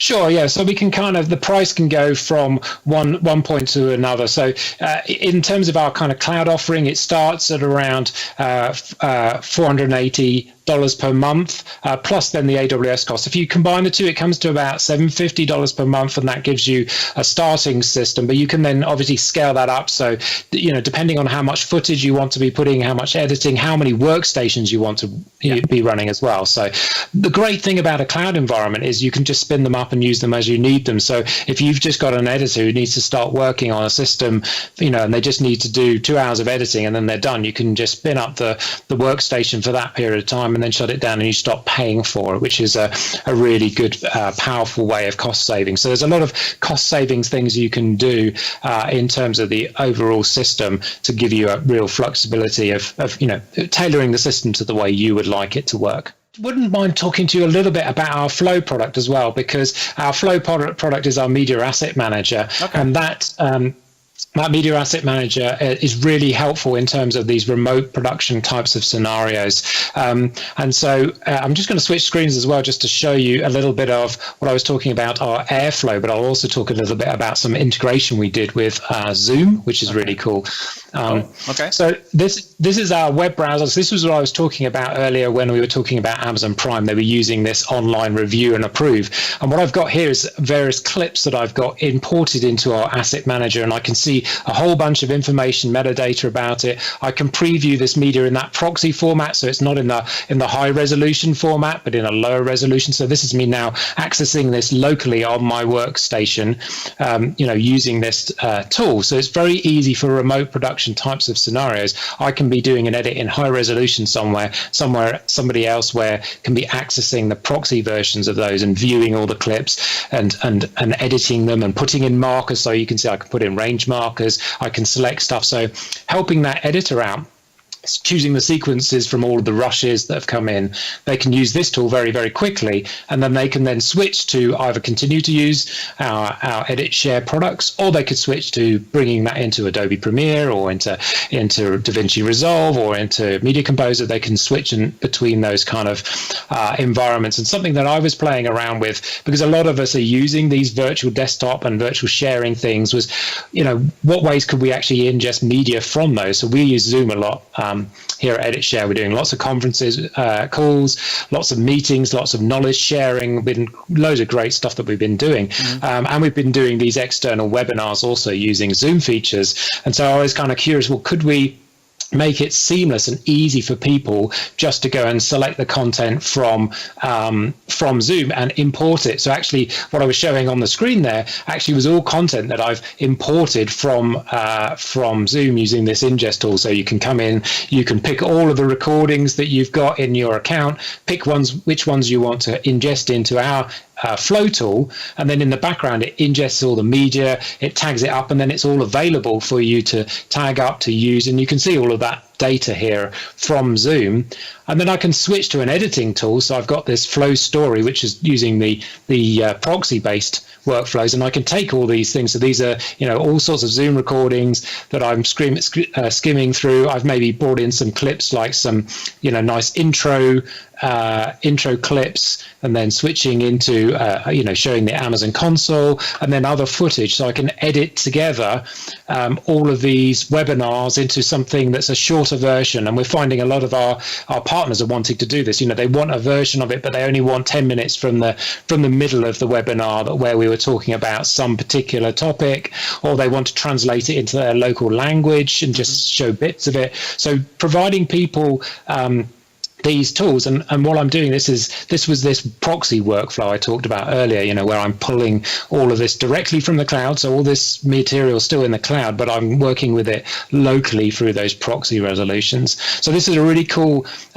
thing about Flow, is it gives you a lot of flexibility. And because of giving that flexibility to people, we've made the Flow product free of charge until July 1st. So for people who want to be, working from home or having that flexibility of remote productions, Flow is a very, very powerful tool. And with those API integrations, the Zoom one was an example. We took the Zoom API and our APIs, combined them together, and you've got a lot of flexibility. We've got API integrations with AI services, so they can do translation and transcription and object detection. So if you're looking for a cut or a scene but has got a bicycle in it, we can have already pre-index that, and you can go and find those in the Media Asset Manager. So there's a lot of power in that tool, and we're really pleased to be able to offer it for free during the this time when people are trying to adapt to a different way of working. Absolutely. So that's all amazing, and we could probably go on a lot longer on this, and I'd love to have you take my video and edit it down, but that's going to have to be on me, but that's okay. Stephen, thank you very much for your time. Editshare.com is where people can go to find out a little bit more about that. So thank you very much, Stephen. Thank you. That's another company from the Virtual Conference Coverage 2020 at Geekazine. Since I can't go to the conferences, I'm going to have the vendors come to me. If you're a vendor, if you've got a product that you want to show off, if you've got a service that you want to talk about, let me know. Tweet me over at Geekazine, Think Magazine, Put in the Geek, and let's get on air and talk about it for Geekazine. Don't forget to like, subscribe, comment, and hit that bell notification to let you know when the next video comes out. For the Virtual Conference Coverage 2020, Jeffrey Powers here. Thanks a lot for watching. Till next time, you guys geek out.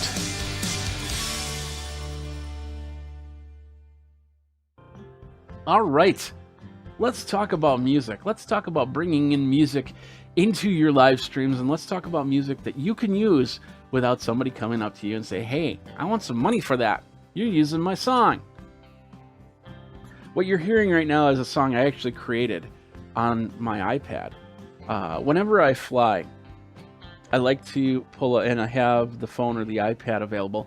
I pull it out and I tinker on it. I get ideas, and then of course as a musician, I use those ideas when I create songs. Now, not everybody's a musician, and that's okay. There are still ways you can do it without having to worry about, well, how do I do fourths and fifths and major sevenths and blah, blah, blah. Like, for instance, I could bring in a hip hop beat. And I can use this beat and I can actually control it if I want to by little bits and pieces. So you get an idea that there's change to it. And then, of course, I can stop it altogether. So there are different ways to do this. And once again, these ways so far, there have been no copyright to it. Nobody's going to come to you and say, hey, you got a copyright strike because you're using our music. Hey, you know, it's just not going to happen. And if it does happen, you can say, no, this is my original music. So go away. Now, keep in mind, you can't just take like a Billie Eilish song and then create it using one of these programs and then think that you can use that. It's got to be your own creation. I'm going to show you 3 ways you can do it. And even if you're not a musician, these ways will help. But there's many other ways. Now, first of all, before that, we'll talk about some other ways that you can get music in. But keep in mind, if you're using it for live streaming, if you're using it for anything beyond YouTube, especially if your videos all of a sudden show up on TV or show up on Hulu or something like that, then the music, then you face a different type of copyright. Because and this is what I use. I use a program. Let me call it up here really quick. It's called Epidemic. Yeah, there it is. Epidemic Sound. I had to think about that for a second. So this is basically some software that you can use and you can sign up as a YouTuber, and it'll give you music to put in your soundtracks. And a lot of the videos that I put up on YouTube, up on Facebook, will have Epidemic Sound in it. Because I just don't want to deal with it. And it's never going to get past YouTube. And if it did get past YouTube, I'm going to have to take those tracks out or relicense them. But, you know, it's like $15 a month, and I can, you know, if I need a country two-step, or if I need a ballad, or if I need something rocking and rolling, I've got all that music at my fingertips because I've done this. I've tried to get royalty-free music, and without a company like this behind it, it gets tougher. In fact, there is a video out there that I had music in that is commercial free. They're not they're not looking for money, but somebody on YouTube found a way to actually create the license for it. And so every time I'll get dinged, not a copyright strike from YouTube, but I'll get dinged. I'll get a message from YouTube saying I can't monetize the video because this music is not mine and I don't have permission to use it. Well, the person that put the copyright claim together also doesn't have the permission to use it. So I don't know. I'm working with YouTube on that, but this is a great way to make sure that I always have music at the ready and use it for. And once you put it into a YouTube video, let's say you cancel Epidemic Sound, and they're not going to come back after you because you used it. You bought it for that time period that you used it. Now, if you use that song after that, and you don't have a license set up, yeah, you're going to get dinged for it. But anyway, that's one. There's several different other ones. Video Blocks also does that with story blocks and audio blocks, because then you add video and you add audio and you add pictures and stuff like that. So if you need something more than that, and of course, even on Wirecast, we have the ability to bring in the stock photo. With that is actually video blocks that they're using it from, they're licensing from. So you can bring in audio, you can bring in video. But once again, if you do something more than just your YouTube videos and your YouTube live streams, you might get some emails, you might get some issues and somebody asking for money. So with that said, let's talk about these 3 ways that I'm going to show you. And one's a hardware solution, 2 are software solutions. And the first one's super easy. If you've got a MacBook, this is the easiest way to do it.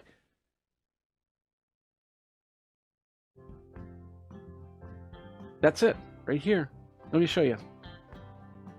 This is it. This is GarageBand. it's a fairly straightforward program to use. And the cool thing about this is you can use your iPhone to create the music and then bring it over to the iPad, to the MacBook, or the iMac, or whatever you're using. You can mix it down to an MP3 file if you're using Wirecast or whatever streaming system on a PC or a different type of machine. But right now I have it to go 16 bars and then loop. So just playing the same 16 bars again and again. And with this, I can change it up a little bit. Like, for instance, I can take out the piano. I can take out the guitar. And some extra drums. And then house drums. Or I can bring them back all in. I can say, yeah, I just want the house drums. Or I want this, which is just basically accent drums. You get it, maybe some grand piano.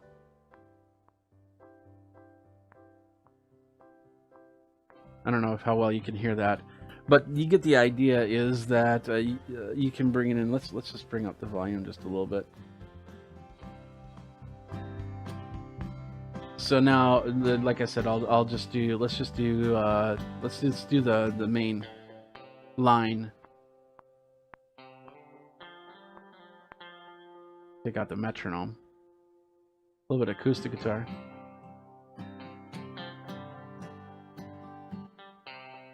So, and with the acoustic guitar, like I said, this acoustic line is actually fairly easy to run on iPad and iPhone, because you don't have to figure out all the notes. You can figure out a strum pattern and then just hit chords as you're going.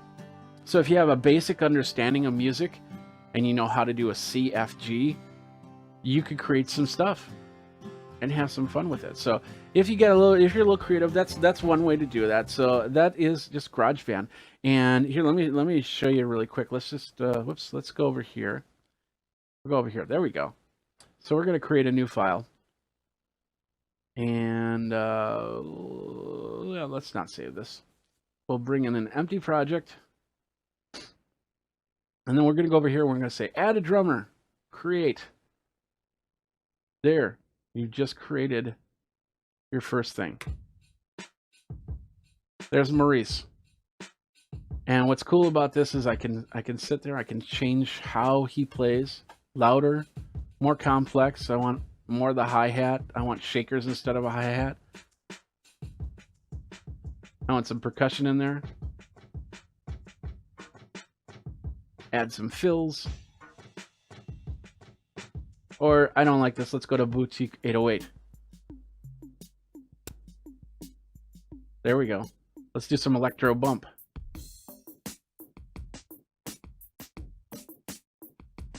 And I can create. I have plugins that I can bring those in to add to this sound. Let's go back. Let's go to Big Room.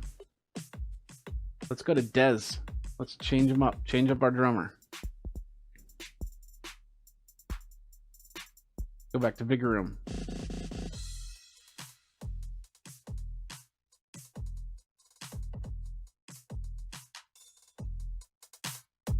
There we go. So you get the idea there. It's lots of different ways that you can bring in. You can bring in a drummer and you can bring in a sound. If you just want a drummer, that's one way to do it. Another way to do it is by going over to, let me bring it up here. Another program that I use is called Band in a Box. This is going to cost a little bit more, but it's got some great features to it. And right now I've got a song in here, and these are just the bass songs that you can load up, and you can use them. They're copyright free. And then I can change things a little bit if I wanted to. Like, for instance, we'll just go to the basic song here.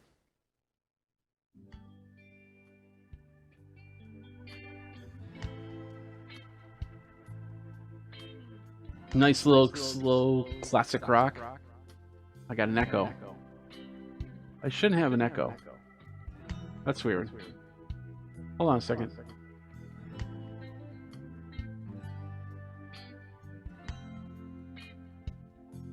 There. Okay, there we go. I had a button on. So anyway, the idea, yeah, as you can see, now I can talk and I have this music playing behind me, and this is actually absolutely copyright free. And if I wanted to, I can say, okay, I want this to be an F instead of an G. So now, it's gonna sound a little weird, but because I didn't think about it too much, but that's not too bad. And then I can bring this to G, and then now I've got a different song if I wanted to. It is, as you can see, fairly straightforward. And to create the styles, you can go from the list, and you can use the base list, or you can buy whatever add-ons they have, because you can get tons of more songs if you need something a little bit more specific to what you're doing. But as you can see, it's there you are. You've now got a song. You've got music behind you that you're not going to get in trouble for using because of the fact that it's copyright free. And what's cool about this is you can use this for things like when you're planning to do a live stream and you have to go silent. Let's say you're doing overhead cameras just showing the crowd or something like that. You can have this music playing in the background. I've done this several times for events. So they have something audio based to listen to while they're waiting for the stream to come back up. It's pretty cool. So we have that option. Let's bring that down. Let's stop that. And there's a third option. Now this is a pretty cool option, and what's really cool about this is you can also create your own beats and stuff like that. It's mostly drums, but you can actually put in other instruments if you put some thought into it. And it's this thing right here. And why didn't that switch over? Let's do that. Did it not? Oh. Well, that's interesting. Let's move it over then. Hold on a second. Oh, stop being difficult. There we are. This is the Beat Buddy. This is a product I got about a year ago, and I've done some stuff on this before.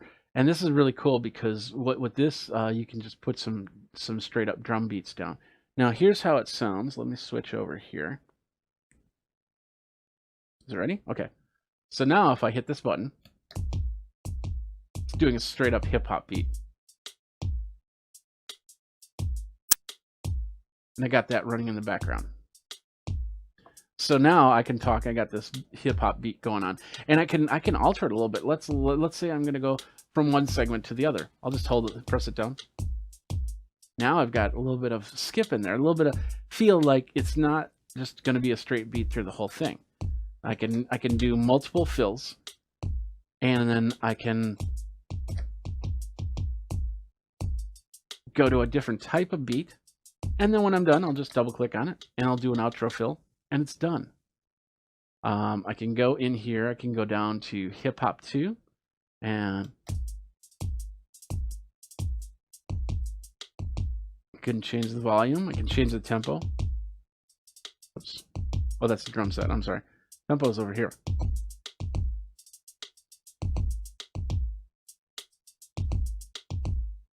I can slow it down. And then when I'm done, I just stop it. And once again, this is also, you get some basic drum beats in here. You can add your own. There is an online community that does a lot of cool stuff. Like you can do funk and drum and bass. You can create your own. If you know MIDI, you can. They have a program that you load up, and you can change all the MIDI on there. But you can also bring in stuff that you're working on. Whoops. Like, let's see if I can find it. Maybe I don't have it on this one. Got metronomes, voice beatbox, voice world. Nope, I didn't bring it in, but there's some premium demos here. Let's see. Here's a Phil Collins demo. So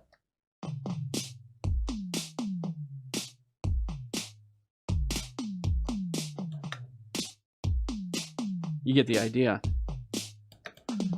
So now I can control it with the drums and have a little bit of fun with that, and go from there. Because I can control it. And it's a foot pedal, so I could actually have it at my feet, controlling it. Bring in Phil Collins sound. Bring it down a little bit. So now you got some background drums while we're talking here. And hey, that's pretty sweet. And it adds to the audio and video that you do. Now, for music, it's best to have what's called a ducker. So when you talk, it lowers the music down to a certain point. But Wirecast doesn't have a ducker type situation in there. A compressor works sometimes as a ducker, but it is not a ducker. And just so you know. So that of course a compressor is in there, and you can set it up as another track. So when you record, you can actually have this music on a separate track, on track 2, and your vocals on a track 1. So if it just doesn't work, you can just take it out and then set it up and mix it down and get rid of the track, or bring the track in separately and then do what you need to do in a post editor or anything like that. Or when you're live streaming, you have no music in the background, but if you're recording, you can put the music in the background. So lots of different ways to do it, but as you can see, that is the easiest. Those are the 3 things that you can do to bring it in. One's free. If you've got a Mac, if you've got an iOS product, you've got GarageBand. So use it. One, and then the other 2 you do have to pay. I think this is this pedal is something like $200, $250. There are other pedals out there, just like the Beat Buddy, that also do drum and bass sounds. And they're meant, so when I'm playing guitar, I can put a drum beat behind it. And there's other ways to do it. There's other programs, MIDI programs that you can use to create music. And all of these ways, you just pay the fee, how much it costs for the program, and then the music that you create is what you use. And it doesn't have to be complex. In fact, you can also work with some of your buddies, and maybe your buddy's like, "Oh yeah, I got that program. I got 5 songs that I wrote here. I'll give them to you. You can use them on your show." And the next thing you know, you got music for your show. And you got it from your buddies. So I went a little bit long on that, but you get the idea. Is these are 3 great ways for you to create music and put it in as your back live stream and have a little bit more as you're going from there.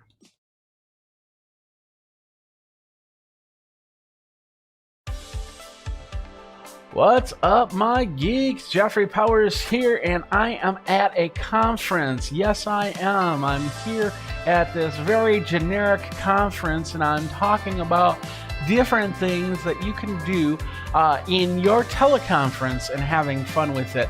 And welcome to another Geek Tech Talk Live with Jeffrey Powers. That is me. How you doing?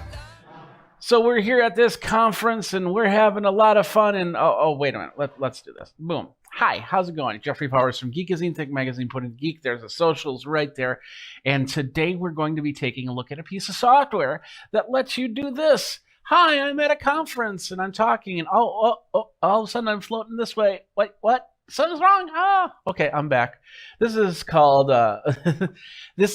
Character Animator, and yeah, what I have set up was my first ever puppet, and it's not perfect. But I'm going to show you some puppets that you can use. There's ways you can create your own puppets and do a lot more. And you can have a lot of fun with it. For those of you that are doing online conferences, teleconferencing calls and stuff like that through whatever software that you use, you can take this software and you can use this inside as long as it accepts the video in through Adobe. You can go and follow me. You don't need to do it, but if you want to check out when I have more, because I have a lot of cool stuff, you should check out the Lego builds that are over here on the Amazon Live channel. You should check out the technology that I review. And then, of course, all of these Adobe how-tos are definitely going to be part of this whole thing. Now, first of all, I want to let you know, I did get a product. Adobe did get me a copy of the software to review and use, but all opinions are of my own. You can go over to my review page to find out more. And I've played with this software for a few years now. And now that we're in this area of everybody's doing online meetings, they're doing weird things for these online meetings. I've heard of stories of people that are, they're starting with the backgrounds. The backgrounds were super easy. They don't need the green screen, what's called chroma key, and they can put in a background as long as they're well lit. It does pretty good. You get a nice picture of San Francisco or Bridge of the Enterprise or whatnot. You get all these options. But what if you could take it one step further? What if you can take it to a cartoon level? And that's where this program comes in. It's called Character Animator by Adobe. It's part of the Adobe Creative Cloud, and which comes in. It's just amazing how many pieces you get with the Creative Cloud for around $52 a month or $600 a year. You get Photoshop, you get Premiere Pro, you get Rush, you get AI, you get 100 gigabytes of storage, you get all of it here, and just tons of programs. And I've showed you the programs. If you saw my previous videos, I showed you how I use Premiere Pro in creating my videos. I showed you how to use Photoshop in creating my thumbnails.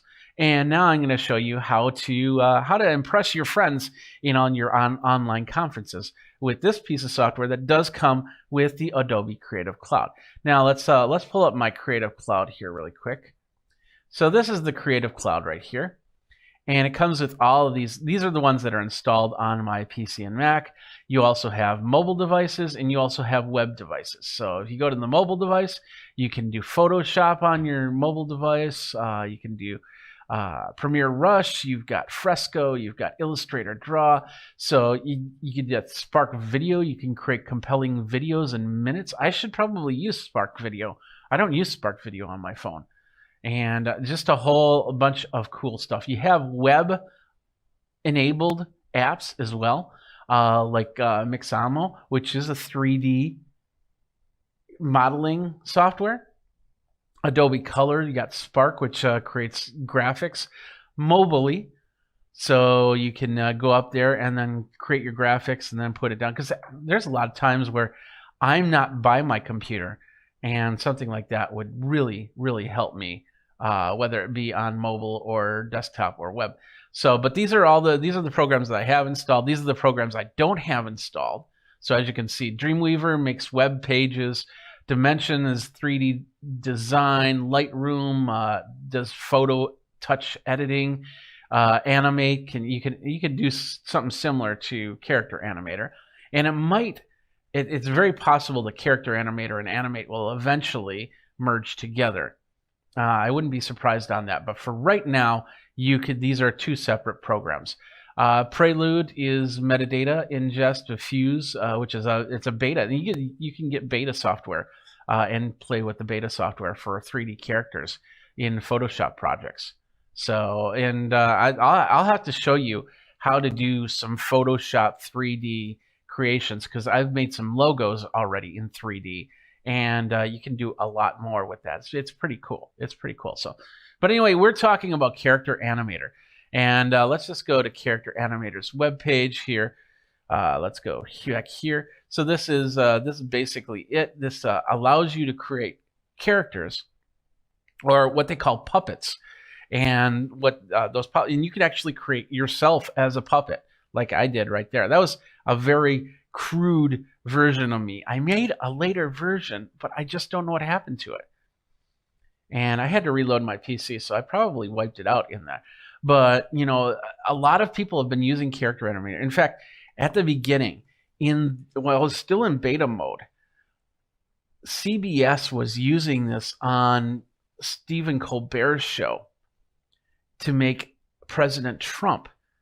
And that's the program that they used, this one right here, to make that character. And he was sitting on the chair, and it's easy to do. You can bring it in. I could actually have my character standing right here. I've got him in a background right now. It's a conference background, but you can do a whole bunch more with that. And I'll show you how that all works as we go. So, and if you have any questions, feel free. There's a comment section right over here. go ahead and ask questions, then I'll try and answer them as best as possible. Let's see, we also have, if we go to the page, there's like puppets and puppets galore. And I know that you can also get puppets. If you just don't want to spend the time to figure out how the puppet's created, you can actually have people make puppets for you. And you could also go and get pre-made puppets if you want to do like a simple video on how to do something, you know, like a little professor with a little yardstick or something like that. And then you have all that going. And you can bring it in scenes. You can actually even make a whole 30-minute, 1 hour, 2 hour, 5 hour, 20-hour video using Character Animator. And so you bring your creations out. It depends on how you really want to use it. Like I said, I've been using it on and off for the last couple of years now. It's amazing. And now with all these conferences, I used it today in a social teleconference call, where, you know, everybody, they're checking up on your well-being. We got a VIP section that, you know, meets every now and then, and with the VIPs, we sit there and say hi. So I came in as a unicorn in that same conference room setting right there, and I just had some fun with it.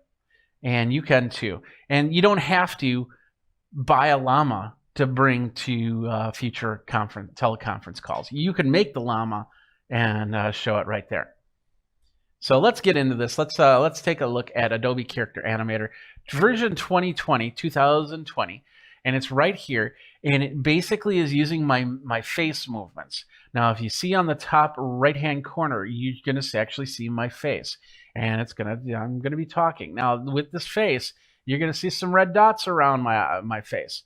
This is the mapping of my face, and this is what makes the Character Animator magic happen, because it uses my face and uses my movements to make movements. Now, this is a very stiff movement of me, and the mouth isn't moving as well as I really want it to, but newer Character Animators, they'll do that and do that a lot better. And all you have to do is go to the home, and you've got like a whole bunch of characters that you can start with. If you want to be this guy right here, Chad, you want to be a walking walkabout. This just basically walks and talks. That's kind of cool. You got the wizard. You got the Dr. Apple Smith. You got this blue guy. This was the unicorn Stardust that I used. Let's start with Stardust. And once it loads up, it'll be a lot sooner to switch between the two. So there we are. Here we are. We've got the unicorn. Or Stardust, and as you can see, I can move him around pretty good. I can move his hands, but I have to use my mouse to move the hands. And then there's a thing called triggers, which you can set things like you can do keystrokes basically to have the hoofs move up and down, maybe the legs move around. I don't think the legs move on this situation right here, but as you can see, when I'm turning my head, the Stardust turns its head. When I move my eyes, and the eye movement, because I got my glasses on, it's harder for it to see. Now if I take my glasses off, it'll see the movements a little bit better and work from there. But I need my glasses to see, so I'm going to put them on, and so it looks like Stardust is looking up into the distance. If I tip my head back a little bit, it might do that. So there's little nuances that you need to be aware of when you're creating your character. We gotta get up here. We get back to this screen, which is basically exactly what you see right here. It's the same camera I'm using to bring this in. I can choose from any type of camera. It can be a webcam, so I could have it completely separate than this camera right here. But I choose that this camera right now makes life easy. I can turn it off. And now Stardust is just going, what's going on? Nothing's happening. I can turn it back on. And there I am. If these little red dots you see around my mouth and my face, if they're all out of whack, like let's say they're over here or something like that, then we have this little button right here that says do reset. So basically I got to put myself in the middle of the frame, not talk, and then hit that button. I'm going to do that right now. 3, 2, 1. There.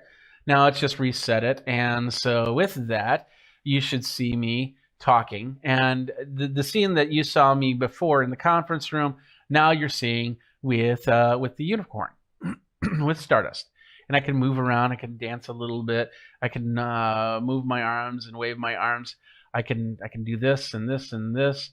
If you notice, they have a really cool option that in some characters it will allow you to elasticize the arms. So if I was to stretch it out like that, you could go all the way to the top right hand side of the screen.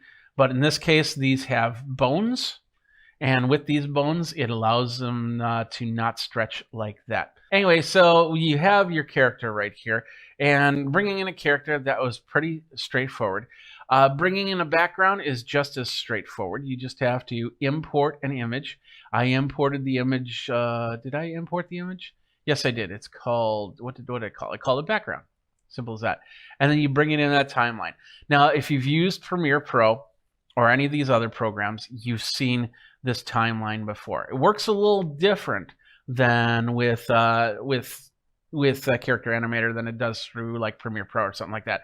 But you need to get a little used to it, because right now it's a little weird to go back and forth. But once again, you figure it out. So the background, I have it pretty much set up the way I wanted it. It was a conference I took a picture of a couple years ago. And so I just went into Photoshop. I blurred it out a little bit so it looks so you could see me in the foreground and that in the background. And now I can bring in this guy right here and start him up. Now Stardust is not moving because I do not have Stardust in action. So if I click on Stardust, it's now going to prepare it, and now Stardust is available to talk and move, and just like I'm doing. If you're seeing me in the top corner, I'm going to wave like this. You got a unicorn right here. It's me. I'm a unicorn. I'm Stardust. Yep. You get it. Okay. So, and then of course, once again, I can move the hands and say hi. Now, of course, Stardust is not in a perspective frame with the photo. And I could actually split up this photo so Stardust could be actually on the other side of this table. But I want Stardust in the foreground. So with that, I go over to this right side. And the right side is the Puppet Trek behaviors. So they have different things. Let's see if you can see that from here. Yeah, you see that at the top, you'll see it says dragger, it says eye gaze, there's face, there's lip sync, and stuff like that. The whole idea is that these are where you can make the changes. And the big one we're going to look at right now is called transform, because I want to scale Stardust bigger. So I'm going to bring him into the foreground. Hello.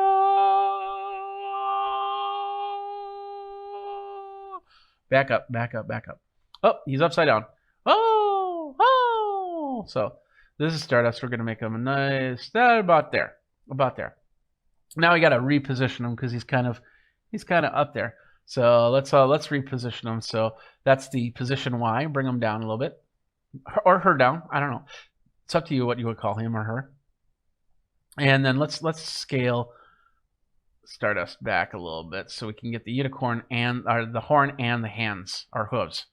So now I got the hooves. I got the hooves right here, and I got the horn up here, and I got the head here, and it's all good. So we got that position. We got that scaled. We can even do a rotate if we want. Now, all of this you can use to create the movie, because you could actually create the scenes inside here. That's what that timeline is for. So in the timeline, all you have to do is hit the record button and talk. So I could hit this record button, and now it's going to record in 3, 2, 1, and it says, "Hello, I'm Stardust. How you doing? I'm here. You're here. We're all here. Yada yada yada. Blah blah blah blah blah. Thank you very much for coming to the show." I'm going to hit stop, so I don't confuse myself on this recording and that recording. But now Stardust has a little scene right here, and you can see that it just populated all here in the take. The camera input, the audio input. I didn't set the audio on here. I don't know what audio input I'm using, so it probably didn't do any audio to this. But if I did, then I hit the playback and I can actually hear what I just said. and go from there. So, but that's basically, you can, like I said, you can create scenes, you can make the background move, you can make the foreground move, and how you create your animations. Now, through the magic of third-party protocols, I can actually take this character and bring them to another area. And I do that by using a program called NDI by NewTek. And the idea of NDI tools is it allows you to capture the screen and take it to another computer.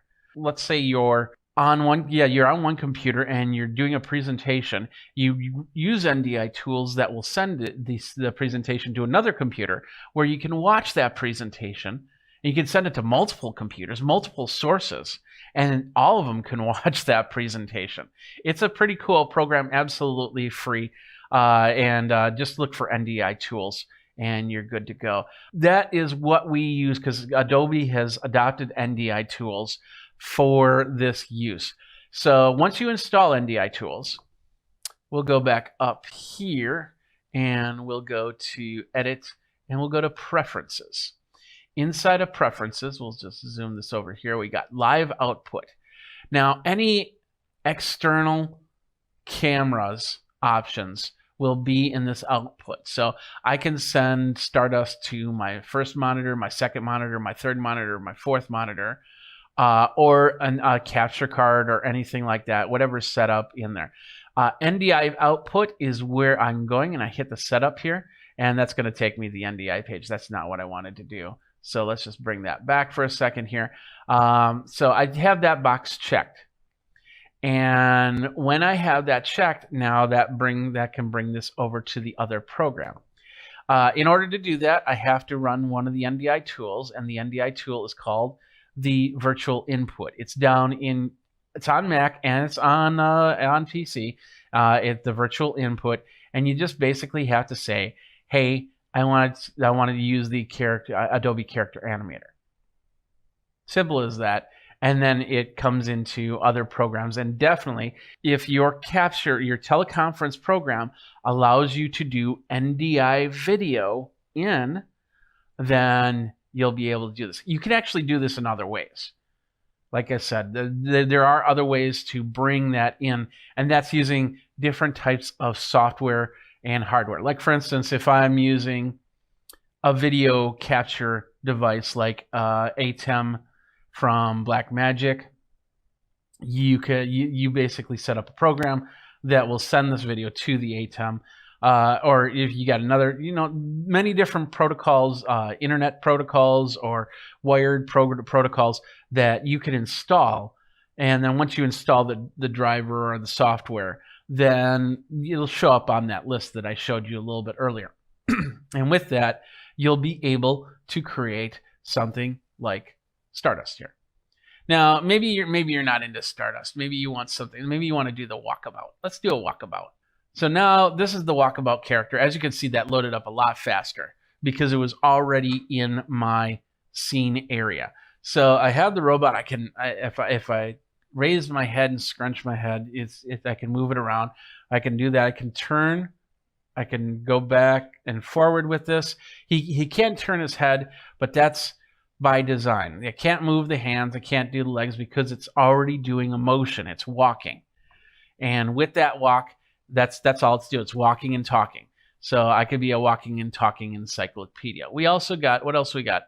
I'm trying, Chloe is the default. You'll see the updated Chloe right there, which will have hand movement. And I don't think she'll have foot movement, but some of them do have the ability to move their feet. So you'll be able to, like for instance, the ninja right here, you'll be able to kick and you'll be able to thrust. Let's bring Ninja into the scene.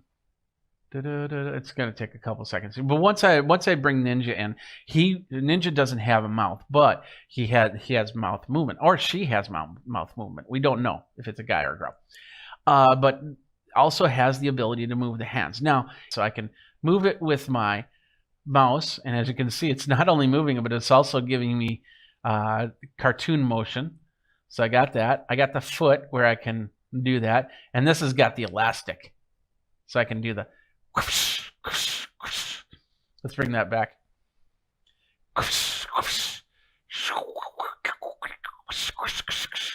and it comes right back. And the same with the hand. I slap you. But there's also a thing called triggers. Oh, where is it? They moved this around a little bit. Here we go. Here's the super kick. Let's replay the super kick. Like that. And there it is. So they've made part of this. They obsolete things every now and then. That's Adobe will to improve things. So anyway, down here we have these replays where we have the side punch. I'm doing the sound effects for that, but you get the idea. The super kick, side punch, and you can record some of these. So if you want to do a hand gesture, you want to do a wave or something like that, then you can record that and create that as a replay. So you can just hit a key, and these are all, they can all be hotkeyed. So you can hit a button, and then all of a sudden I'm punching you. Ha ha ha. Now I can take that background and come put that background back in here. Let's put it in. There we go. Now I've got my conference room background and my ninja. Of course, my ninja needs to be rescaled. So I'm going to rescale him or her and bring him or her down. There we go. And now I am ready to kick this conference into high gear. And when I was back here, down here, you see a lot of red dots, and then some of them aren't red. They're kind of blurred out or something like that. So that basically, when the walk was grayed out, and so I couldn't walk. But when I made it happen, and now I start using the left arrow, ninja starts walking left, right arrow, ninja starts walking right. And I can change the speed. I can change the step phase. Let's change the step phase a little bit more. So you can see it looks a little bit more jumpy, and you get the idea right there. So now I can go, there's one thing called the motion lines, and I can click on that for motion lines, and now I have that. That's the frontal motion lines. We got arm movements, we got head turns. Let's see if we can bring that in. Let's bring that down, see what we got. Okay, this just shows sensitivity for that, and we can change the sensitivity for the head move so it moves a little bit slower or it moves a little bit faster. What else we got? And some of this stuff is just putting together the input of the parts, the moving parts inside the character, the puppet as they called it. So as you can see, I can change the sensitivity on those eyebrow tilts and bring it back to where I need it to go. Same thing with lip sync is I can go in there and I can say I want the jaw movement. Oh, I think this is what I was playing with. The jaw movement to be a lot, or a little, And I'll bring that back to there. And now it's just regular jaw movement as we go. So now we have our conference ninja ready to attack the men and win the battle. Hata! Hata! Now, it's all well and fun and to play with the ninja and play with some of these other characters, but how do you create your own puppets? Well, what you basically have to do is you have to take one of these puppets, and like I said, Chloe is the default puppet. There are two different types of Chloes. There is an Illustrator version, and then there's a Photoshop version. And depending on which version, which program you want to use, you'll want to load up that one. So if we go to, oh, this is still loading, but if we go to Chloe Photoshop, is it this one? Yeah, this one. We're in Chloe Photoshop 2. There's Chloe. Hi, Chloe. How's it going? Her lips aren't moving. Why aren't her lips? She might be. Okay. Chloe might be voice activated. So I got to make sure that I have the right audio. And we'll say, okay. And now look at that, because I'm using my voice, and you can see this up here. Now my voice is what's moving her mouth. And so as you can see, that's got that meter right here. If you're covering your mouth a lot, then this is perfect for, in fact, let me show you this. So, oh, you can't see it this way. I'll cover my mouth and I can keep talking, and Chloe keeps talking too. Isn't that cool? So now with Chloe, what I can do is I can go in and I can send this to Photoshop, or in this case Photoshop, or the Illustrator. I can send that version to Illustrator. Okay, so now we can export Puppet. We can edit the original. So we do that. That should open up Photoshop. There we go. And this is going to bring in a layered version of Chloe.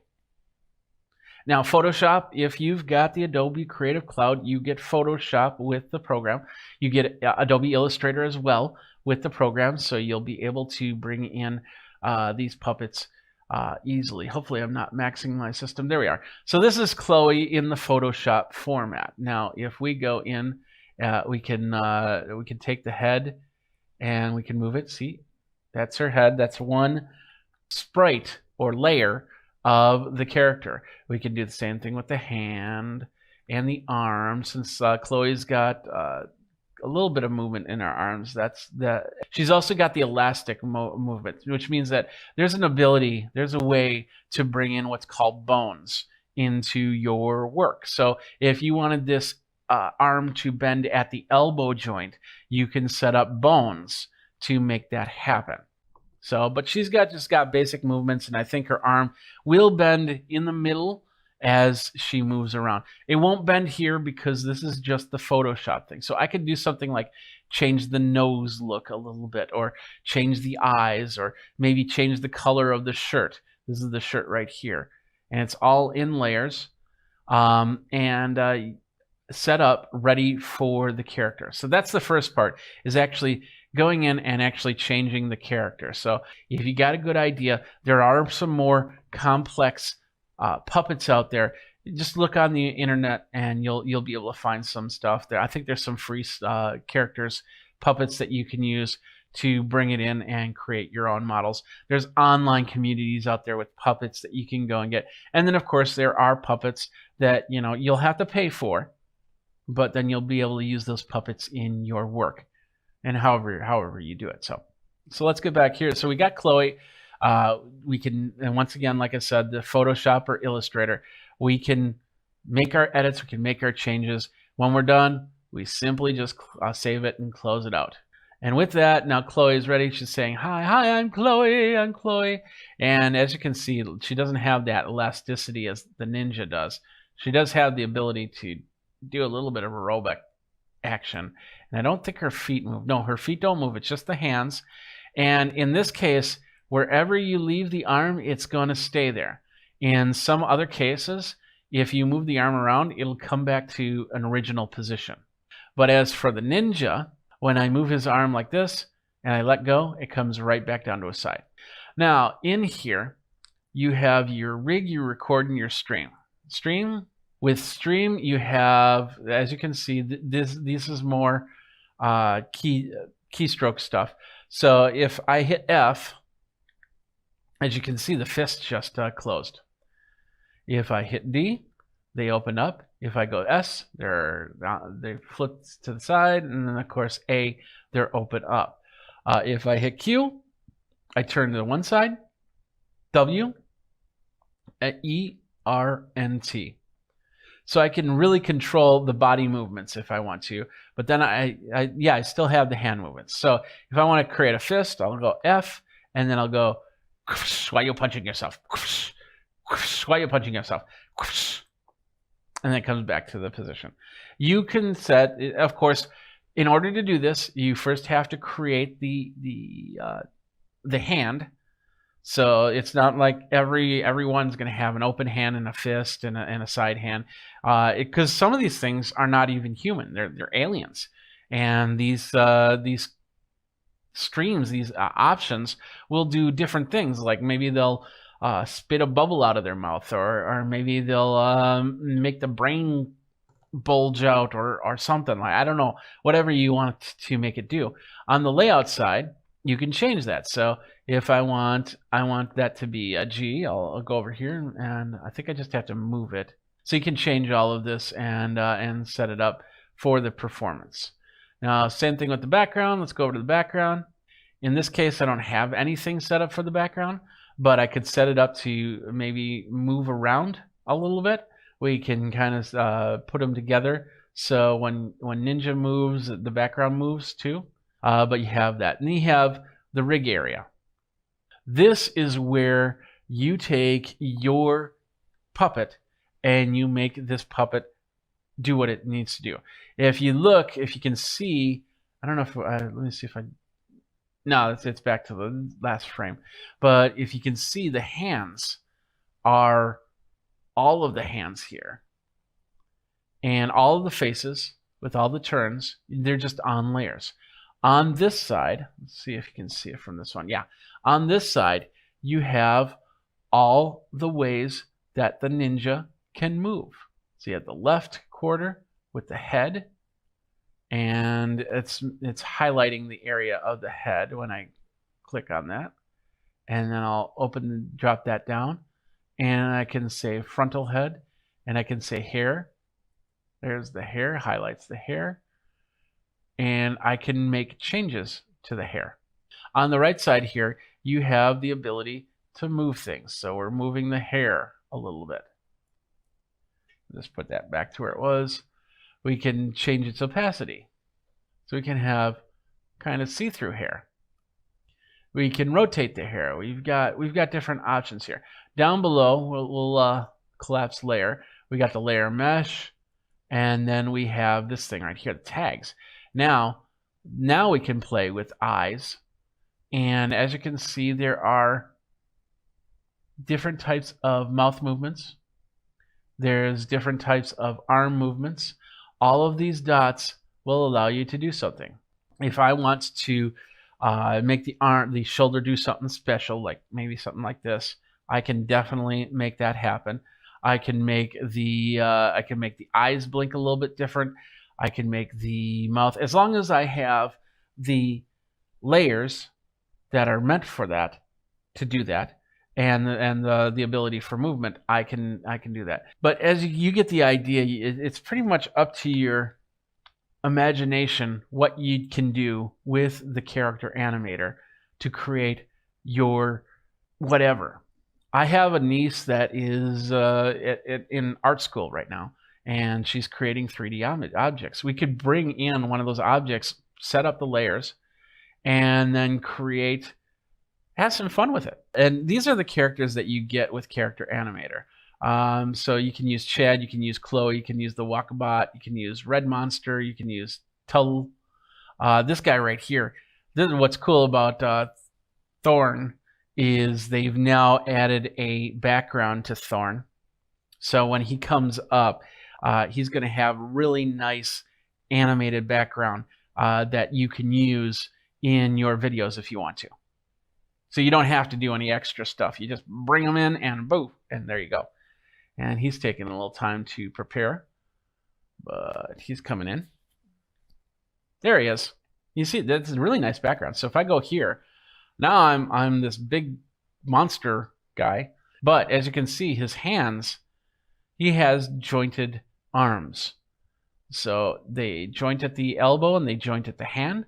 So he can bring that like that, or bring this down and bring it down the ground and like be in like a knuckle dragger right there. Pairing scene. There we go.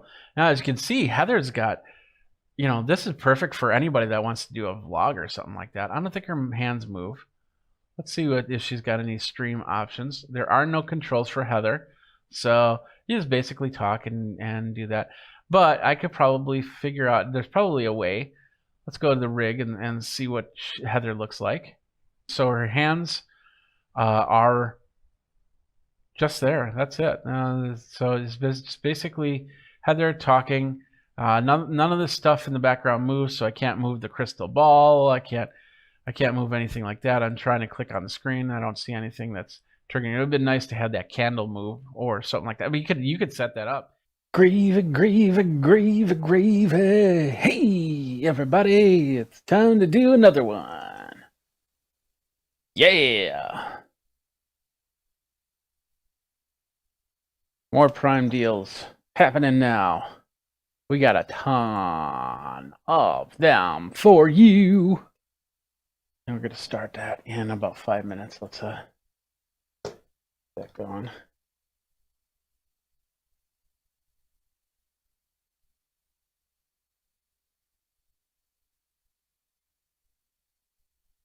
Gravy, gravy, gravy, gravy.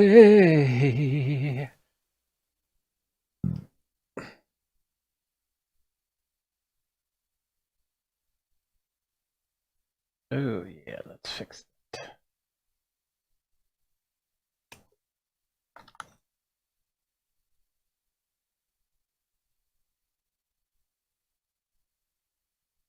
It's Prime Day. I want this and I want this now. I want it now. What? This is here. I want it now. Want it now. What?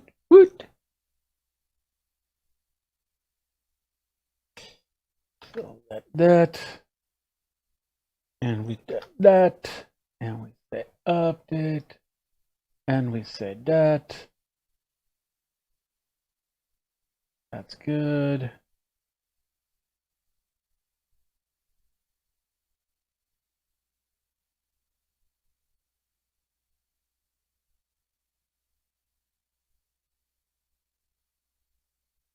Update that, update that, and we'll update that. Update that, and we'll update that. Update. All right, we got a couple more minutes before we go to the live side. We're live on YouTube. We're live on Twitch. We are live on Pairs of a Scope, Scope of a Pair, Pair of a Pair, Scope of a Scope. And if you're ready to scope the pair, we're going to pair the scope. Anyway, so here we are. You're here. I'm here. Let's see the audio. And if you're ready to scope, yep, we're all good. So, all right, live studio, no setup required. Yeah, I know. I got it. And oh yeah, I'm gonna bring in Facebook here. Facebook, hello Facebook, we're now on there, and I'm gonna close this up. It says it's sending data. Is it not working? Do I have to repair it? Yep, we're online. Awesome. Let's make absolutely sure. Sure.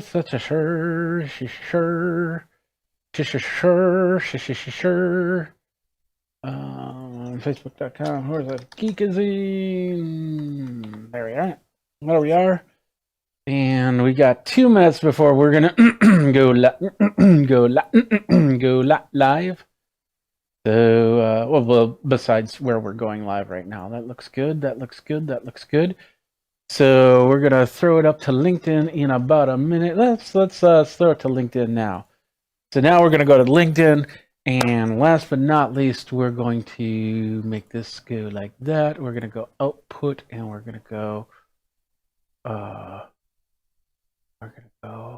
right there. Here we are. Look at that. That's a beautiful sight for sure eyes, I must say.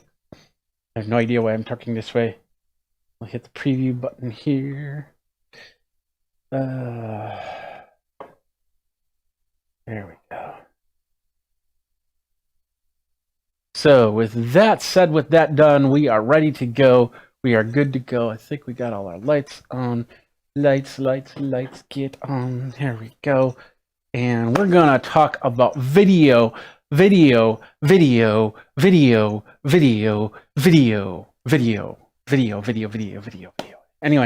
so we're going to do that in about a minute. Psyching myself up. Boom, boom, boom, boom, boom. Chicka, chicka, chicka, boom, boom, boom, boom, boom. Chicka, chicka, chicka. There we go. And let's go to the restream chat.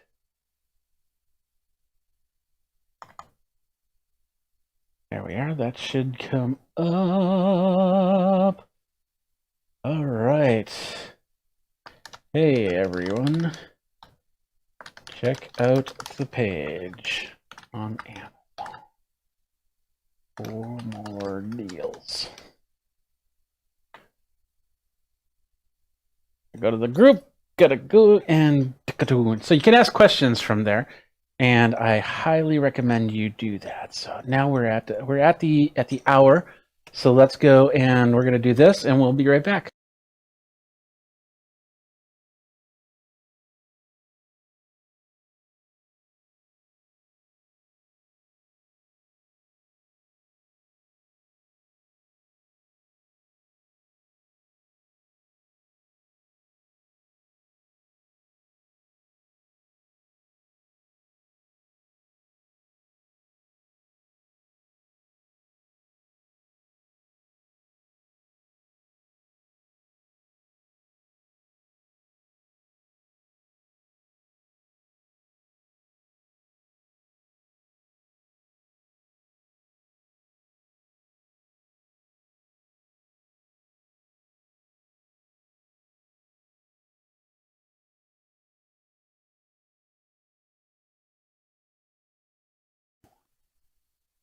Hey everybody, what's up, my geeks? Jeffrey Powers here from Geekazine, and welcome to another Geek Tech Talk Live with me, Jeffrey Powers, and it is Prime Day, Prime Day. Everybody's loving Prime Day, Prime. That's where we talk about Amazon Prime and Prime Day. Jeffrey Powers from Geekazine, Think Magazine, Put in a Geek, and I've been up for a few. I'm normally up that early, so don't worry. I'm just that insane, but. I've been up and I've been doing a lot of the scouring. I've been doing a lot of video too because lots of different things going on here at Shea Geek, and including the Apple event. So new iPhones all around. You get an iPhone and you get an iPhone and you get an iPhone, but you have to wait another month because the iPhone I really want is not going to come out till November. But we got a lot of great deals. We got a lot of great steals, and we got it all on Prime Day. And I put it all together. Now here's the deal for the Amazon deals. Now, first of all, let me just do this really quick, and we'll go like that. For Prime Day, some of these deals could run out, but there's also wait lists on that. So in some cases, they'll put out some extra. In some cases, maybe somebody will say, no, I really didn't want that, and then say no. And then next thing you know, that you still have opportunity to get these. And so that's why some of these things they'll say it's 100% claimed, but do not fret, do not worry. I'm going to keep it on my lists just for now, and we'll see what happens. But hey, if you haven't gone over to the Prime Day page, you go over there and you can get that. It looks like we got a few people clicking already. Thank you very much. As we'll get to the first part here, go to the front of the class of the list. But anyway, this is the Prime Day deals. This is where you can go to find all the cool stuff. This page has changed since this morning. Things have shown up and disappeared. You can still get the Echo Dot for $18.99. You can still get the AirPod Pro, AirPods, not the Pros, but the AirPods for $114. They do have a deal for AirPods Pro as well. We've got, looks like we've got Bissell vacuum cleaners, and we've got kids' toys, and we've got bedding, and we got remote controls, and better than an auction. This is Prime Day. I'm going to say it right now. So lots of cool stuff. And of course, this is ever changing as things keep going. So keep in mind, you want to get a deal on your Prime stuff, you just check it out. Now today, this video is specifically focused for the video content creator. If you are making video, we've got all the Prime deals that I could find that are in there. Now, keep in mind, there are other Prime deals that are in there. There were some really cool touch tablets for drawing and stuff like that. Only problem is I have no clue how they work. I've never been introduced to them. I never saw them. I never got to review them. All of these devices, with the exception of a couple things, I have had a hands-on experience on. If I don't have it in-house, I've had a hands-on experience in some way, shape, or form. Now, a couple of these items, they're just basic. So it's just like getting a cord, getting an HDMI cord, getting a USB cable or something like that. If you get an Amazon Basics, you're pretty much good. But there's not too much to them. So, and then just throwing them in there because you might need them for whatever you're going to do. So, hey, if you haven't followed me yet, go ahead and follow me over on Amazon's. It's amazon.com/shop/geekazine. Think Magazine, put in a geek, and you got me. And I'd appreciate that much. We got about 24, 25 people coming on now. It's going to grow as we go. And let's go to grow where we go, and we go the grow. So we're going to start. I'm a big fan of little action cameras. In fact, I have over here, I'm pointing here, but you're going, wait a minute, I don't see anything. But over here is my drum set, and I'm doing a 4-camera shoot around the drum set. I'm using little action cameras, and I'm a big fan of Hero 4. Blacks, because they've been tried and true, but sometimes it's time to update, and I've been very impressed on those Hero 9s. And so the Prime Day bundle, it's just amazing here, and I want to start with that one, and we will do it like this. Here it is, the Prime Day bundle for the Hero. It comes with the Hero GoPro, GoPro 9. We've got the selfie stick with that, and of course a little case. Now, what's really cool about this, you might use it for the action shots, coming in and things like that. But what I use it for is live streaming. So whereas I'm doing something like this, I'm using a pretty high-end camera. I can also use the GoPros. In fact, when I was in South Korea, I was using GoPros for the cameras because going to South Korea, I couldn't take as much with me. And, normally when I go traveling, I take almost 150 pounds worth of gear, if not more, on any flight. But going to South Korea, that was a little bit different because you have to go through airports and streets with your luggage. And so I wanted to make sure that the only big piece of luggage was my main roller bag.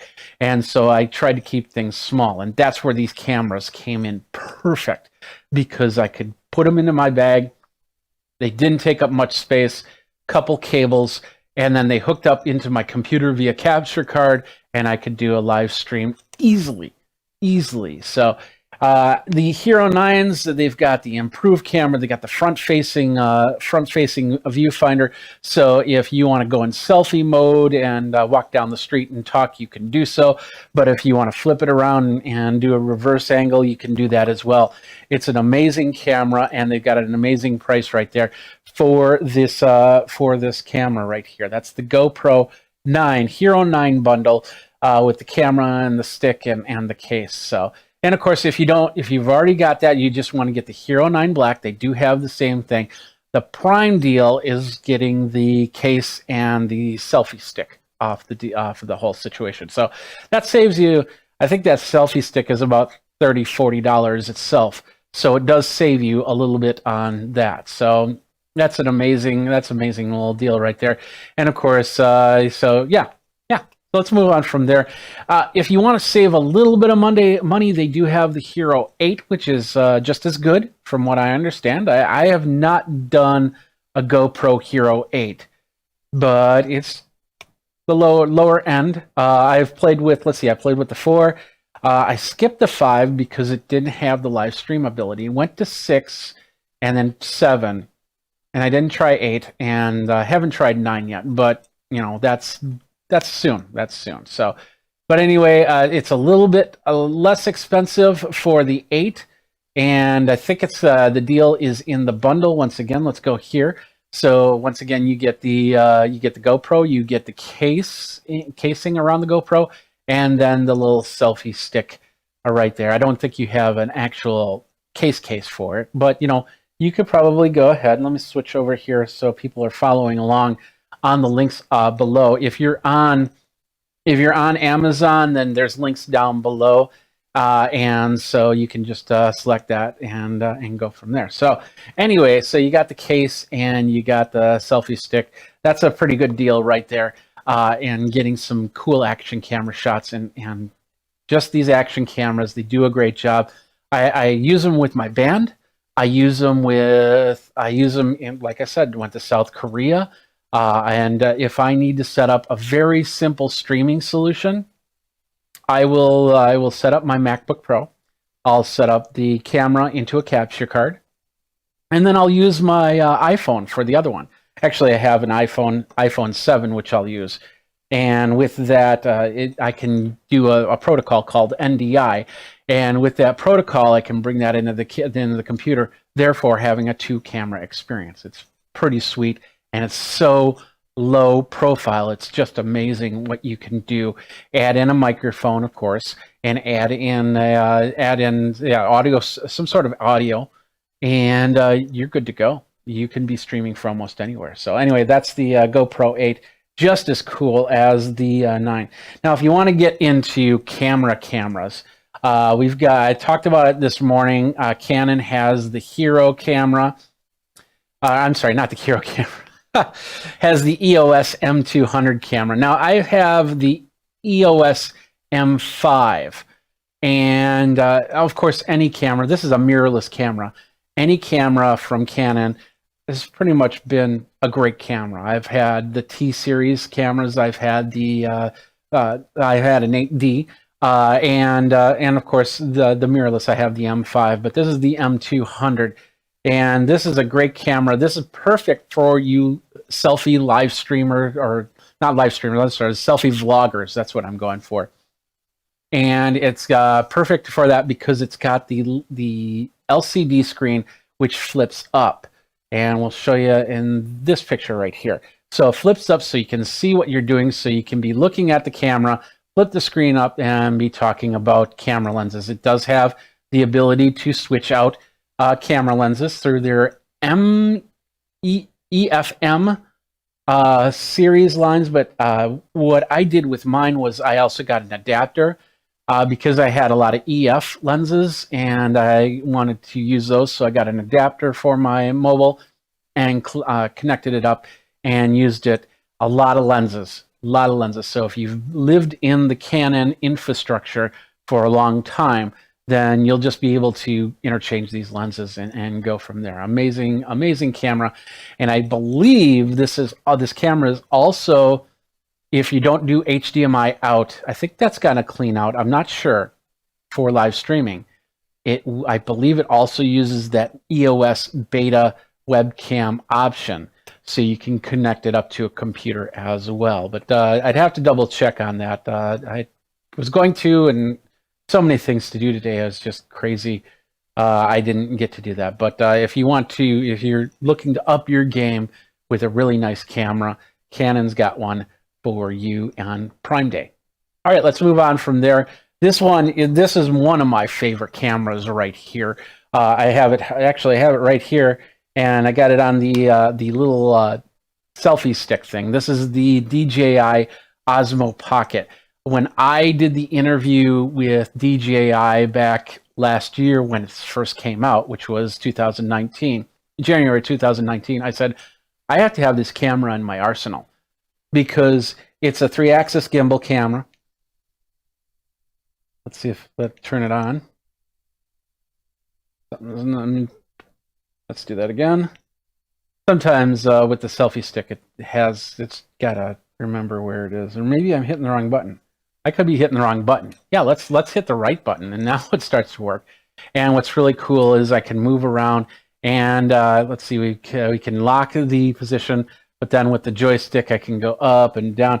Here, I'll switch to this camera so you can see it better. So I can move this lens around simply by using the joystick on this selfie lens. And then I see everything right on that little screen right there, which is amazing. So I use this at CES. I use this in Korea. Once again, another small camera. The best part about it is it's got a case, and when you put it in the case, it'll fit in your pocket.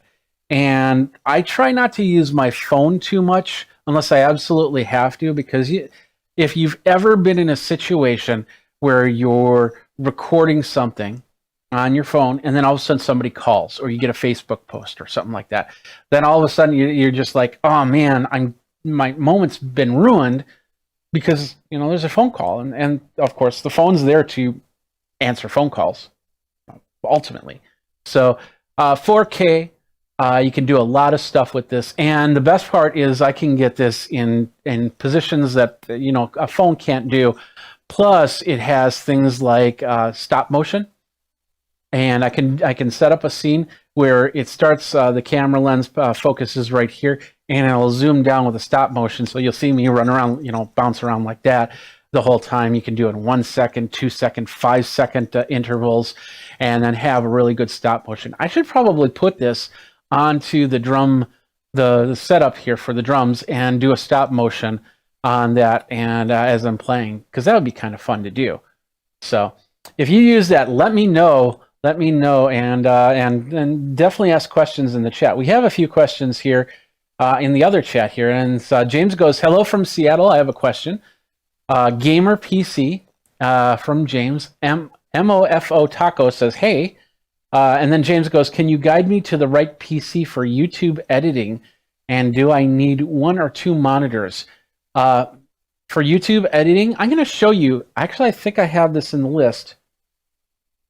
Down the line here, you can, we're going to be talking about a PC. I talked about it this morning, It's a great combination that you can get to build a PC. This is for building. If you want an already done PC, contact me at Geekazine and I'll get you a link on there. So Mofo Taco goes the Razer Viper Ultimate as a Prime deal right now. Oh, that's interesting. I did not see that one. We should check that out as we go. And so yeah, keyboard, mouse. I think that's it for video editing game PC. And do I need the unit on your shirt? Those are pricey. Yes, this is a Stream Deck. And we'll talk about this in a minute. But yeah, you definitely need a Stream Deck. I'm surprised they didn't put Stream Deck in here. I am going to pause for a quick second because we are going to add Stream Deck into this mix here. Because it is something that needs to be added. Is absolutely something that needs to be added. And it looks like, is that the 15? That's the 15. We'll do the 15 button right there. I don't think that's on Prime deal though. That's probably why I didn't do that. So we're gonna push this. So we're gonna push this up a little bit. And you know, not everything's gonna be in Prime Day. It is what it is. So, but there's still great deals.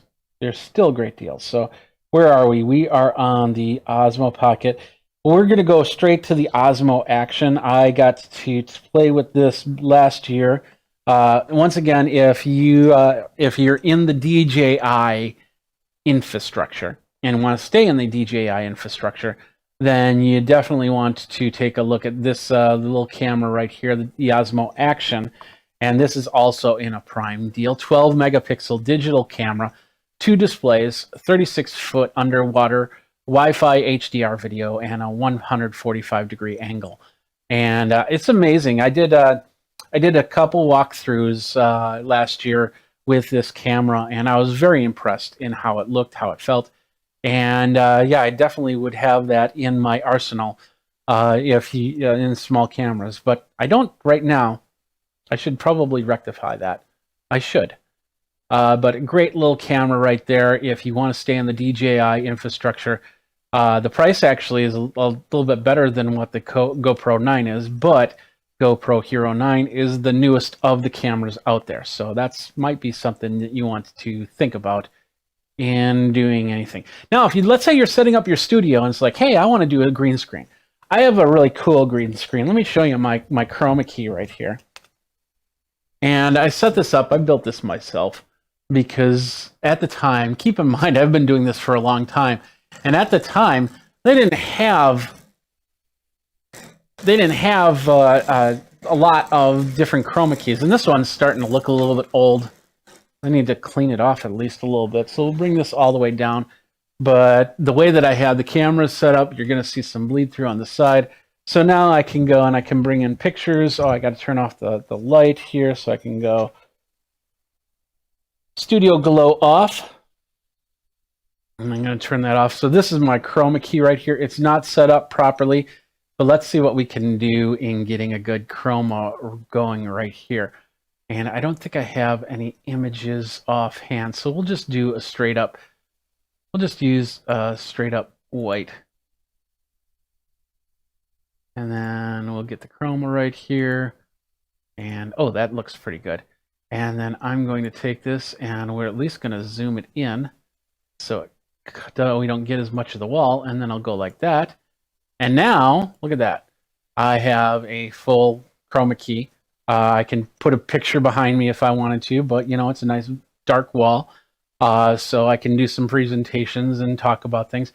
I could probably put up the screen here. Let's do that. Let's go and go screen capture, and we'll go, I think this is the right screen capture. That is correct. So we'll go like that, and then I can go and I can bring myself into the corner. Whoops. Can I? Nope. Into the corner. No, I don't want to do that. I don't want to do that. So, and keep in mind that I don't have this properly set up, so there might be a little bit of artifact noise in the background. But anyway, so yeah, green screens are what you can do, and this is a great green screen right here. It's by a company called Neewer. And Neewer, I trust Neewer for a lot of my products. I started buying lights from Neewer many years ago, and they just have some great products. Neewer, and they have this nice little chroma key photo studio here. Let's bring that in and excuse me as I close this out. So you get a full backdrop, and the cool thing about that backdrop is the fact that if you are doing full from head to foot, then that chroma key is perfect. My chroma key, which I'm now rolling back up, is about it goes down to my knees, because that's all I need it for, is down to my knees. And so, and I use this rolling thing to go up, and I use the cord. I actually replaced it. It used to be pulled down until I did a show one day, and I pulled down, then I pulled back up, and it actually pulled itself back up is what happened. So let me turn this off because it's going to look a little awkward because I just adjusted it for that. Let's bring me back in like that, and there we go. And resize. There we go. So I want to check something really quick. And there we go. Perfect. That's all I wanted to check. I just realized I didn't know if I had audio coming through over on Prime. So James goes, I thought this was live. Oops. No, it is live. Absolutely. We are absolutely live on the channels here. So does it not say live? Let me just double check something here really quick. Yeah, we're live. We're good to go. Everybody's happy. Everybody's kung fu fighting. That's for sure. So let me just reply to him really quick. It is live. Perfect. All right. Okay, so that's what we were going to talk about next, is the Neewer photo studio. Perfect for photos, perfect for videos, perfect for whatever you need it for. Where's my cursor? There we are. Let's do that and come back in here. So if you're looking for some sort of backdrop where you can take pictures and be able to put them into scenes and things like that, or you're doing live streams, something like this is a great thing. And if it goes down to the floor, then you have more of a infinity feel to it, so you can capture more of your body as you go. It is 8.5 by 10 feet. Now, this one is, I believe, 6 feet. And when it was in the old studio, it was perfect. With the new studio, I would have loved it to be a couple more feet. So this being 8.5 feet by 10 feet, would be something that I would definitely take a look at and make a purchase. Under $100, can't go wrong there. And it is on in the Prime Day deals, so you can check that out from Neewer Photo Studio. Let's move on from here. Speaking of Neewer, they also have this really cool motorized camera slider. Now, a motorized camera slider, what it'll do is instead of me going like this, the slider will do it for you. So, and if you've watched some of these videos, some of these TV shows, and especially interviews, one-on-one interviews, you'll see as somebody's talking, somebody will be moving or something like that, and it's like, so you have a camera guy that's doing that. No, that's what these sliders are for. And they have straight sliders and they have slightly curved ones. And the curved ones will then allow the camera to focus on the subject a little bit as it's turning like that. It's an amazing thing. And with this, you can use your iPhone or your phone. I think this is also Android available. Where you'll be able to control it. You let it go a little bit faster, let it go a little bit slower, and just really get the shot that you need it to get. It's high durability.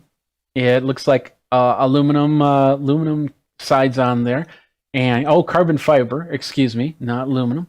And I've used a few of these sliders. Just amazing to be able to move it back and forth. The battery pack, you'll see the battery pack on the front of that thing. So you don't need that's the battery right there on where that strap is, right there. So you don't need to have it plugged into a wall. You can just operate it via the battery and just have some fun with it. So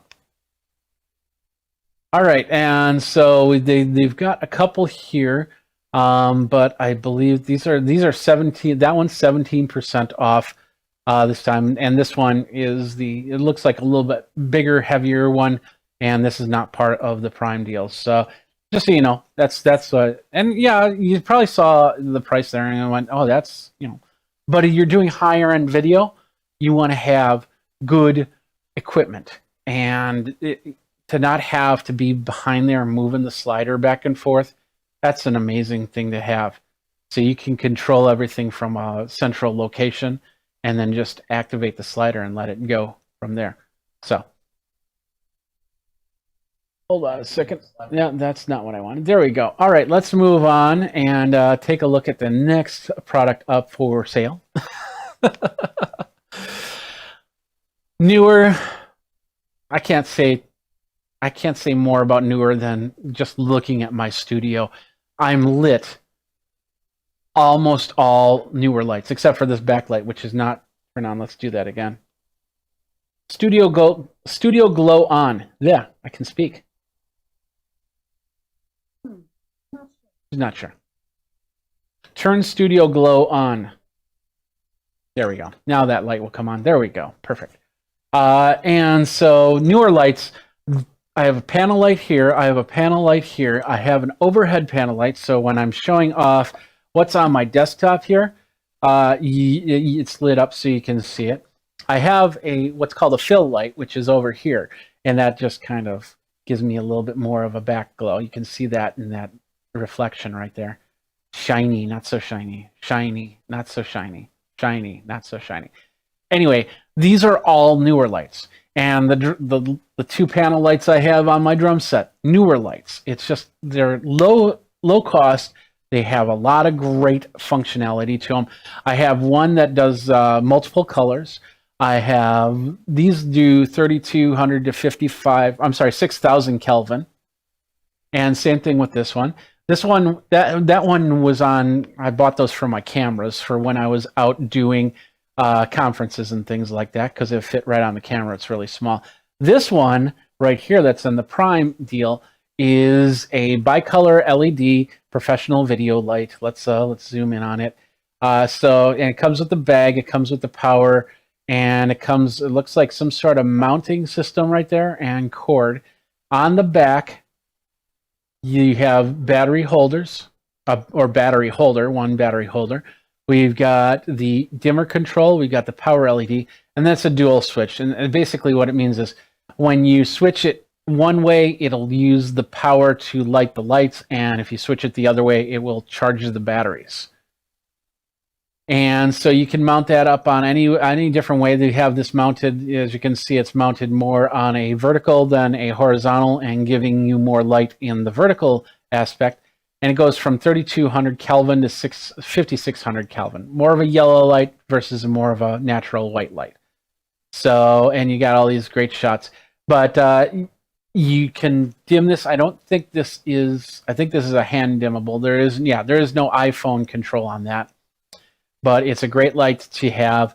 I cannot speak any better of the Neewer system because they bring LED into the affordable range, and it's just amazing what kind of lights you can get from Neewer. And when you get up there, just go to the Neewer store, and you'll see all ring lights to panel lights to camera lights to RGBW lights, and everything in between. So, and being under $100 for 960 LEDs, even a year ago, that probably would have been at least a $250 range item. So, a great snap up right there. I don't think we're on that one. I haven't been hitting the button there. So, that we'll flip over to that right now. There it goes. And so, yeah, you can check that out in the Neewer store. That is another Prime Day deal. More Prime Day deals, if you're into getting a softbox light, these will use the CFLs. And this is one of the products I haven't tested out, but softboxes are pretty much softboxes. So if you need to get a more softer feel in your studio with a lot of light, That's where these little puppies come in. The 800 watt softbox photography lighting kit.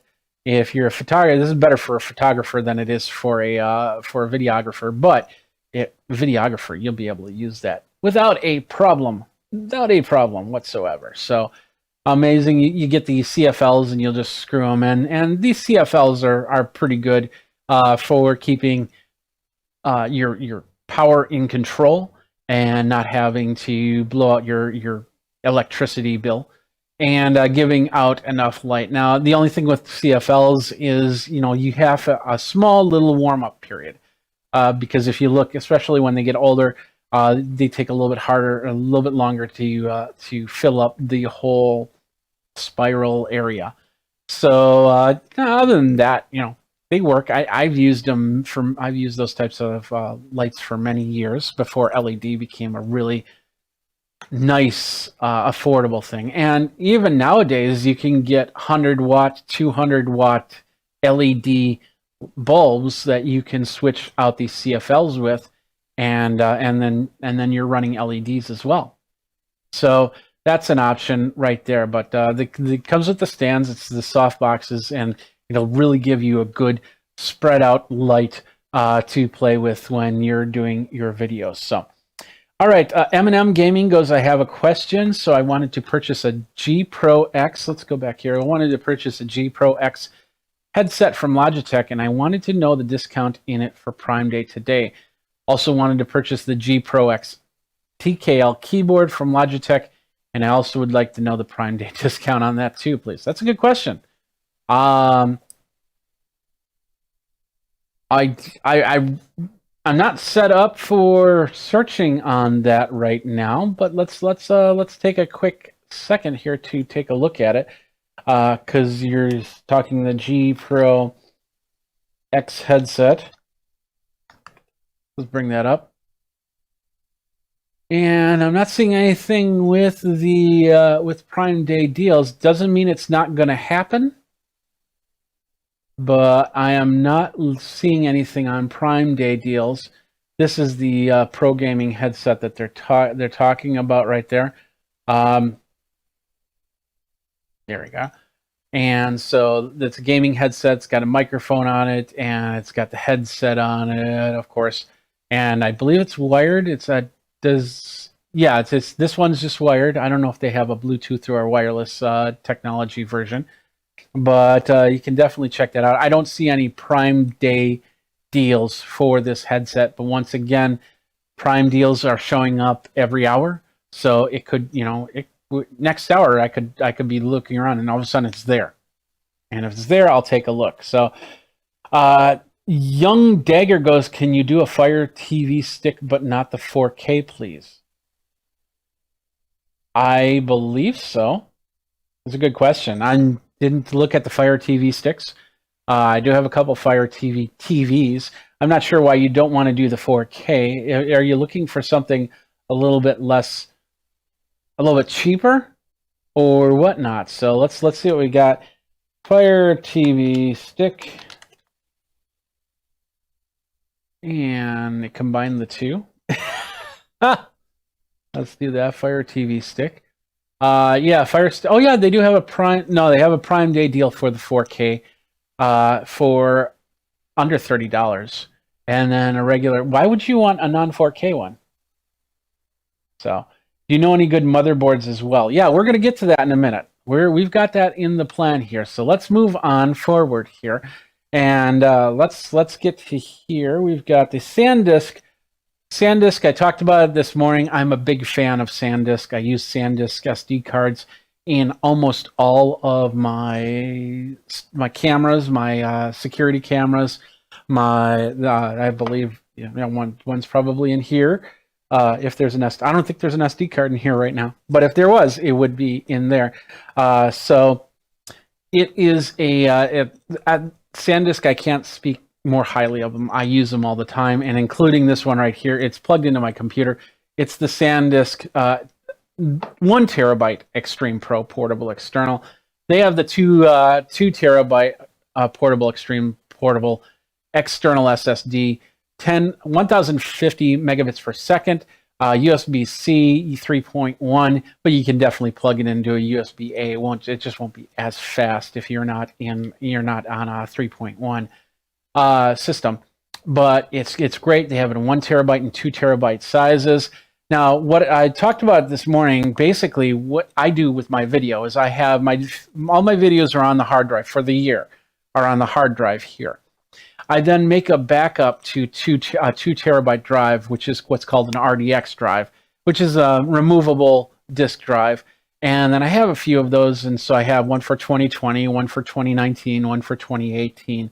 And then, of course, 2018 will get erased, and then it'll become 2021.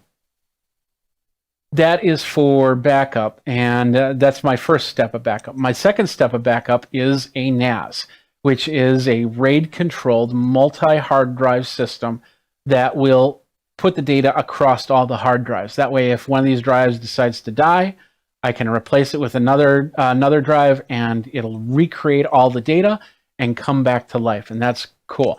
But when I'm on the road, I don't have that backup ability, and I always try to have that backup ability. That's why I have a couple of these SanDisk drives, because then I can back up the backup. And if I lose this one, or if it becomes damaged, I have the other one. And of course, these hard drives are so small nowadays, it's just amazing. This one comes with the ability to put a carabiner on it, so you could probably put it in your pocket. You could strap it to a bag or anything like that. And just amazing. 2 terabytes worth of data. Now, if you're doing 4K data, it's going to eat it up really quick. But if you're doing 1080p video, like a lot of the video that I do, then it's perfect for that, and it'll hold a lot of video data in there. It's just an amazing little disk drive. You can also get the 1 terabyte version. They do have that, and of course, as they grow up, in January they said that there was an 8 terabyte version coming. So that's pretty cool. But you can get 2 terabytes right now and probably back up what you have on your laptop or your desktop easily. Pictures, videos, audio files, whatever, documents, all onto that drive and all SSD. So an amazing little deal right there. So you can check that out. Another deal, a Prime Day deal right here, and this is the one you guys have been asking about over there in the chat. By the way, Michael S. says hello. Hello, Michael S. How you doing? Ask your questions, and I'll try and answer them as best as possible. I talked about this morning. I'm a big fan of AMD processors. I'm also a big fan of MSI motherboards. I have an MSI motherboard and a Ryzen 7 inside this machine that's streaming to you guys right now. It's but this one's a little bit newer, a little bit better. It's off the Tomahawk Gaming series on MSI, and I have the Tomahawk 350 in this one. This is the Tomahawk B550, and it comes with an AMD Ryzen 7 3800 XT 8-core 16-thread processor. And just an amazing, we'll zoom in on that a little bit. The combination of the two, you should be able to get into gaming super quick, super easy. The board I believe the board has the ability to do VR support, but don't quote me on that. As my 350 has that ability. I don't do VR gaming, so I don't normally use that. So you can load it up with Windows, you can load it up with Steam, and do a little bit of gaming right there. And you match it with some really great memory. I talked about Corsair memory this morning. Oh, I'm sorry. Yeah, Crucial, not Corsair. Crucial, which I have in the list here, which we'll be talking about in a second here. But you really get into some gaming, the AMD Ryzen 7. It's a very powerful and awesome processor. There is the Ryzen 9, which is even more. I think it's like you can do 12 cores or 16 cores. Excuse me. And then you get into the Threadripper, Ryzen 9 does 12 cores, and then you get into the Threadripper, and Threadripper will get you into up to 16 cores, 32 threads. Just if you really need that much power. If you're just doing web surfing and stuff like that, this one's perfect. If you're going to do your gaming, this one's perfect. But if you're doing like super gaming, or if you're doing video like I'm doing, then you want to have a good processor and good memory and a good motherboard, and that's what we got right there. So with the motherboard, the CPU is, you can see what the CPU is, and then the motherboard, and then they even have an option where there's liquid cooling involved, and you definitely want to get some liquid cooling with the fans in there. But those aren't part of the Prime Day deals, so you can check those out on your own. Definitely click on the link and take a look at it. And then, of course, if you need memory, Crucial has got some Prime Day deals on there in whatever you need for the memory. Now, keep in mind, you got to get the memory for the computer that you have. It's not interchangeable. You just can't buy these two and expect them to fit in every single computer. There is a way to check to see which kind of computer that this memory would fit and if it would work in your computer. So make those checks. And I believe there's when you start going through the drop downs on Amazon, they'll start saying, is this good for your machine? And it looks like we got a little bit of an interruption here. We're going to keep going like it's, I think we got a little hiccup. But anyway, let's give it a second to work itself out. And we're going to move on from there. Let's continue. Let's continue. It looks like we went through a small little storm right there. Let's continue on. That is the Crucial Ballistic 3200 megahertz processor right there. Now let's get into some TVs. And of course, when you're doing live streaming, you want to have a good monitor behind you. In fact, I'm looking at a monitor as I'm talking to you guys right now. And with this monitor, basically I have, it just covers, I can do a lot of different things. I can bring up windows, and then I have my camera right below, so I can see what's going on. If I have any problems, like right now, I had some internet, it looks like I am having some internet storm connection issues. So you might see some fluctuation in the bit rate a little bit, but it looks like we're back up and running. And yeah, as you go, you see what's going on. You don't need like a teleprompter as you're talking about different things. I do set this up as a teleprompter as well. So I'm, if I am reading from a script, which I'm not right now, so I'm babbling a little bit. I apologize for that. But you can read through a script and look like this, and you say, the quick brown fox jumped over the lazy dog, and have a good show. And you can record that up and put that out on wherever, and your own Amazon live stream. You can be doing that as well. But one of them, and this is, I believe this deal has been claimed, but once again, I think there is some way to do a wait list on this, and just do a watch list on this. So, and of course, these deals, there's several different Toshibas out there.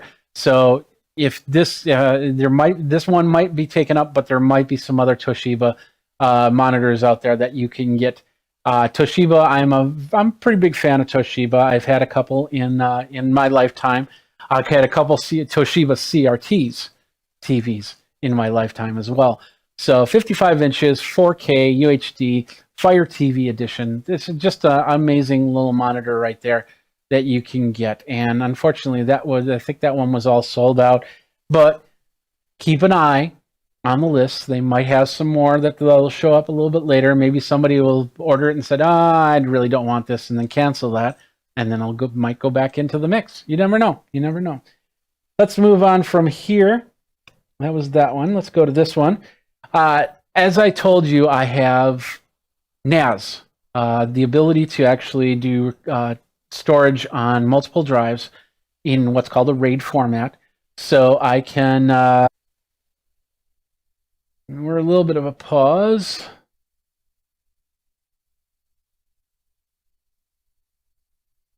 There we go.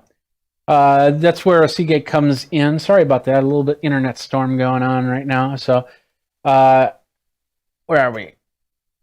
Oh yeah, the Iron Wolf Pro for your NAS. Actually, I got a couple questions. Let me answer these questions really quick. Michael, Amazon customer goes, where do you check if parts are compatible? A lot of the times when you go look up things, like for instance, if you do any car parts on Amazon, it'll have a series of drop downs on there. But I know that there's a way for memory, because I've done it before, that you can look it up. And you can always do a quick Google search and just basically look at the motherboard, look at the manual that comes with the motherboard to see what type of memory comes with it. And that's always a great way to do that as well. So that was RAM, not a processor. What was RAM, not a processor? Yeah, we showed you the process. That was the AMD Ryzen was the processor, and then the Crucial was the RAM. Unless I said processor, as I go, as I'm rambling on and I'm doing this for a couple hours, yeah, I kind of, it happens. It happens. So what can you do? So anyway, I'm a big fan of Seagate for their hard drives, and the Seagate, and which is interesting because I like SanDisk for the SSDs, and I like Seagate for their hard drives. Now the Iron Wolf Pro, 4 terabyte NAS. Let me do something really quick. I'm going to flip this back. I'm having a little bit of internet storm, and I realized I haven't paused the syncing on some of the stuff here. And let's turn off some internet stuff so it doesn't cause any issue. Sometimes when you're live streaming, what you want to do is you want to turn off everything, any type of drop boxes or anything like that, to make sure that that your connection is more secure. And let's see, let's go over here. Am I having a problem over on the other side of things?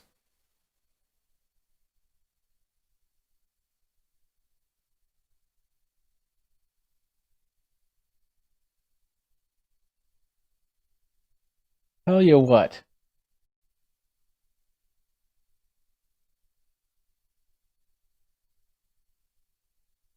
Finish this in a minute here. I think I'm going through an internet storm, so we'll be back and we'll do some more deals in about 20 minutes here. I'll be right back.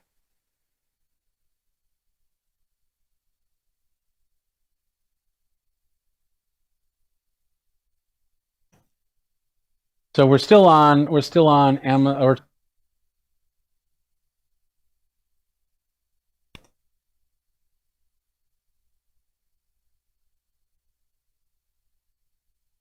do that again.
All right. I think we're back. Oh yeah, that's looking good.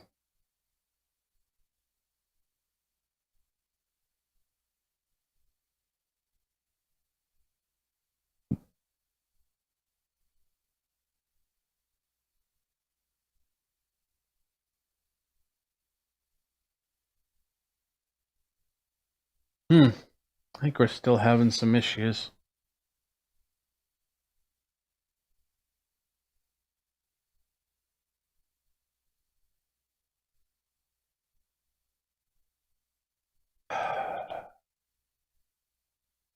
I don't know if we're still live or not.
All right.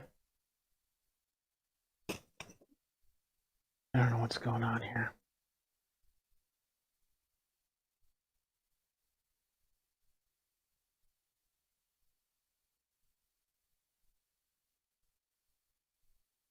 A little disappointing.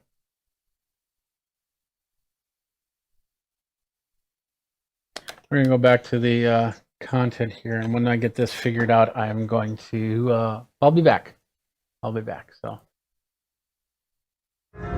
Jeffrey Powers with TikTok Tech, and we're at the Roland booth. Check out this grand piano, very slimline. Of course, there is no hammers, there's no four wires or cords. It's all digital and just a frame, but it looks like a really awesome piano right there. And that's pretty sweet. And that's the scores up there on a tablet of some sort. And if you're a musician, this is a very cool streamlined thing from Roland. Jeffrey Powers with TikTok Tech. Follow me and check out everything at CES 2020.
Communication between dogs and humans hasn't improved for 30,000 years.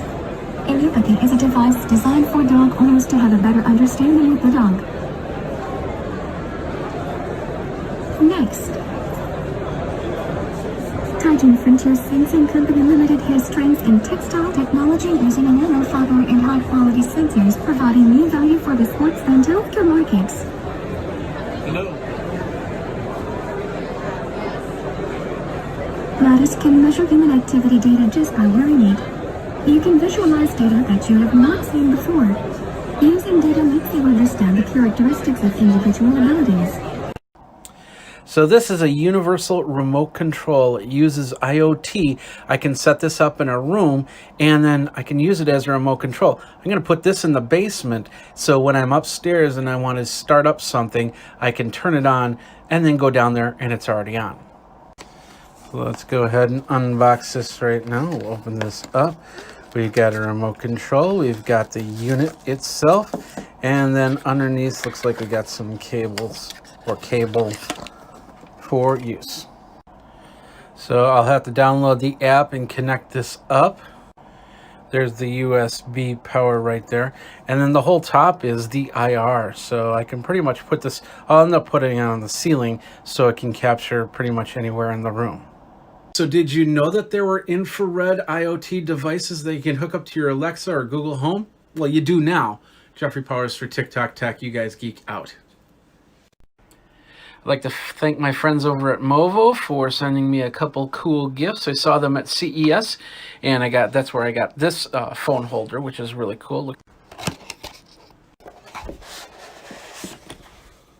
Got a nice little stand right there. A little boom pole. And a nice little carrying case for that stand. It's a nice little cardioid microphone for your iPhone or regular camera right there. And here it looks like we got a few different things, including a camera with a dead cat on it, the camera holder, various cables, and a nice little carrying case. All connected up with the iPhone 7 in there. There you go. Things you can buy on Amazon, check.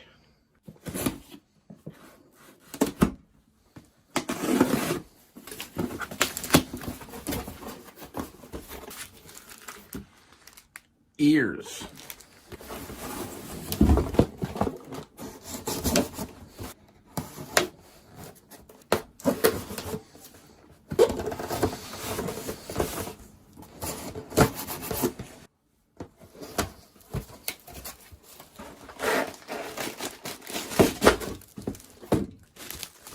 And a head. So what should I name this guy? Let me know in the comments and geek out.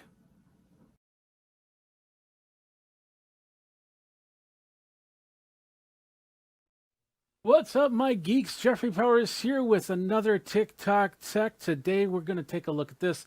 This is the Pivo at getpivo.com. $99 item. It's a gimbal for your camera. It's awesome because you can do a lot of different things. I saw this at CES last year, and of course I've been working with them for the last year trying to put it all together. It's a great way for you to create new content and help with your content. It also has an AI ability so it can follow you to record speeches or anything of the sort. You can get Pivo over at getpivo.com, or if you go over to geekazine.com/Pivo, you can get yours $99, and that is your TikTok Tech.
Jeffrey Powers here with TikTok Tech. I'm showing you the SanDisk Dual Drive. As you can see, this is a 1 terabyte USB drive that's not out yet from SanDisk, but it should be on the market very soon. You can see the size of it. There's the quarter in comparison.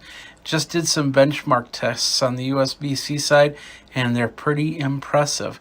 Now, I know a lot of your hard drives on your computers and even phones don't even get up to 1 terabyte, but think about this. If SanDisk can make a drive this small at 1 terabyte, how soon will it be that your phones, your tablets, and your computers have drives like this small? For TikTok Tech, this is Jeffrey Powers. Follow me at Geekazine and geek out. Yep. Okay, remove the seat.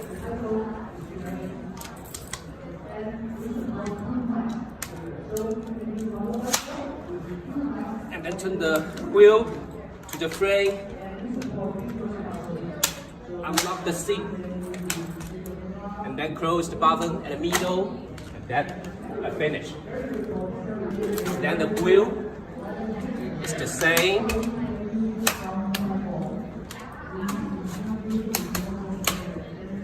Folds inside place. Then connect. Turn on the light.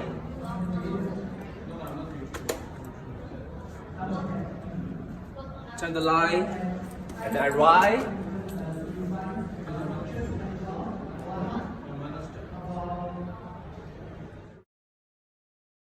Jeffrey Powers with TikTok Tech, and we are taking a look at the Huawei P30 Pro here with a 40 megapixel Leica quad camera, Kirin 980 powerful intelligence processor, 32 megapixel selfie camera for super portraits, and a 4200 milliamp battery with a 40 watt Huawei Supercharge. You should be able to do your TikToks pretty quick. Then let's take a look at this camera here. We got video, we got photo, we got pro mode. And it's got more, so it's got a lot of different options right there. Look at slow-mo, panorama, and other stuff. Let's go back over here. As you can see, I'm very shy. Portrait mode, you got that. And a lot of others. Jeff Powers with Geekazine. This has been TikTok Tech. Thanks. Let me say that again. This new IoT is the intelligence of things. And maybe the best part is we don't have to use a new term. We can still say IoT, but we just mean something a little bit different, don't we? TikTok Tech, Jeffrey Powers here with them. We're at the Lenovo booth at CES. We're looking at the Lenovo Yoga 5G. This is the 5G laptop that I talked about in a previous post for Qualcomm, and looking pretty good. 24-hour battery life with the Qualcomm Snapdragon 8CX 5G compute platform inside.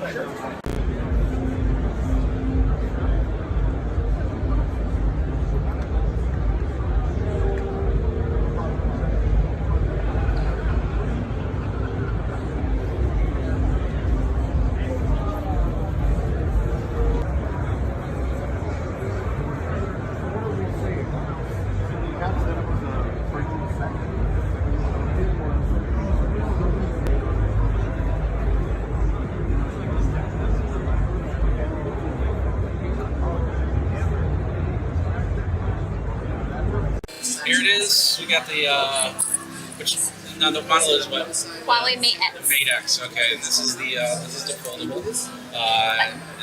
You gotta push the button to fold it out. So we're gonna do that. Clips open. Doesn't fold the other way. But here's the screen. This screen is an outer screen, and it's only got 12% battery remaining, but it's pretty good. I don't see any creases. Tell us a little bit about this. So this is a 1080p OLED display. You can do dual screen. It's 8 inches unfolded, 6.6 folded. So let's get to our home screen. Yep. Do you want to show the dual mirror Sure. feature? So if we go into our camera experience, Okay. if you tell it you want to take a selfie, it's going to tell you to fold the phone. So that way you have your Leica camera set up with your 40 megapixel RYYB camera, a 60 megapixel TOF, and then turn it on the other side. And then this is for our mirror mode. So you're going to be able, either in photo and video, your subjects are going to see themselves. Okay. So they'll Will know they what will they'll it see. record, like if I was doing an interview with you, it'd record you and then And add you me would at the see same time? yourself on Oh, the that'd other be side, awesome, and it can be either way. And that ends up recording at 16:9 or 1080p or 720p or 1080. 1080. Okay. You would have to double check on the specs on it. Okay. You can do dual screen. So this is dual screen, and so we can run on here, and have messaging happen over here, and go from there. So let's pull up the gallery. So some of the cool pictures. There's some guy. I have no idea who he is. Another guy. Oh, he took a video. He's happy. Look at him being happy. He's holding on. So if I fold this, will that close that? Not yet. No, you got about full range up to about there. And we do have a video. We can show you it playing video on the screen so they can see. And you can fold it and it'll stand there folded playing the video. Okay. So if I fold it down. About, not all the way, but Not all the- like, oh, okay. yeah, but almost all the way. Almost all the way. It'll- That way we can see the crease going. Which isn't really a crease, it's just I like the touch of this. It's plastic screen, unfortunately, because glass doesn't bend. But the plastic feels pretty close to a glass. And it's Technically, an yeah. inbuilt screen protector, so some of what you're feeling under your thumb is the screen Is the screen protector. protector? So the Okay. material itself is proprietary. It's Huawei's Falcon Wing design, Okay. and it has been tested for strength and durability. Here's the hinge. So that's how that works. And that's it. That's the Mate X from Huawei. Yep. Okay, remove the seat.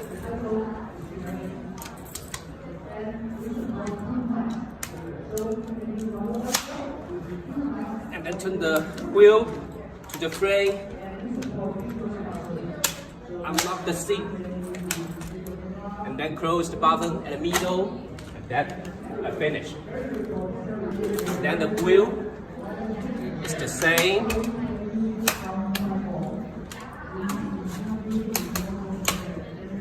Folds in seconds. Then connect. Turn on the light.